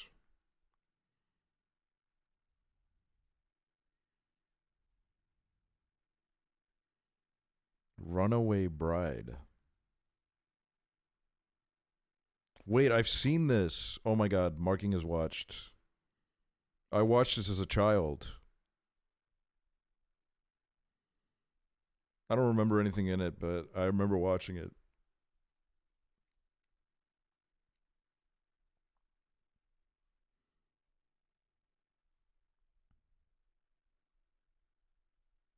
The Heartbreak Kid. What the fuck is this poster, bro?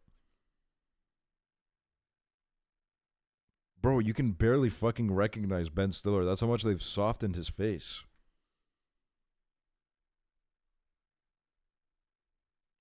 None of this shit looks real. What's up, Hanner?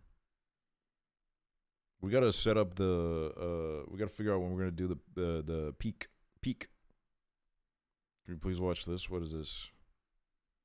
Quigley. When a rich practical joker dies, he's reborn as a dog, which he uses as another chance to right the wrongs he never did as a human. What? Gary Busey?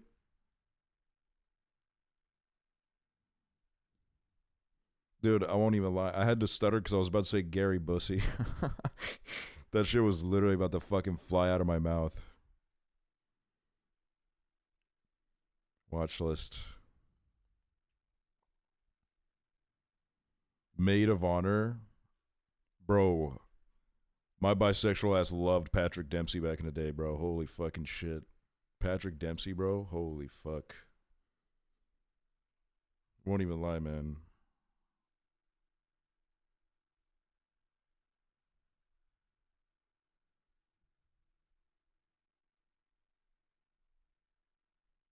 Just Friends. Man, I fucking hate when they do this with the posters, bro. I mean, I could just hover over. I don't know what I'm doing.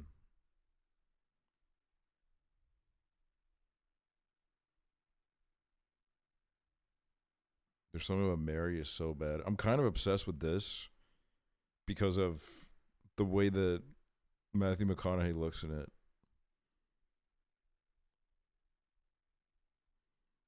Like that's a whole ass vibe, bro. So 2000s, super 2000s.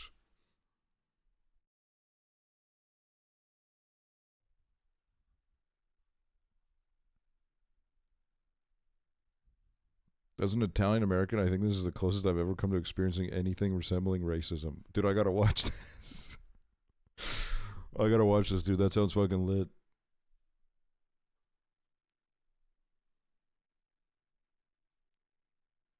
I'm adding that shit right in the watch list.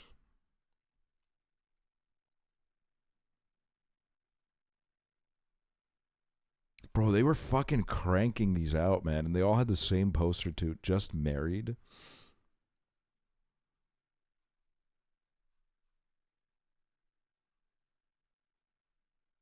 Why is Ashton Kutcher barefoot on the cover of this movie? Oh my god, he is. What the fuck?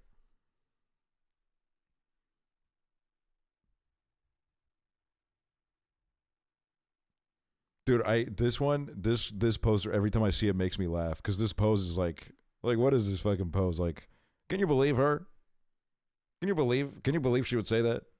Like, I don't understand. Why is he pointing at her?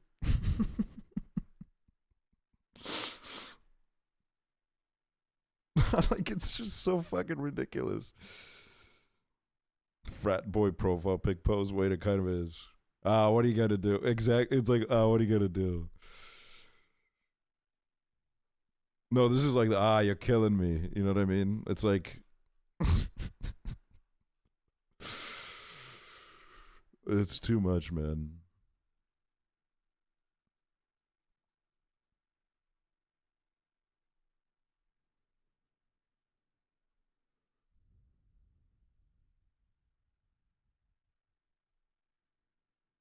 A guy thing, more like a gay thing. What's your number? And there's a bunch of numbers. Fucking dude, I won't lie, man. Chris Evans really just doesn't make sense outside of Marvel for me. Like, he's given some good performances, but like he really just doesn't make sense to me outside of Marvel.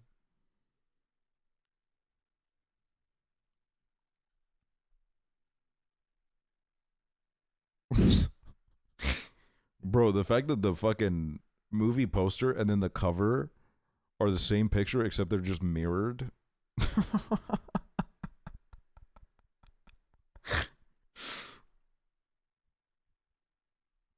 Oh, look at us. We have a hall pass.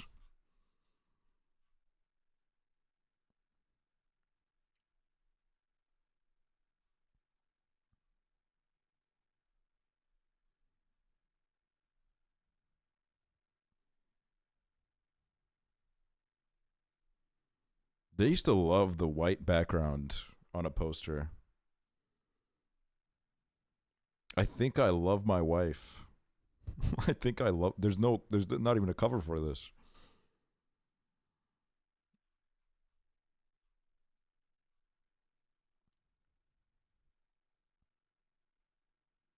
Wild Hogs.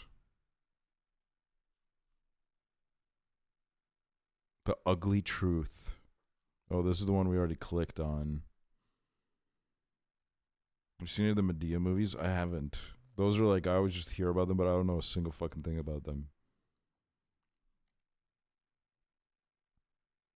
Something's gotta give. You can tell they're just relaxed. Whoa. Kind of like not really that flattering of a cover for this film.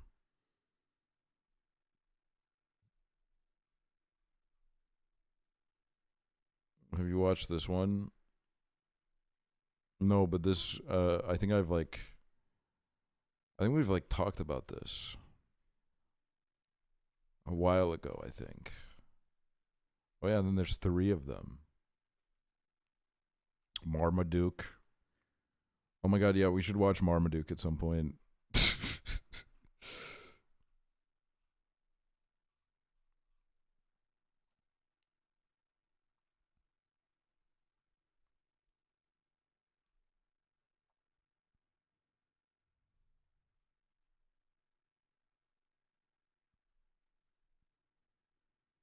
Dougal. I will haunt you with this.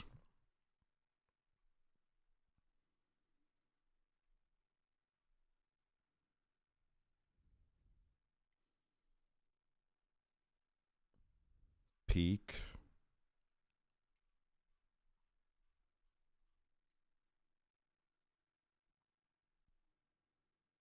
Oh my god.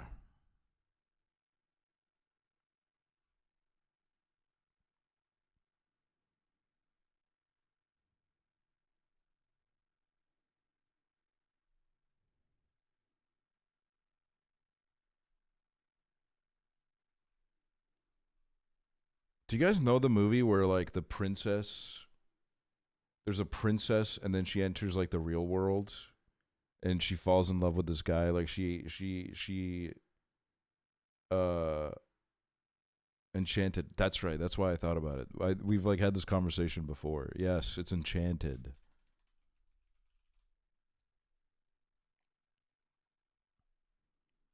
I watched this movie way too much as a kid.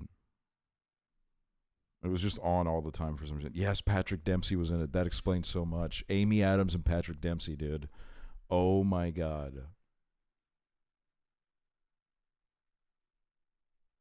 That makes a lot of sense now.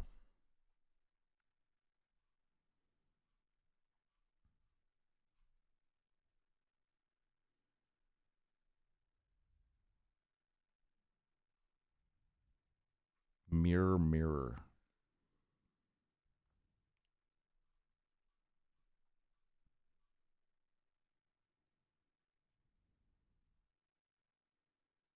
Cable was always playing Enchanted. No, they literally were, even in my country.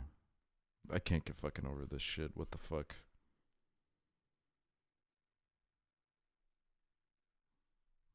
Wait, let me go like real deep in the Steve Carell filmography.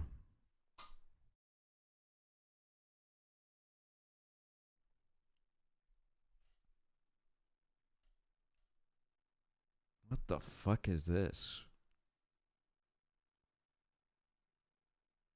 4 minutes. What the fuck is what?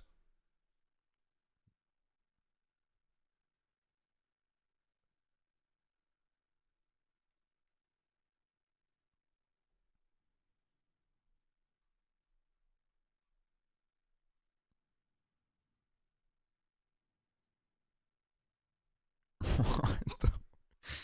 SNL shorts? Oh. You and Prezzo?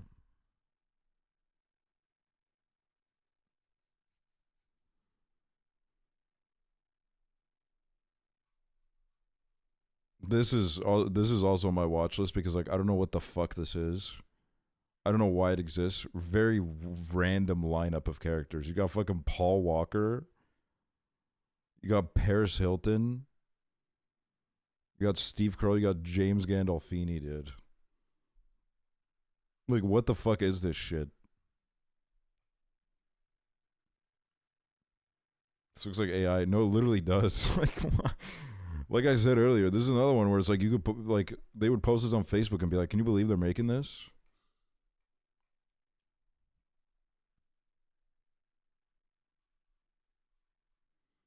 I bet it's like one of those movies where like there's no way they were in the same room at any point. Bro, this movie doesn't even have any fucking related movies, man. It's a total black hole. What the fuck? Thought this one was neat. Fantasy world of opposing kingdoms. A 15-year-old girl must find the fabled mirror mask in order to save the kingdom and get home. Nobody wants to watch this shit. Everybody's watch listing it.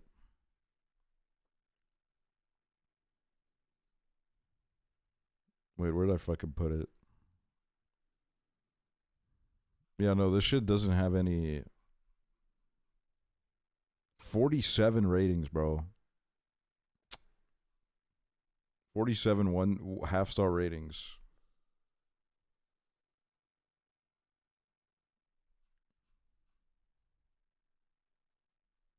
Every movie of every actress / actress I've seen in a movie. 48,000. Jesus Christ.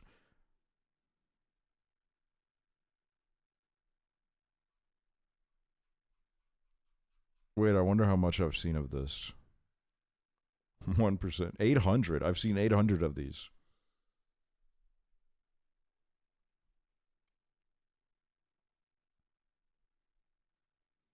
The Blues Brothers.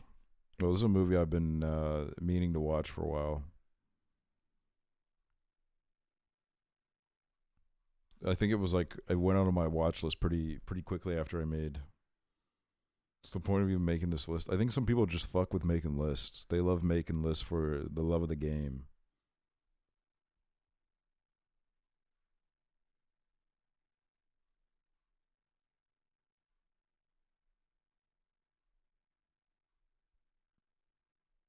Bliss. Lost in London. What the fuck is Lost in London? Woody Harrelson directed? What the fuck is this? Bono? What?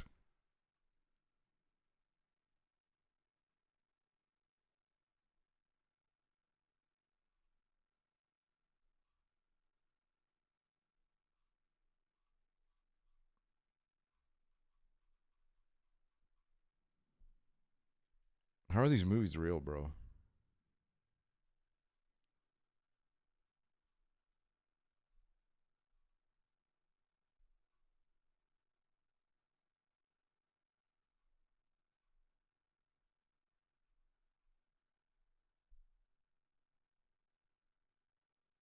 Paint.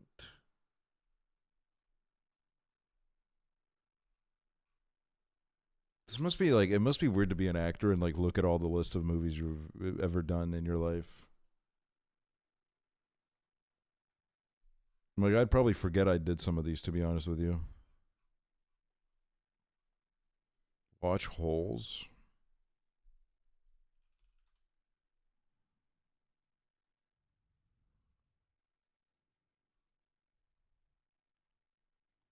Wrongfully convicted boy sent to a brutal desert detention camp where he must dig holes in order to build character. What? Build character? No, I've never seen Holes. I'll watch list it.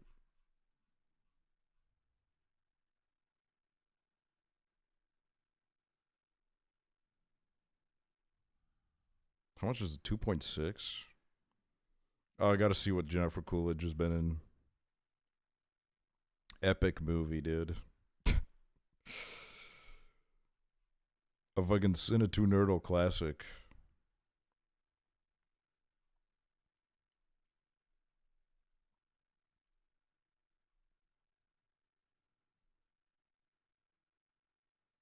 We haven't watched the Emoji Movie. We have not done an Emoji Movie night. Movie.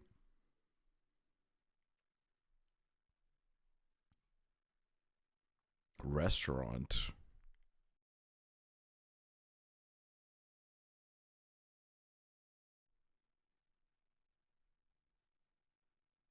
Don't do it. It'll be worse than Sing Night. I feel like you would fuck with the Emoji Movie, man. It's too late for Emoji Movie. 1.3, goddamn.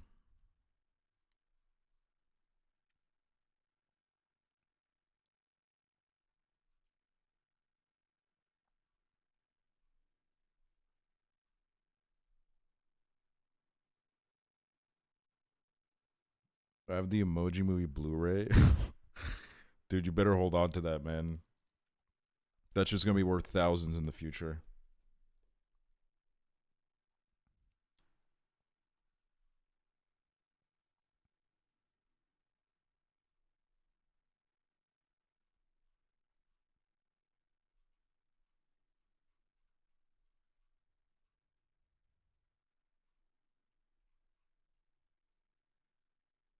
Kind of wish I fucking...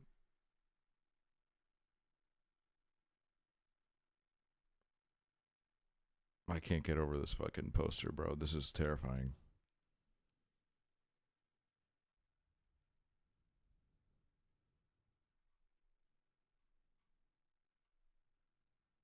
Now this is terrifying too. What the fuck have I opened up? Jesus. Wait, now let's do research for Lifetime movie night. Lifetime movie trailers.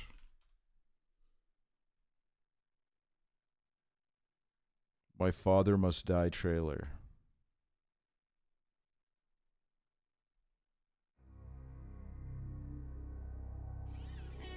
Wait. Callie, is that you? I need to come home. Callie, it's your father. You need to learn to take responsibility. Oh, so you're cutting me off? I deserve everything you have ever given me. Callie, you're beginning to sound just like... Don't say it! He can't move, and he can't talk. Can I have a minute alone? I bet you're surprised to see me. I'm back, Daddy. And I'm the one with the power now. I know that you blame him for your mother's death, but you know, it's all in the past. You know, maybe you should just lock me up somewhere. Maybe you should just ignore me until I disappear like what you did with Mom. Have you been taking your medicine? You don't understand. You have always been the favorite. You know that's not... You have a real mom, not the memory of a dead one. I'm your daughter. You leave everything to Laura and to the housekeeper? I will always be here. I knew you two were hooking up. Did you do this behind Mom's back? He seems distressed. Is he okay? All I ever wanted from you was love, and you took that from me. I think something bad has happened. Goodbye, Daddy. I'm so sorry, Callie. I know you two were never able to put your differences aside. Do you want to do this smart, or do you want to do this stupid? You are going to do what I say. I'll never forgive myself for What this. the fuck? Medicine is supposed to heal people, not turn them into zombies. Pills are what are keeping you from destroying yourself. Those pills are what's destroying me. No more lies, Callie. You really don't get it, do you? I know that it's my fault you're like this.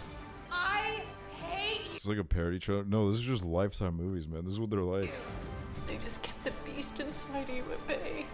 They made me what I am. Oh my god. You're crazy. My father must die.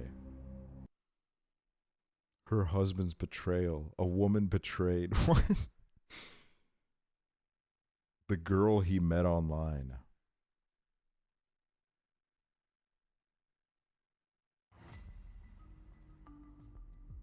Jillian? Andy. You are even more beautiful in person. I guess you never know with someone you meet online. Sometimes you find one that's smart and funny. It's like winning the lottery. Well, I guess we're lucky. There are a lot of crazies out there. So who's the new guy? I met him online, and I really don't want to jinx it. I'm happy for you, as long as he treats you well. You ever watch like a really good movie and you're like, man, acting is probably easy as shit. I could do it. And then I watch something like this and I'm like, oh fuck, this is how it would happen. Actually, this is how it would come out. He does. He has money. Well, she's pretty. But everyone has a dark side. I just have this really weird feeling we'll move in together soon. Well, it might be a little early for that, don't you think? It's what I care about that matters. Maybe we could find you a roommate. I don't want a roommate. The Perfect Boss. Bro, these titles are so fucking odd.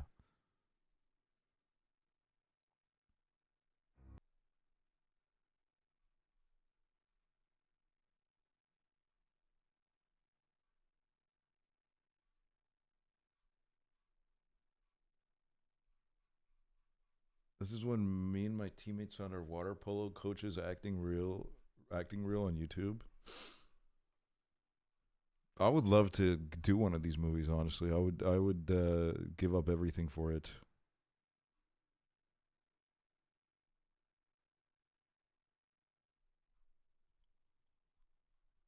Trainwreck Poop Cruise. Well, that's a Netflix documentary, but I was like, what the hell is that?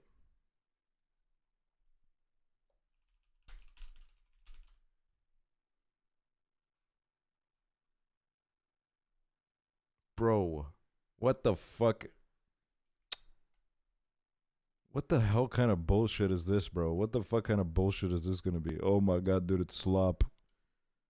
It's slop, dude. They made Forrest Gump 2 and they made it slop. Timothy Chalamet's in it. Timothy Chalamet is the son of Forrest Gump.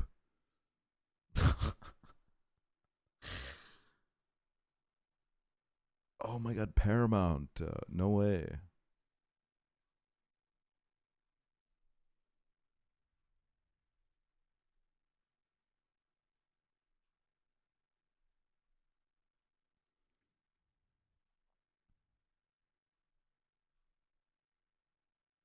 New action movie 2025. That's all you need to put in the title. Hallmark. Wait, let me look up Hallmark trailers.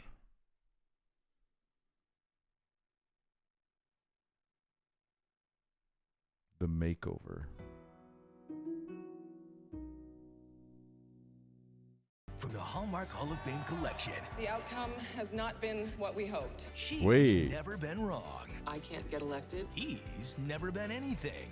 Just a beer vendor. But one friendly bet is about to change everything. I propose we get the local beer vendor elected to Congress. That is awesome. Julia Stiles from the Hallmark Hall of Fame collection. It is so rare to see you speechless. The Makeover. The Makeover. On Hallmark Channel. The heart. Bro, we need to save some of these people from the Hallmark.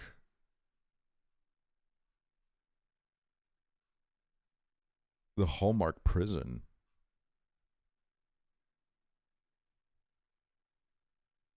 The Beach House. Hey, Mama. Welcome home, sister. Based on the novel by Mary Alice Monroe. I will never understand why you two broke up. Me either. Your mom's been worried sick about you. Says you're having trouble finding a nice guy. I'll see you around, Coretta. If you're lucky. Kara, honey, why are you leaving? Mama, I just don't fit in here. If you don't tell her and she leaves. How do they get some of these people? I know, sweetheart. We're gonna sell this old place. Mama, she loves this house. Look, you walked out on us years ago. I'm here now. Minka Kelly. Summer's not real life. Blackmail. You asking me out? No. Are you fucking kidding me, dude? Summer Love. Andy McDowell. I just want you to be able to give your heart to someone without being afraid to have it broken. Hurry! Hallmark Hall of Fame's presentation of The Beach House. On Hallmark Channel. On Hallmark Channel. What is their most viewed trailer? What the fuck is any of this shit?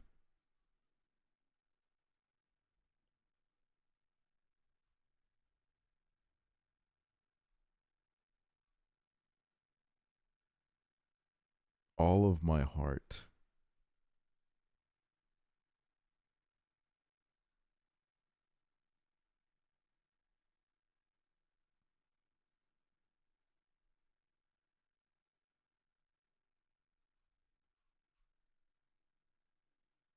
So when are we watching?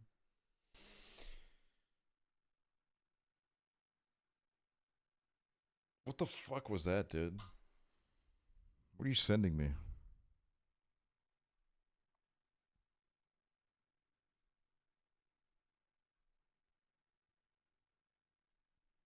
A Valentine's date. What is this? But why did you send it to me again? What is wrong with you?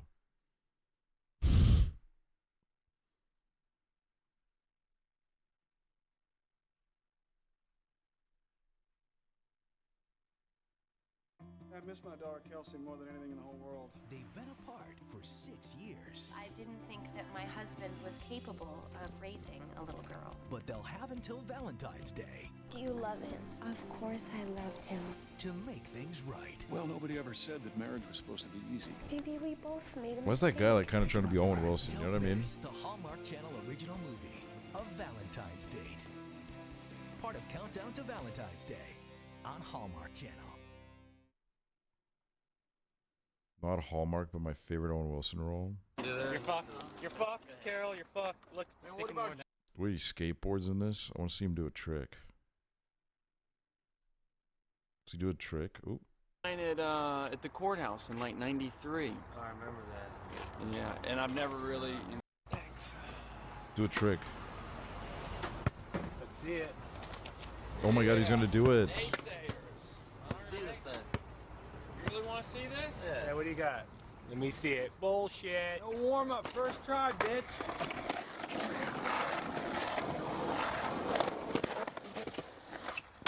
What? Fuck yeah. Fuck yeah, dude. Yeah, right. Yeah. Man, all I know is Canale better watch his ass. How? Let me put you on.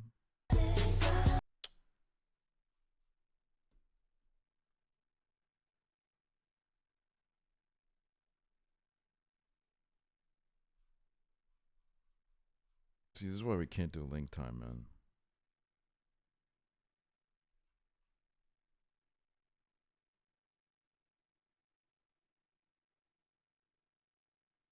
That's why we can't do it.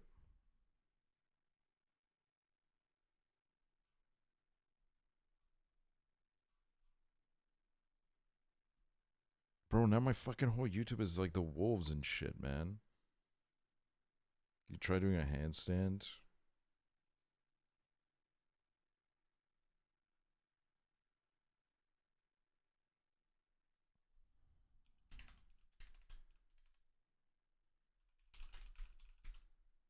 How do I find more like shitty movie trailers?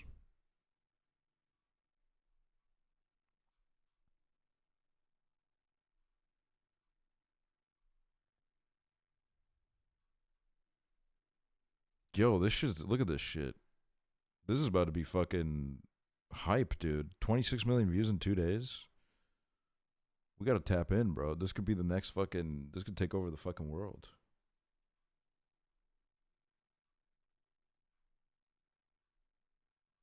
Why are they making a Naked Gun movie? Like, they really are just like obsessed with rebooting shit if they're making a Naked Gun movie.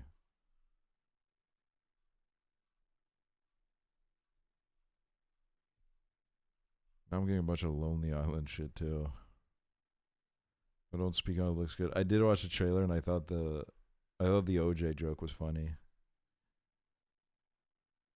If you were like a foot in Wyoming, you will get injected with the chemical. What is happening today? Why are people saying this to me?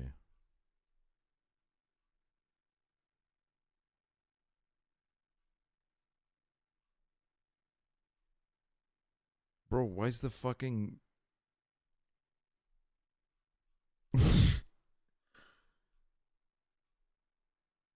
Sorry, it's a bit. Damn, man, I thought my fucking life was in danger if I go to Wyoming. I was canceling my trip. If you ever show up to Philly, it will not be sunny. Well, I feel like I partly expected that. Your trip to Brokeback Mountain. Oh my god, I should go there. I should do that. That would probably change my life. Oh my god, they're making so many movies, bro.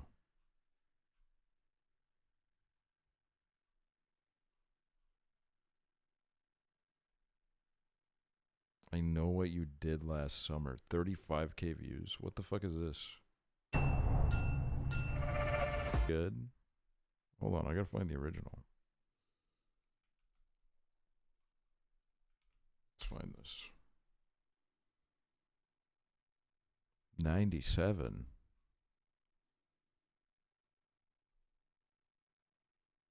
After an accident on Winding Road, 4 teens make the fatal mistake of dumping their victim's body into the sea. Oh.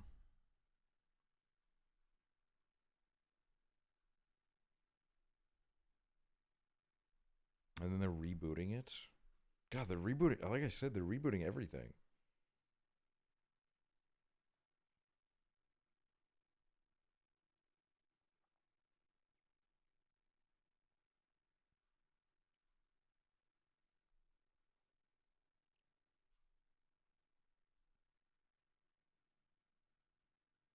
There's so much shit where I'm like, because if you look up movie trailers, it just, some of them I'm like, there's no way this is real. But then I'm like, this could be real because some of the movies they're pumping out, like they do give off like an AI generated vibe. But then I click on it and then it might actually be AI. So like, I don't know, man. I don't know how to like find real trailers anymore, man. Everything. No fucking way, man. The Taken 4 with Daniel Craig and Gal Gadot. What is that like Gal Gadot acting scene where she goes like, no.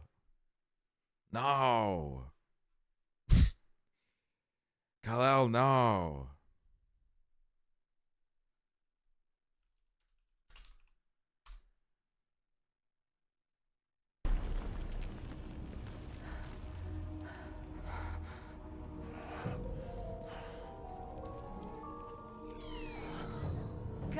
go. Okay, fuck off with the slow motion, man. This isn't 2011. Gal Gadot is an amazing actress. Max Lord, you're putting yourself and everyone else in grave danger. I need you to give me the stone. What happened to it?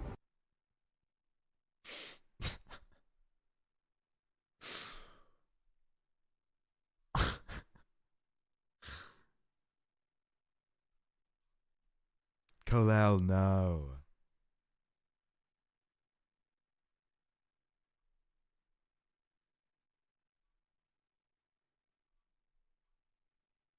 Can you pull up the Death on the Nile one? Oh, it's literally right in front of me. Enough champagne to fill the Nile. Hey, oh, champagne. Why was that kind of giving the Great Gatsby? Do you think you could do better? Kalal, no. Yep.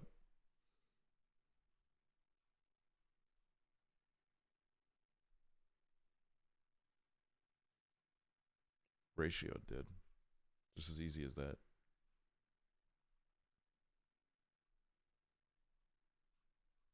Now I'm seeing like a bunch of like I'm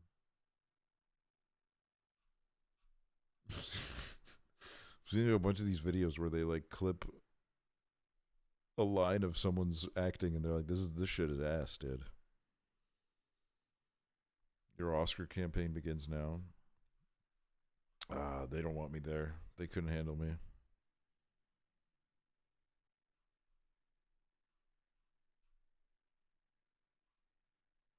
Man. Well, thanks for watching, y'all.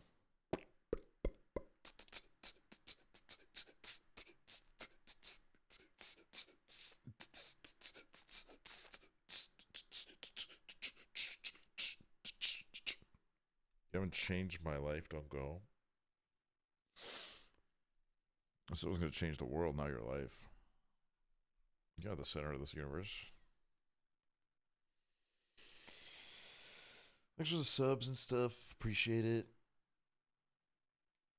I don't know if I'll be back tomorrow. We'll see. We'll see. Yeah, maybe we'll do a bad movie night the next time I go live. We'll see.